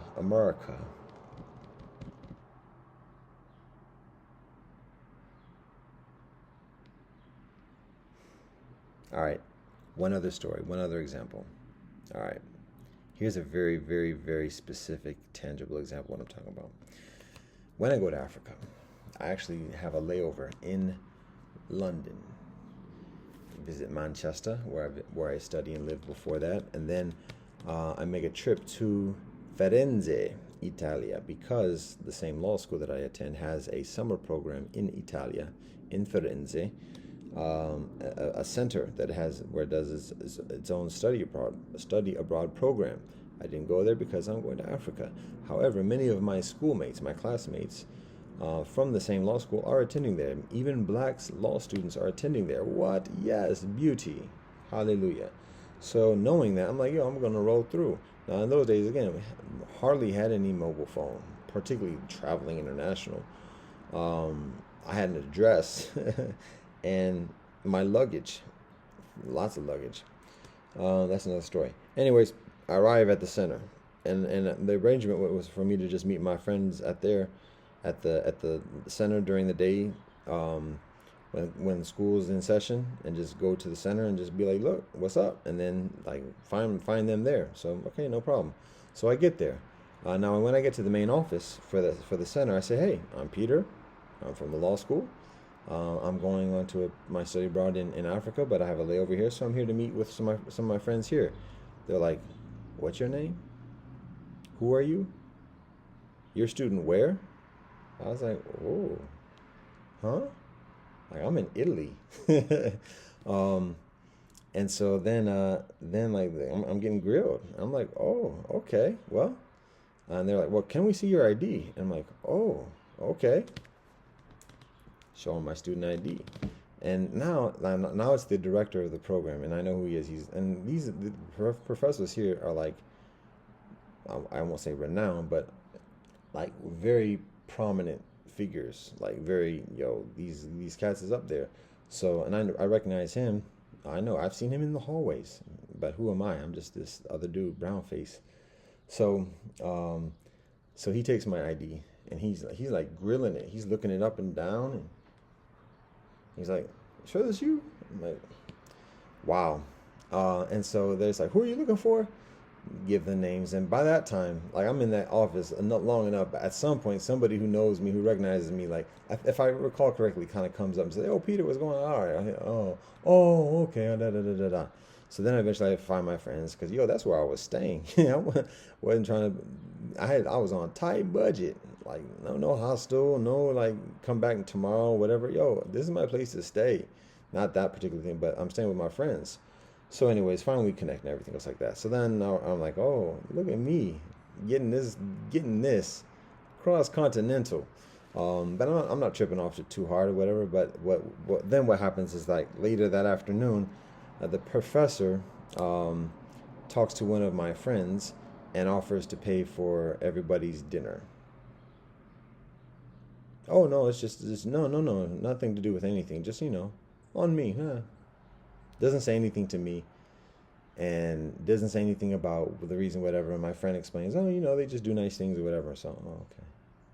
That's the example I want to talk about. When kinfolk commit injustices, get called out, aren't able to, like, ruffle feathers or get a reaction or provoke or whatever else, there has to be some kind of concession to maintain the order. Otherwise, it festers and it festers, it builds, and it spills over. It spills over the top. How about that? You heard me now.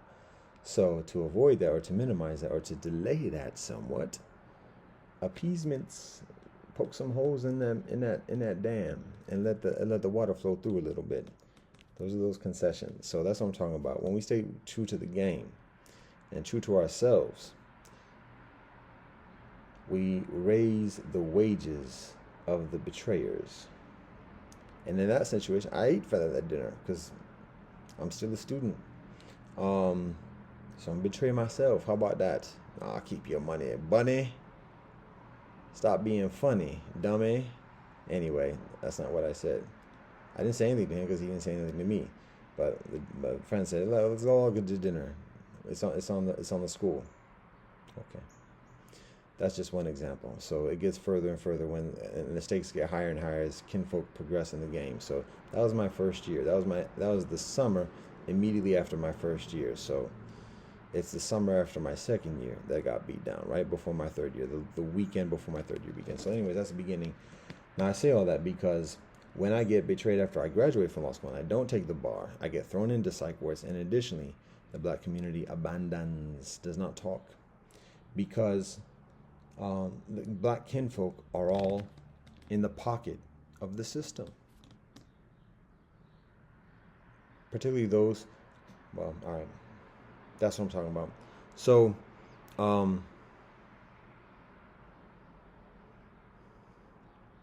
what do the two have to do with each other? How am I drawing the connection? Seems to be like the clear connection, but still, like, draw a further line between the two.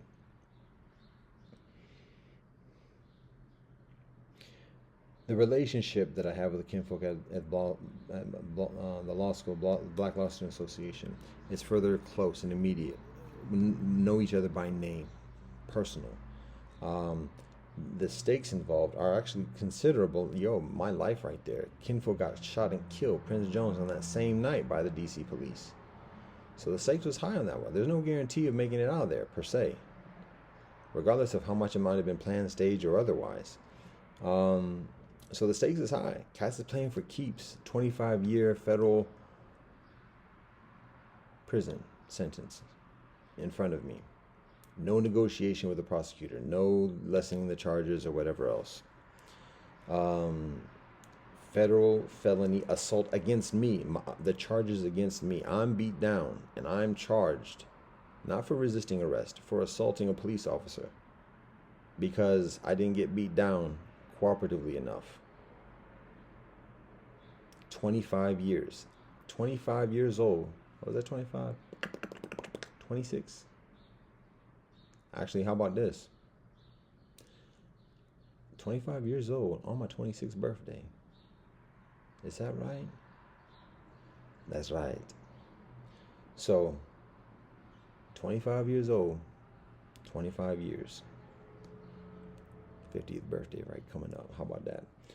Um,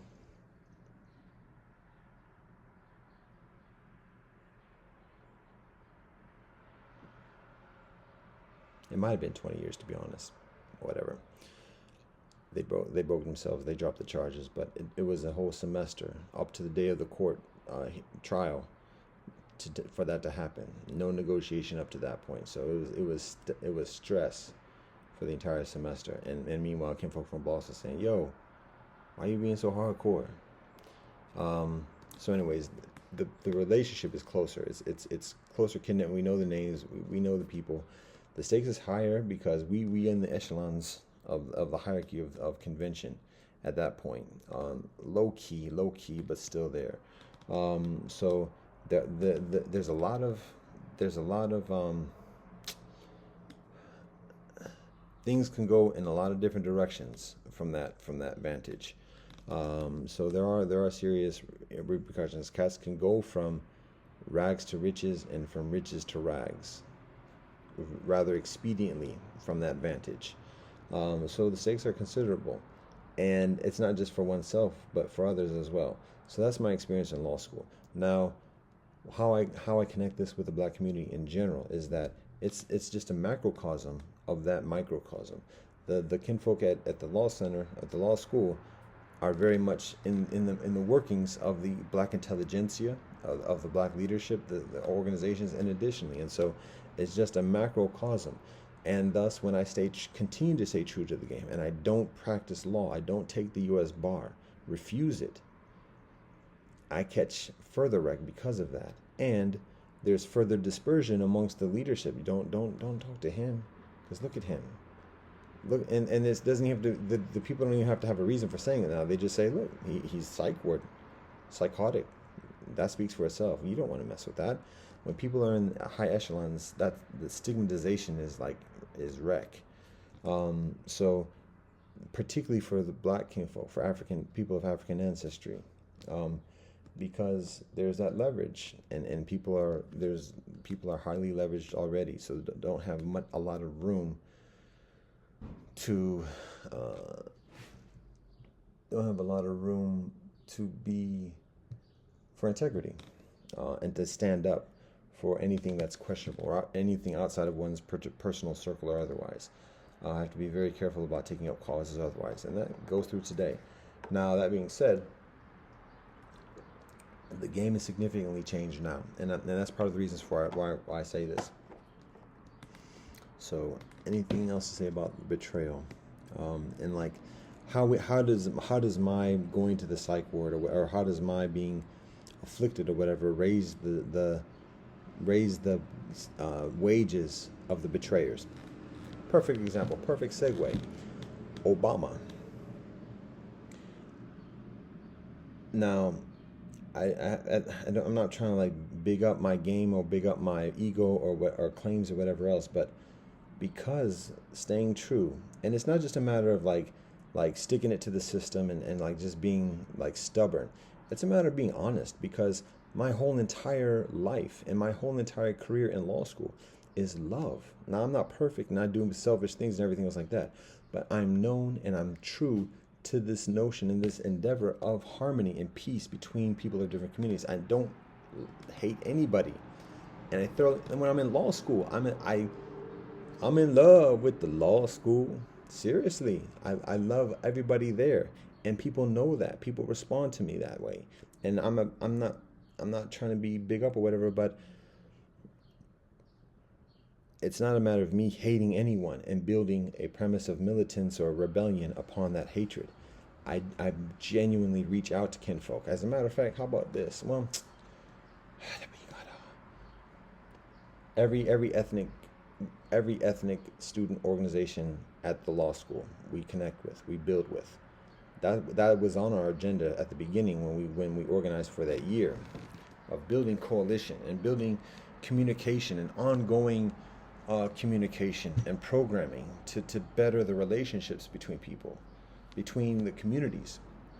the ethnic and religious-based communities at the law school. Um, Again, we don't want them solutions. We like that divide and conquer. How we gonna manipulate people? That's gonna be expensive.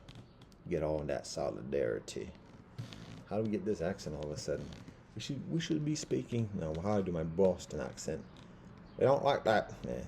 Anyways, seriously, we are way into the storage zone now at this point. Come on, how are we? We're 7 gigs and counting. All right.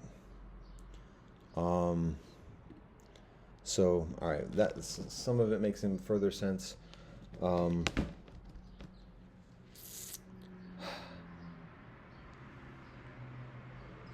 So when I'm in law school, even before I'm in law school, I'm known for being for the community. When I travel across the sea, when I'm in England, I love all the kinfolk from all the different lands, and I see like the plights of peoples connected, and grow the vision of upliftment just beyond the people of African ancestry to all people who are suffering, all ethnicities who are suffering. And it's not a dilution about the commitment to black folk, but just understanding the nature of the genuine long-term intergenerational next 7 generations solution. You like that iPhone so much, huh? And you don't want to cooperate with people? How about that?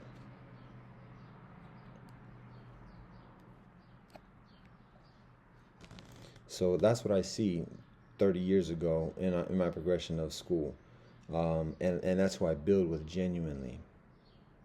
And that's who the hierarchy goes against when going to afflict me.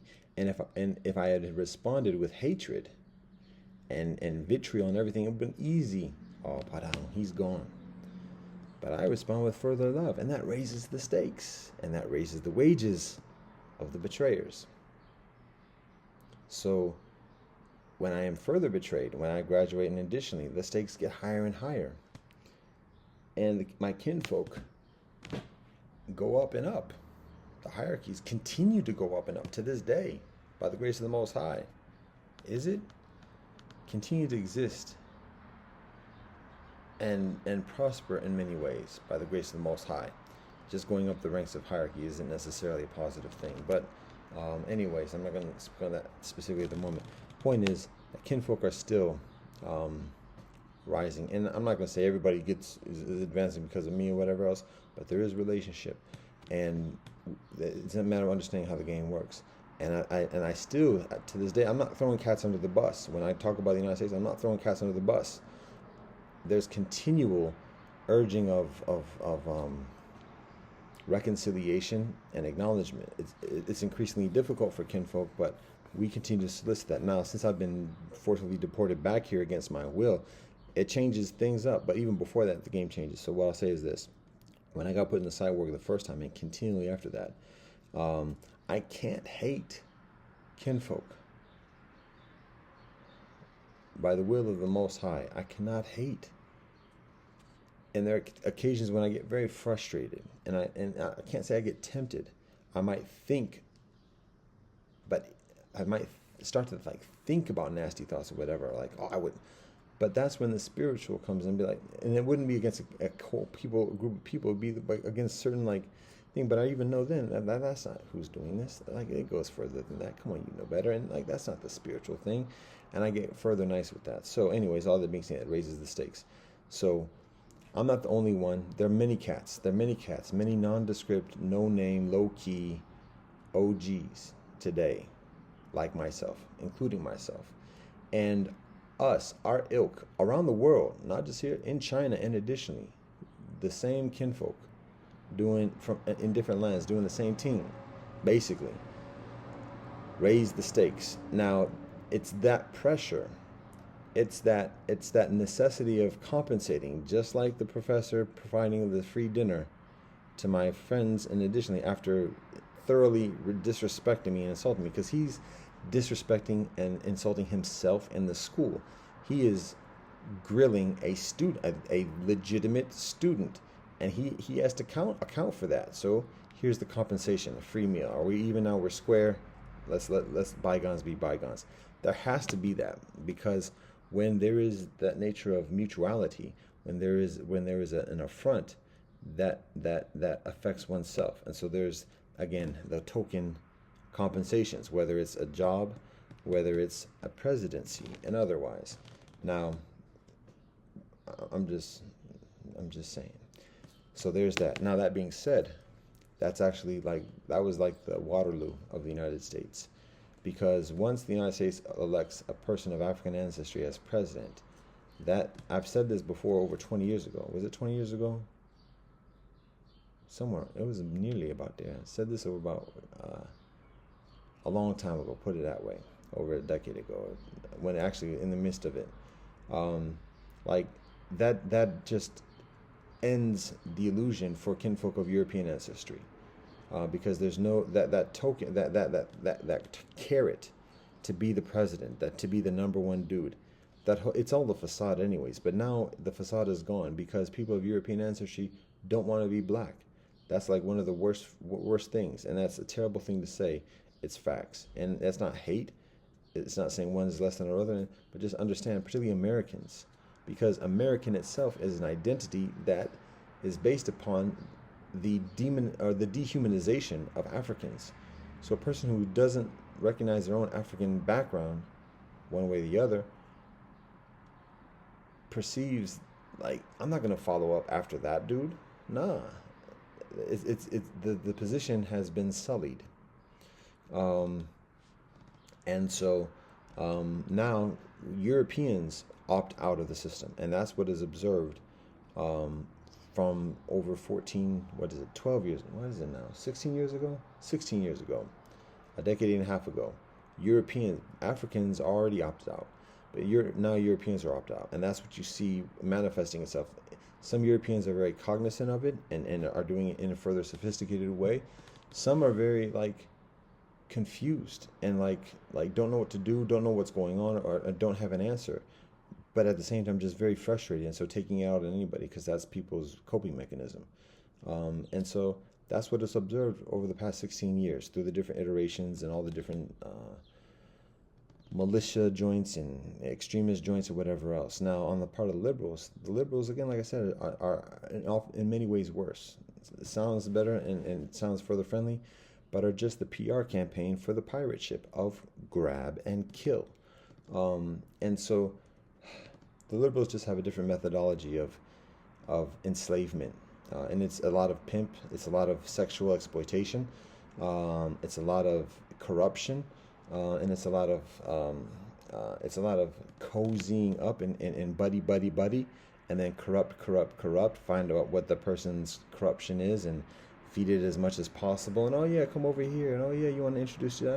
Yeah. Eventually, the extremity of that becomes LGBTQ, pedophilia, cannibalism, and additionally. So if kinfolk aren't killing others, then they're killing the domestics. All right, now, so that's one of the things about. Now, for black folk who bought into that, it's done. It's done. And that was 16 years ago, but the black community in the United States, community of African people in the United States, lost credibility with the world in doing that when that happens. And it wasn't the doing of black people, but when buying into that, lost credibility. There's little empathy with the kinfolk in the plight of Africans in the United States, because got a black president now. So shut the fuck up. What are you talking about? What you crying about? Black Lives Matter? Come on, you got a black president. We got shit going on over here. What you talking about? Help us out. Hungarian lives matter. Ukrainian lives matter. Japanese lives matter. What you talking about? Shut the fuck up. Black people have gotten so accustomed to this victimization trope and being valued for suffering and being valued for being less, that it's a competition for not being less. Oh, you're not as less as I am because we get a subsidization. I don't mean to sound condescending or disrespectful, but that's what it is. Now I'll get to this one other thing, and I'll get to the list of names, because we're going on 6 hours. 6 hours, a quarter of a day I've been here. Wow. I saw a YouTube upload that was 8 hours, but that was like Zoom, and they were talking about a lot of different things, and none of it had to do with the title that was on it. So I'm like, you know, I don't put a title on these drinks. So you can't fault me for that. You can't fault me for that. I'm cracking jokes. I'm generally on topic. I have substance. I don't share things. Um, it might be helpful to have a timestamp though. Anyways, all right. How am I joking and laughing about things like this? Life, yeah. Without disrespect. You already know it's all praise. All right. So we do be explaining because now we got battery now recharging. I could actually plug in the hard drive and delete some files while I talk, but it has yet to get that serious.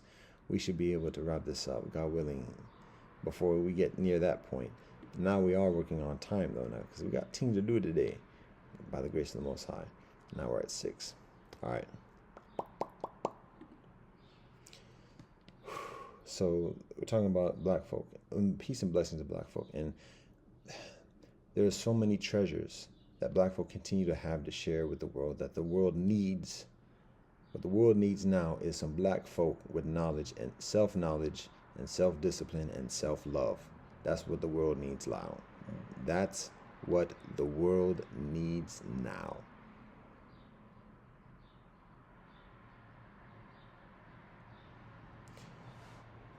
The challenge is that there are fewer black people who are skilled or willing to do that. Many black people are conditioned and determined to be domesticized, and that's it. So it's a matter of connecting with black kinfolk and all kinfolk who are interested and determined, skilled and determined too, to be self-knowledge, to have self-knowledge, knowledge of self, discipline of self, and love of self.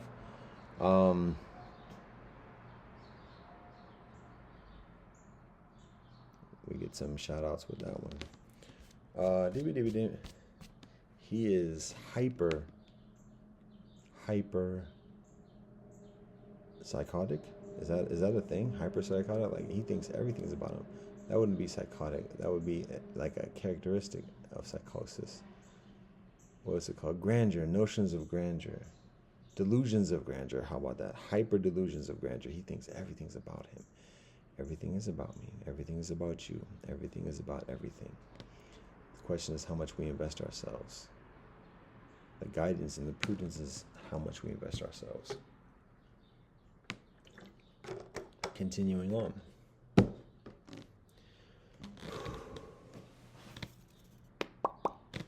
I said a blessing for this about 5 hours ago.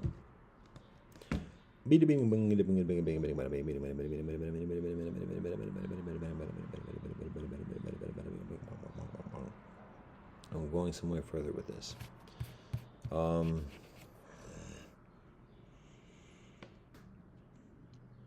Talking about black folk, black community. So this is not like the epitome, but I'll just share this before I share the list of people, particularly concerning people of African ancestry. One of the challenging things for me to this day at this moment, what precipitates this moment, what causes this moment is this: there are many kinfolk of African ancestry in this society with whom many of us have a very strong nostalgic relationship with. These are kinfolk who provide some affirmation. I'm talking about actors, hip hop artists, and other leaders who 30 years ago, 25 years ago, at a young age, provide a valuable service of artistry, insight, knowledge, particularly for people like myself at a younger age that are learning and working to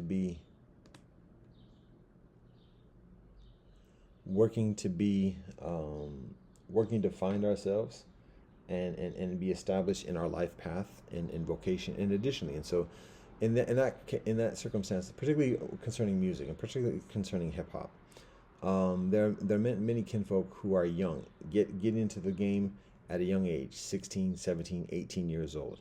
And by that stage of life, as the Marley Brethren are talking about in the African road trip documentary, talking about how like a 10-year-old in Jamaica has about the maturity of like a 16-year-old or even an 18-year-old in the United States. And why that is because kinfolk got experience on the streets. They seen things, they heard things, they've been through things. They mature quick. Kinfolk mature quick. And so a lot of the kinfolk in hip hop have that type of experience. Even and particularly even those that have like some substance have life experience, so that by the time the kinfolk are 18, they're already a seasoned MC. They've been through tours, they've been through battles, MC battles. They've been through flow sessions on the streets. In addition, they got cred on the streets. They got following and everything by the age of 18. And they got knowledge. They study, particularly kinfolk from New York. To be in New York, like there's a literacy. There is a world literacy in New York that is higher than many, particularly within the United States compared to other cities in the United States. There's a literacy. Like in Ohio, like this is just America, and people call this a flyover state, but people flock to the flyover states when shit on the coast gets heated. So there's benefits and pluses with every situation. But 18, 19 years old, got experience, got maturity, got some bank, maybe got some backing from a label company, and have knowledge, have learned some things. And instead of just going to university, maybe dropped out of school, considered a fool because I dropped out of high school. But still, you must learn. Why is that? So kinfolk study on their own. Go to libraries, go to the bookstores, go to the black bookstores, the African bookstores, and like study, listen, sit in reasonings, and additionally, and now have that knowledge, and then spit that knowledge on wax. Back in the day, on vinyl, LP, cassette, and CD. So how many references, y'all? This is the love. This is the truth. So it's a beautiful thing. It's a sacred thing. It's a miraculous thing for kinfolk like myself at that same age, 17, 18 years old.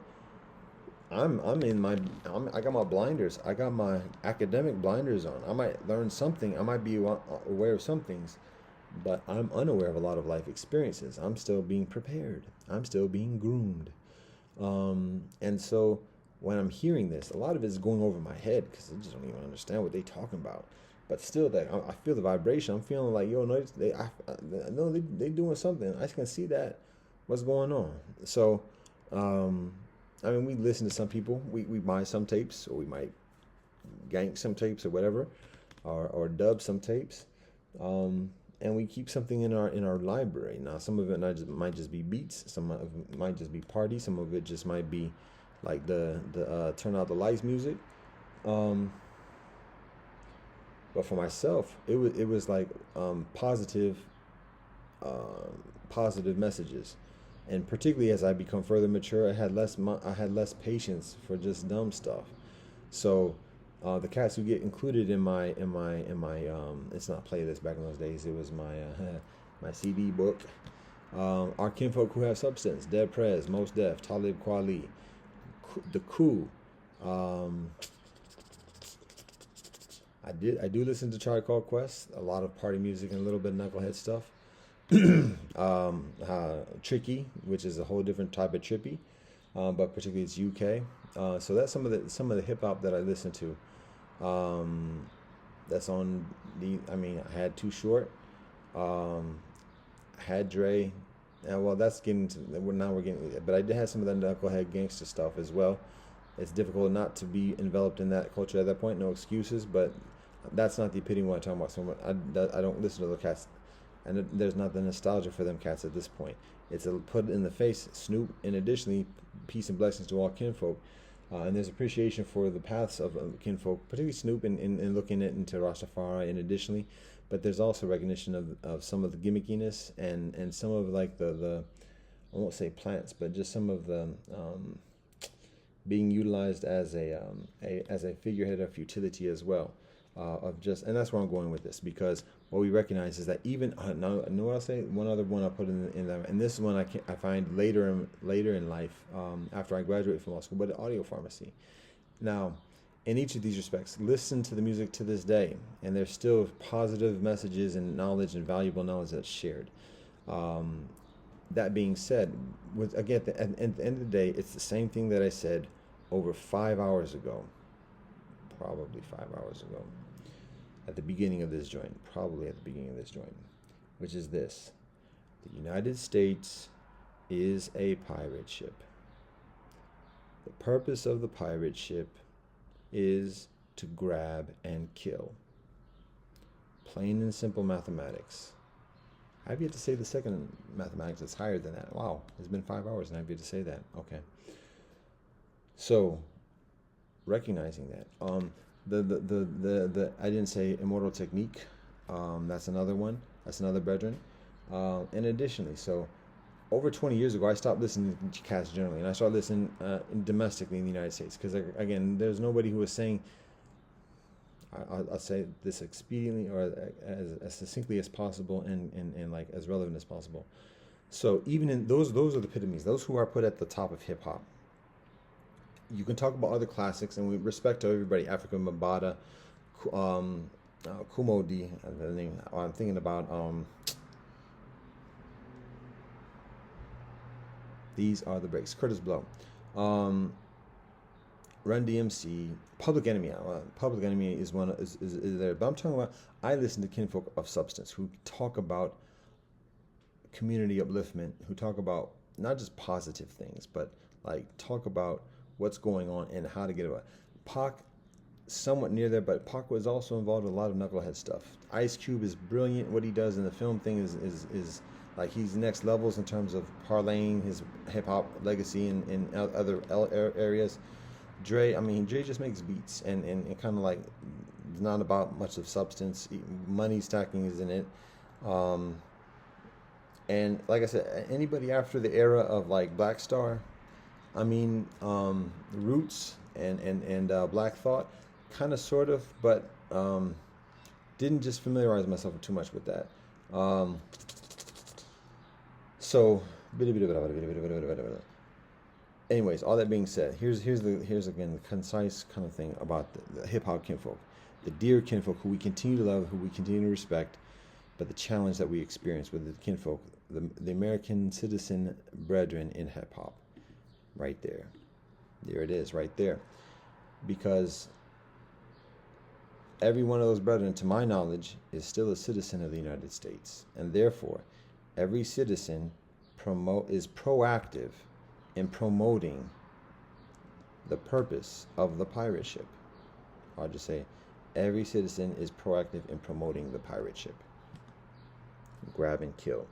Even the hip hop artists who are talking about the angst and everything else like that, because what we recognize, and this is long time established, people know this for a long time, is that there's a spokesperson who becomes like the false rebel, who rallies up people to be a voice of affliction, and additionally, but leads that voice into nothingness, like into nothing, to oblivion, to inefficacy, it's into irrelevance, because there's no intention of changing the status, even for the people who are doing that music. Talib Kweli, Mos Def, Yasin Bey, The Coup, Public Enemy, Chuck D, Immortal Technique, Felipe Colonel. I don't mean any disrespect with the name, but all the MCs that I consider at the top of the game in the United States, particularly, I have not heard much of Kendrick Lamar, no disrespect. Haven't heard of much of J. Cole, no disrespect. That's who I would think about in terms of like the newer generation. But after the days of Dead Prez, Sticky, and M1, like every cat is still a U.S. citizen to our knowledge, and therefore is proactively promoting the pirate ship. And because of that, and even audio pharmacy, and that's the most difficult one for the moment, and I'll get to that in a second, God willing. But it's important to recognize, because even when talking against the system and talking this and the other, it's like the sanctioned voice of of antagonism, because anybody who follows that, if they follow it further and further and further, it doesn't go anywhere, because the people who are designated eventually into those positions, who are recognized as having some talent, some following, some efficacy, then they say, okay, you can do this, but don't go beyond this. You can tour the world, you can say your thing, you can speak up against this as much as you can get to hear, but don't guide the people into that. Don't guide the people into that. Don't introduce them to that. Liberation and freedom and emancipation. You can talk about going back to Africa. That's still allowed at the moment, for those who can afford it, and go through our hoops and ladders of vaccination and costs, and of course we have to passport. So yeah, we go. But other than that, like talking about like establishing a sovereign village, establishing a sovereign nation inside the United States, purchasing an entire county and making that an independent country, a UN member. No, don't talk about none of that. Mass exodus to Africa and getting citizenship or sanction and sovereignty in Africa. No, don't talk about that. Talk about the angst, talk about the problems. Here we'll give you some villains that you can direct your venom to, so that it increases authenticity, but not talking about solutions too much. Talk about the problems, reiterate the problems, restate the problems, because that just reinforces the problems, and it looks like authenticity, because nobody else is going to be talking about the problems, so don't worry about that. So you look authentic talking about the problems, but don't talk too much about solutions. Don't lead the people too much to question or follow examples of the solutions. And when things come up, just be quiet about those other things. Don't address that. We'll try to keep it down as much as possible, so you won't have to either. You won't have to address it. Don't worry about your credibility on the streets. We can do things to keep that credibility solid. But just the young people, particularly the young people of the mainstream bourgeoisie, that's the ones who's listening and processing what you're doing. Just make sure you just keep the message there. So that's the problem. That's the challenge, because again, every citizen proactively promotes the pirate ship. Grab and kill. And all the MCs that I mentioned, who are at the top of the game of hip hop in our estimation, who is we? Let's talk about it. Top of the hip hop game in terms of substance and quality, and additionally, I just mentioned them by name, Boots from the Crew, and additionally, we still up with this, because that's the nature of the commitment and relationship. We can't abandon nobody. We in this for over 20, 30 years, whether we like each other or not, whether we agree with each other or not. So, but we call each other out, and that's what it is. Call us out, further than what we've already done ourselves. But kinfolk have a difficulty of doing that, because then it's starting to bring attention to what we're doing and start to give legitimacy for considering what we're doing. And then what other people are doing is going to have to be explained, and that's going to do things. Anyways, everything happens by the grace of the Most High. Now with audio pharmacy, now I find those kinfolk after law school. Now there's a distinct quality, because kinfolk are native, the black native experience and otherwise.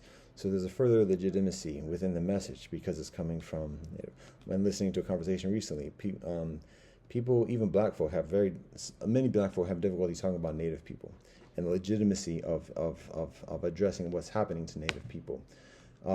So that's challenging. But in the black native experience, audio pharmacy, to be honest, I've seen audio pharmacy speak to this about themselves. So the first thing that I was observed, again, there is some problems, there is a lot of the problem rhetoric, but actually audio pharmacy talks about solutions too. Some of the other kinfolk do talk about some solutions in a general sense, but the solutions that are necessary, kinfolk have a knowledge about what that is. When kinfolk travel and when kinfolk talk to other people, they have a knowledge of what it is, and they're not telling other people what it is. And meanwhile, they get their own houses, they get their own buildings, they get their own entourages, and additionally, and again, that's just like the status quo of what's being criticized. So cats get enveloped in like the assimilation, and just become the mouthpiece of the downtrodden, and like keeping as much credibility as possible to have some kind of semblance of efficacy. So now in the case of audio pharmacy, again, like I said, audio pharmacy speaks about this. Being native, just talking about being native, that's solution. That's huge solution. Just remembering people and emphasizing being solution and its weight. When people from native community on this land speak with that voice, that's weight. When kinfolk from native communities speak with native language, that's weight. So right there, again, that's one of the few kinfolk that I listened to since that time that I mentioned of the Dead Prez and Mos Def and Black Star, and additionally Talib Kweli too. So that being said, audio pharmacy, to our knowledge, the best of our estimation, is also U.S. citizens proactively promoting the pirate ship, even with that message, and knowing that too, because they speak to that in a quiet way as much as they can. And the telltale sign is first of all, it's a given whenever we see anybody. So it's a given. It's been a given in the United States for myself for a long time, for decades at this point, particularly after I got done dirty 25 years ago, thereabouts. It's undeniable. And it's not, we don't harp on it, we don't call everybody out, because it's just like, I would be calling millions, hundreds of millions of people out regularly if I was just going to do that. But we have to recognize the actuality and just deal with it. But at the same time, like, we know, presume everybody's U.S. citizen, and thus, like, people have yet to cross that threshold towards the truth and towards the solution. And look beyond me for the truth. Just recognize that the truth exists beyond U.S. citizenship. Like, got to get through that threshold. That's not me. That's just facts. So anyways, lots of kinfolk have yet to be ready for that. And we don't hate on that, but we just recognize otherwise there's always that hesitancy. So anyways, that being said, love, and we work as much as possible together, because that's the nature of this. With audio pharmacy, kinfolk, even in seeing them for the first time after I've been done dirty, knowing like that the facts that I just mentioned, still listen and can hear like the native hip hop message. So appreciation. Now the telltale sign was when the kinfolk get success, and then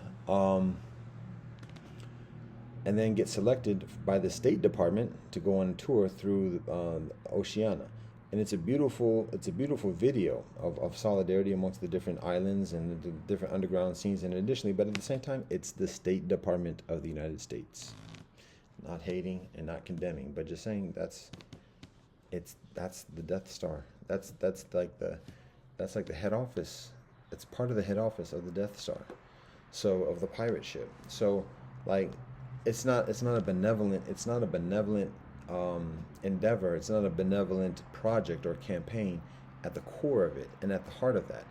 It might have that icing around it, but the actual core of it is scouting and further, because you know how it works, and audio pharmacy knows that too. And audio pharmacy speaks to that, because I remember reading an article attributed to audio pharmacy kinfolk. Big up and blessings to kinfolk with audio pharmacy. An article written maybe 10 years ago. That tour was maybe like 15 years ago. But the article maybe around 10 years ago thereabouts, where the kinfolk were talking about like experiencing a lull in terms of the career and productivity and creativity, and recognizing that some of the successes in the career before that actually had the paradoxical effect of causing certain doubts or questions or malaise or angst or whatever else, and having difficulty reconciling with that. So again, it's the challenge of success, the challenges of rising through the ranks of the hierarchy. We're at 5 gigabytes now. We started at 20 something. Wow, it's gonna be long download, yeah, upload, whatever it is. How about that? All right. So anyways, so we see that we see audio pharmacy recognizing, and then since then, we see audio pharmacy continuing to provide quality content.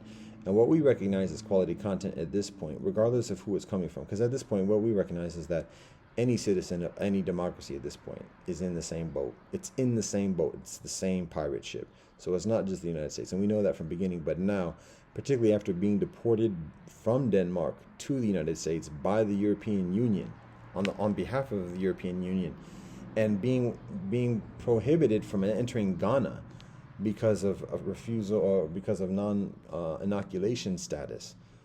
All of these are republics, and the republics is a collusion. So it's one citizenry of the republics and of democracy itself. And we're not trying to be We're not trying to demonize democracy, and we're not trying to condemn democracy. We're just articulating what the actuality is. It's a collusive entity. The distinctions between nationalities is very nil.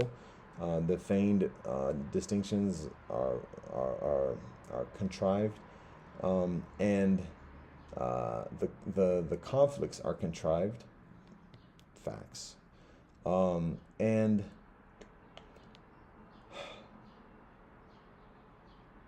back in the day, in the days of the prophets, when Moshe Rabbeinu was facing Pharaoh, and when Avraham Avinu is facing Nimrod, when Prophet Muhammad sallallahu alaihi wasallam is facing the leadership of Mecca, it's a different system of leadership whereby people are subjects. People don't have authority for the decisions that the government is making.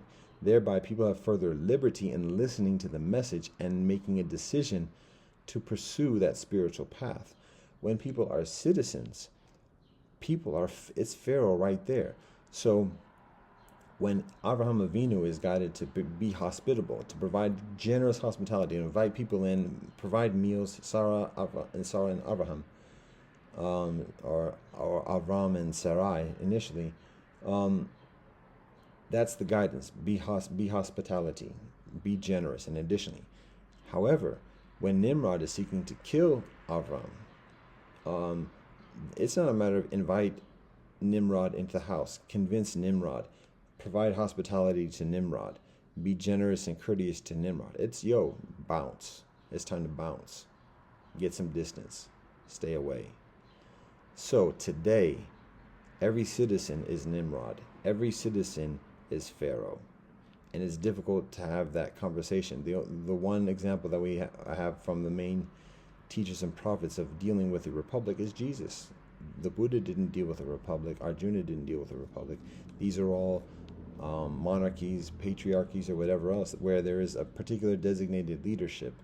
And that's the focal point. And that leadership is based generally in a traditional family construct, where eventually there's a male authority that is accountable. And if he doesn't match the righteousness of the prophet he's encountering and challenging, die.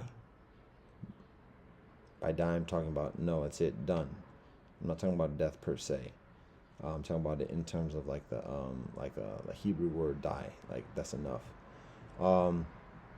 So that's the example back in the day, and it's a formidable thing for Moshe Rabbeinu to go mano y mano to Pharaoh, and that's not essentially what it is, but that's essentially how it goes, because Pharaoh is wrestling with himself and with God ultimately. Same thing with Moshe Rabbeinu, wrestling with God and not dealing with Pharaoh.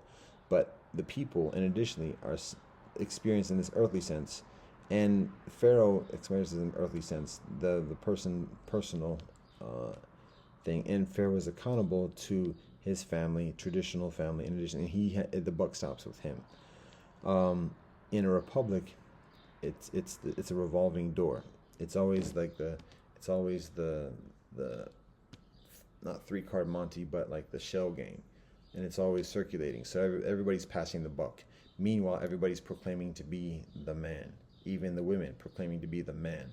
So when inviting somebody to partake of the hospitality, it's like, wait, that's Pharaoh right there. And that's actual. And the only person that shows an example of that, as I was saying a second ago, is Jesus. But Jesus didn't attack or address at all directly, essentially, the leadership, the political leadership, the earthly leadership.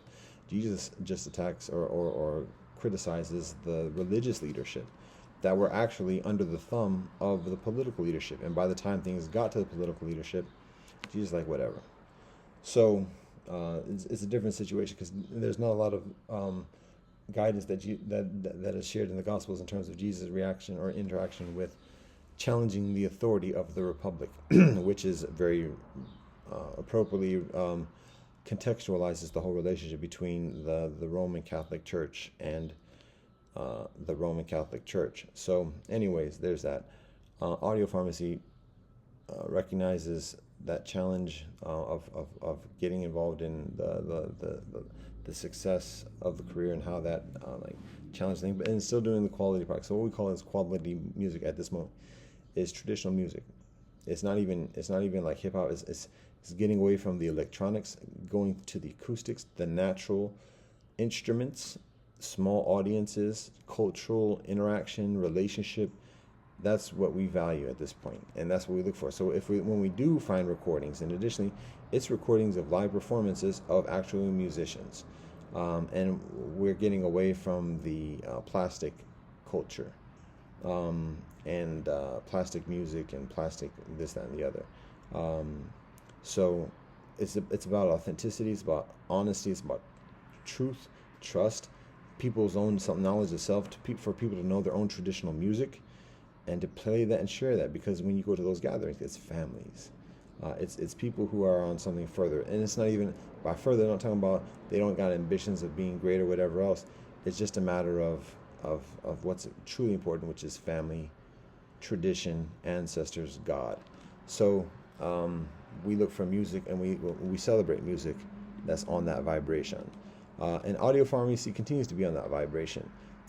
We see that less with the other kinfolk, because at this point, with a lot of people, I'm about to say, not a lot of people, but for a lot of people that I just mentioned in terms of hip hop, in addition, what we observe is that cats haven't gotten into that realm of acoustic traditional music.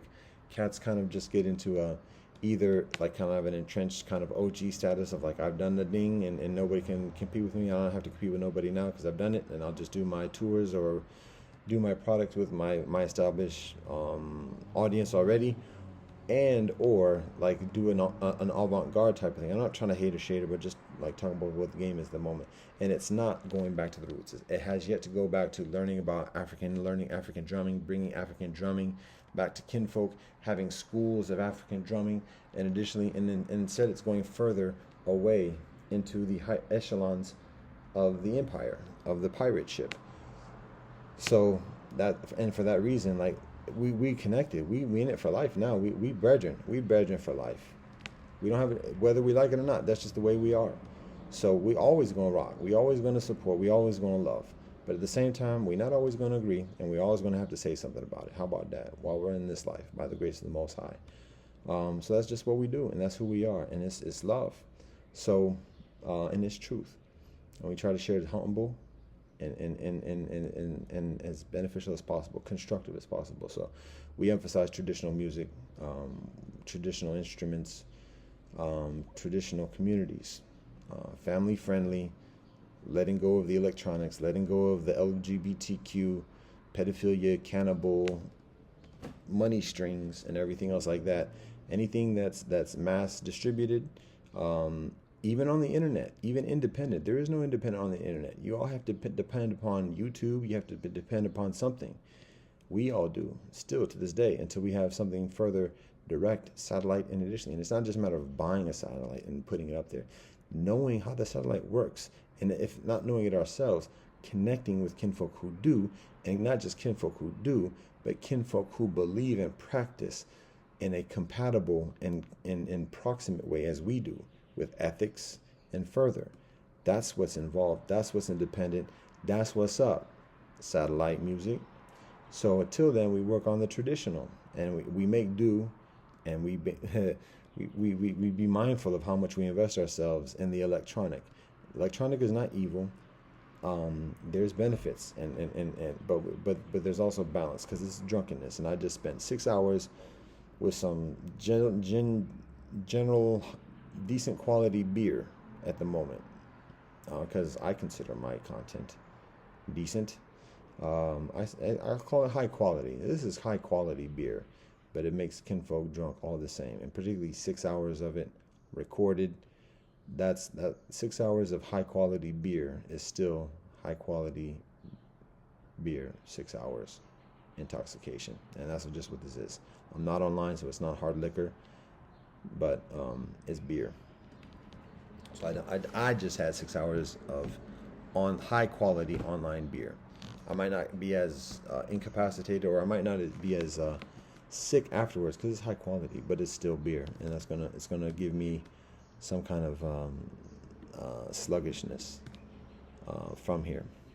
So it's beneficial to continue to think in this way, to recognize any electronic device as beer, and any online activity and device as hard liquor. So I'm off a lot of the hard liquor. I stay on the hard liquor occasionally, the online hard liquor, but this is I'm working on getting off of this too, or I was minimizing this because 6 hours of this is a lot. At the beginning of the day, I woke up on this beer. I woke up drinking beer, this online beer. All right. All right. So have we completed our soliloquy about the contemporaries? All right. So there we go. I named some of the hip hop kin folks. So I'll just name the people who I've been listening to.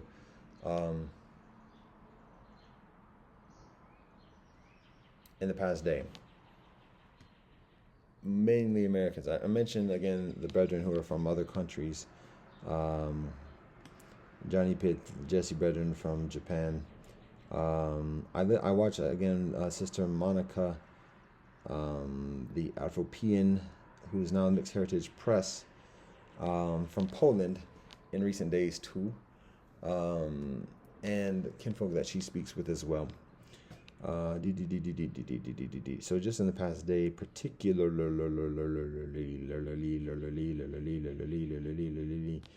just name the names: Talib Kweli, Jon Stewart,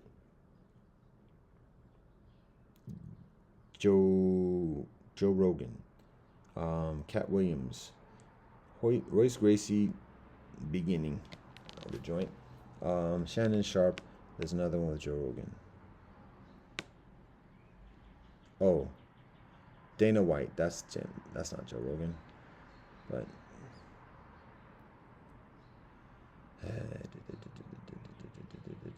who else?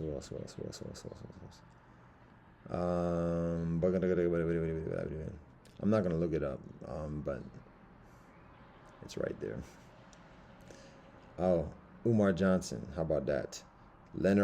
Lenore Honor. And Nick Canning.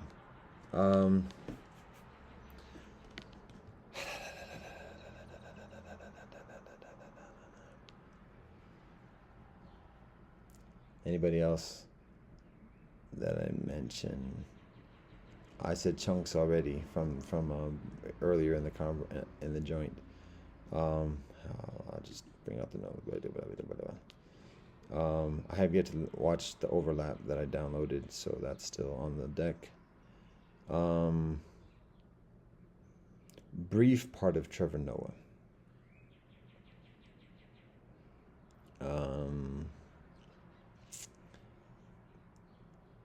The Talak Dance Company from India.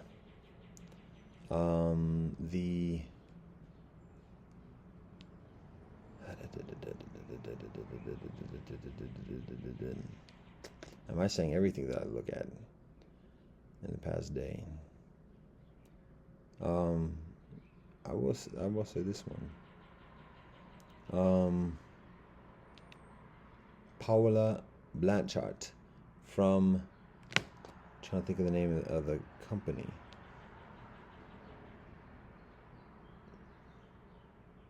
I think she is from Colombia, Venezuela, Peru.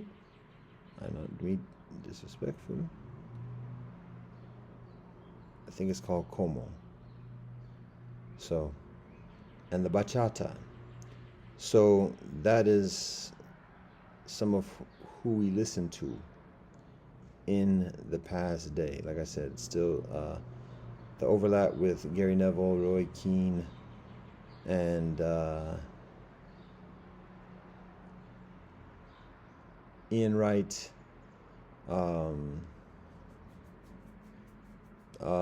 Jamie Gallagher. No, I don't mean to mess up names. I am biased towards Manchester United. Anyways, I have yet to watch those recent joints. So, anyways, that's the thing from. That's the watch history and who I've seen in the recent days. Oh, mixed kinfolk. Like I said, some kinfolk are new. The sisterin,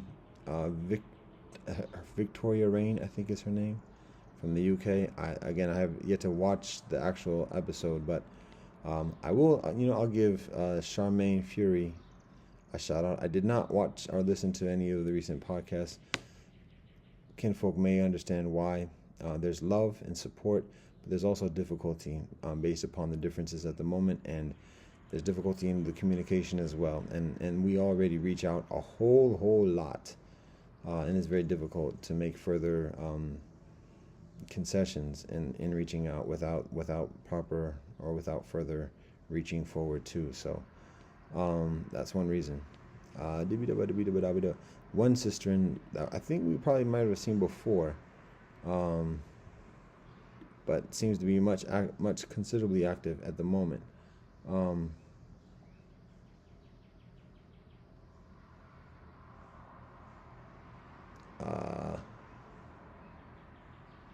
I have the video here. However, her name is not on the video. And I'm not playing the audios right now at this moment. But I think the cistern is mixed Blasian style. Vietnamese and African, if I recall correctly. I watched a brief part of the Hafi project, Cistern and Brethren from Korea. But again, challenges with communication preclude further viewing of content as of recent.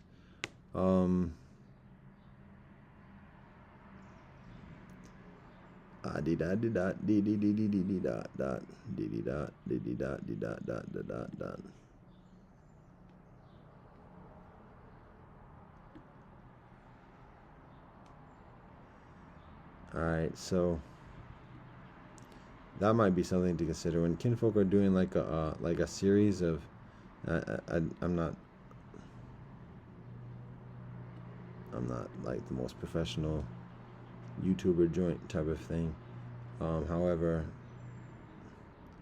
some people seem to be further like involved in terms of editing and promoting a channel, and additionally, but when I see that, I don't see like the actual name of the channel in the script. So again, like I said, I'm not gonna play the audio right here. And as a matter of fact, I'm gonna mutation that joint just to avoid any mishaps and inadvertentness. Alright, starting to sweat now. Hadimunga, didabinga, dunga, dinga. Grimfrost, big up.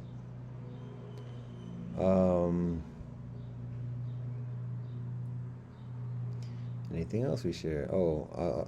Sister Charmaine. I'll give a shout out to the Militantly Mixed is her channel. Am I giving endorsements? Am I giving shout outs? So there's some other channels, but they're comparatively anonymous. Like it's a like a audio vlog where it's just audio recording, but then it's like a slideshow of just different photographs as a visual, whilst the person is just giving commentary. So it's very, very understandable, particularly for Cistern, not to present Cistern's faces for self protection, security. So it's understandable, but at the same time, it makes it further difficult to invest oneself, particularly a man, into to listening to that without seeing. And it's not a solicitation for showing the face, but it's just communicating the challenge of that. Particularly, we're just looking at discerning what's authentic and this and the other. It's helpful to have that connection. So yeah, we did a lot of downloading and posting and whatever else. So I'm just reviewing the list of the downloads here, and that seems to be much of what I share. Do I do individual shout outs? I'll share this. All right, I mentioned this lightweight before, did I? Yeah, I already did. And I said I wasn't going to name names. So, do I name names now? There's an interesting observance, as I mentioned, with the kinfolk from Japan. The Brethren Jesse, I just see his channel recently. So it seems like he's been active for the past couple of years, and has put up content very recently. One of the recent contents uploads, and this is going to be a wrap up. Have we finished saying, yeah, that's a list of people we listened to, so or I've watched in the past day. That's much of what we have to say at this point. Over 6 hours. Congratulations. Is this the longest one? Probably not. And how much storage do we have left? We're at 4. Just cracked 4. We're at 4.9. So, wow, this joint I might actually reach 20 gigabytes. So in the joint with Japan, I've already said it, but I'll say it again. Beads of sweat. So the Brethren Jesse is from Japan. There's a lot of things going on in Japan, which is very interesting. Brother Ranzo from Jamaica, who is straight up African, of African ancestry, a very Christian kinfolk, who lives in Japan with his family, but travels around Asia and meets with Asian. Actually, yeah, it's interesting. Okay. This is very mirroring what Brother Johnny I keep saying Watts. Johnny Pitts is doing or does in Europe. This brother is Ranzo, who has a channel called The Black Experience, and he goes around Asia. He's based in Japan with his family, but he travels to China, Korea, Vietnam,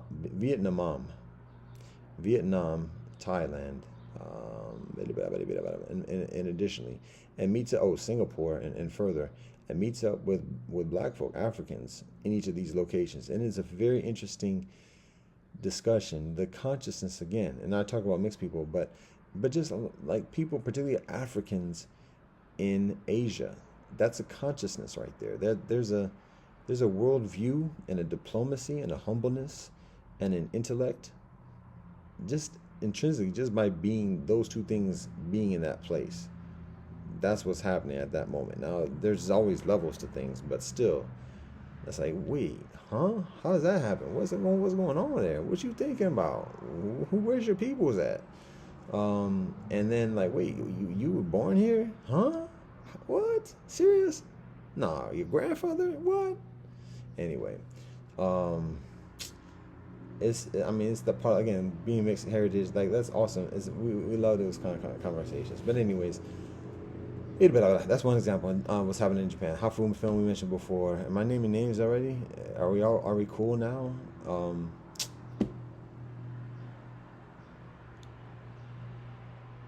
Yeah, I think we might have to wait a little bit longer for that, because the name is escaping me at the moment.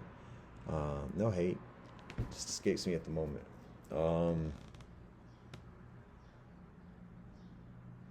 And I'm not looking things up at the moment.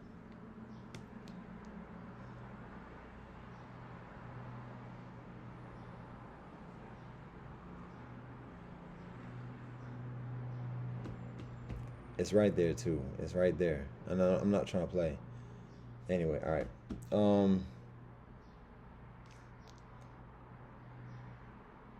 The Hafu film. The Sistren, beautiful Sistren who do the documentary 14 years ago, and it released it 10 years ago.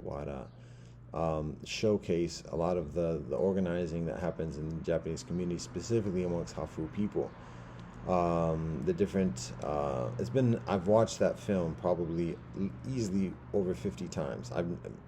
I've watched that film hundreds of times. I'm talking about all the way through, probably around over 50 times, because it becomes a daily thing. Just like get home, that's my news hour. Why? Because I learn still further every time listening, and it's further honest than anything else I can find. So I know it well, but it's been a minute. So the names: David, Kano. All right, I'm not going to go into the names, but anyways, that's some of what's happening in Japan, and we see other documentaries too about the Hafus from Brazil. Like I said before, being in the projects and being kind of like ostracized and kind of like, basically, it's almost prison situations. What else we see? Yo, we see Jamaican, we see Rastafari in Japan. I mean, in the Bob Marley film, there's a feature of an old head who's in a record store talking about going to see Bob Marley. Then there's a young brethren who's playing the guitar, singing Bob Marley, "No Woman, No Cry." Then we look it up and we see like there's Jamaican festivals in Japan, and we see like reggae kinfolk in dreads, Rastafari with the from the kanji kinfolk. And so we're like, yo, where's the community at? And we know, a lot of Rastafaris tend to be off grid or whatever, but still, like, yo, where's the intermediaries? Where's the promoters? Where's the agencies, or whatever else? We actually looked at the Jamaican embassy, the organizers of festivals and otherwise. So, Brother Jesse says he's the go-to guy for Japan. So we put to the brethren, yo, can you find us I in Japan? So we'll see how that develops. Is that on screen or amidst screen? I saw floaty. All right. But serious. We're over 6 hours now. Over 6 hours. This is. How many times do I say this and it's still going on? Am I not in control? What is the compulsion? What is the compulsion? What is the need? What is the suffering? What is the want? What is the necessity? What is the priority? What is going on? All right. This is not live. Actually, it is live.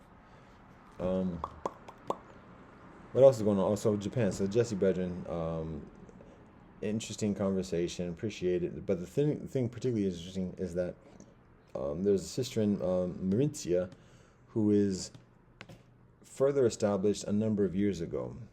Still active, I presume, on YouTube and additionally, but begins maybe about 4 or 5 years ago. So again, we observe there's like a 6 to 7 year cycle about activity. Like people tend to be up, get active, get involved, start doing things, organizing things, conferences and otherwise, and then after 6 or 7 years, and then another group of people come around. So like if we see Brethren Jesse as like the new wave right now, then we see Mauritia, she's still doing things, but we see like she's been doing things, so she's like on that established wave. So she's already, can't say OG per se yet, but she's on that way.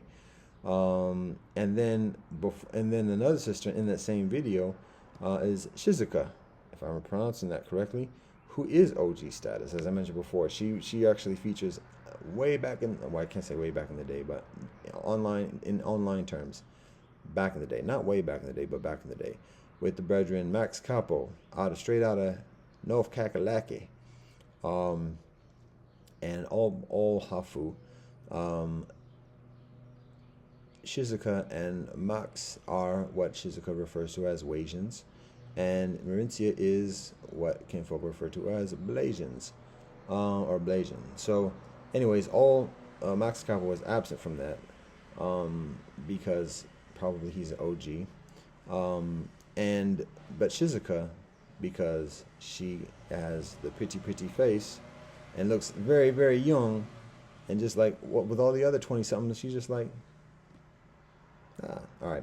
So all the kinfolk, and then there's Miss Universe Japan, just like with her poise. All right. Now, then the other brethren there have charisma and intelligence, and insight, and are learning, and we have that interest of like reasoning, and like we'll share what we've learned, we observe what we observe, and share what we observe, and like and like compare notes, but that's something that we would do back in the day. We already shared a response to the brethren, but already like YouTube is a different thing these days, and it's like for kinfolk who have that kind of like reach, it's like they're already the mechanics are different.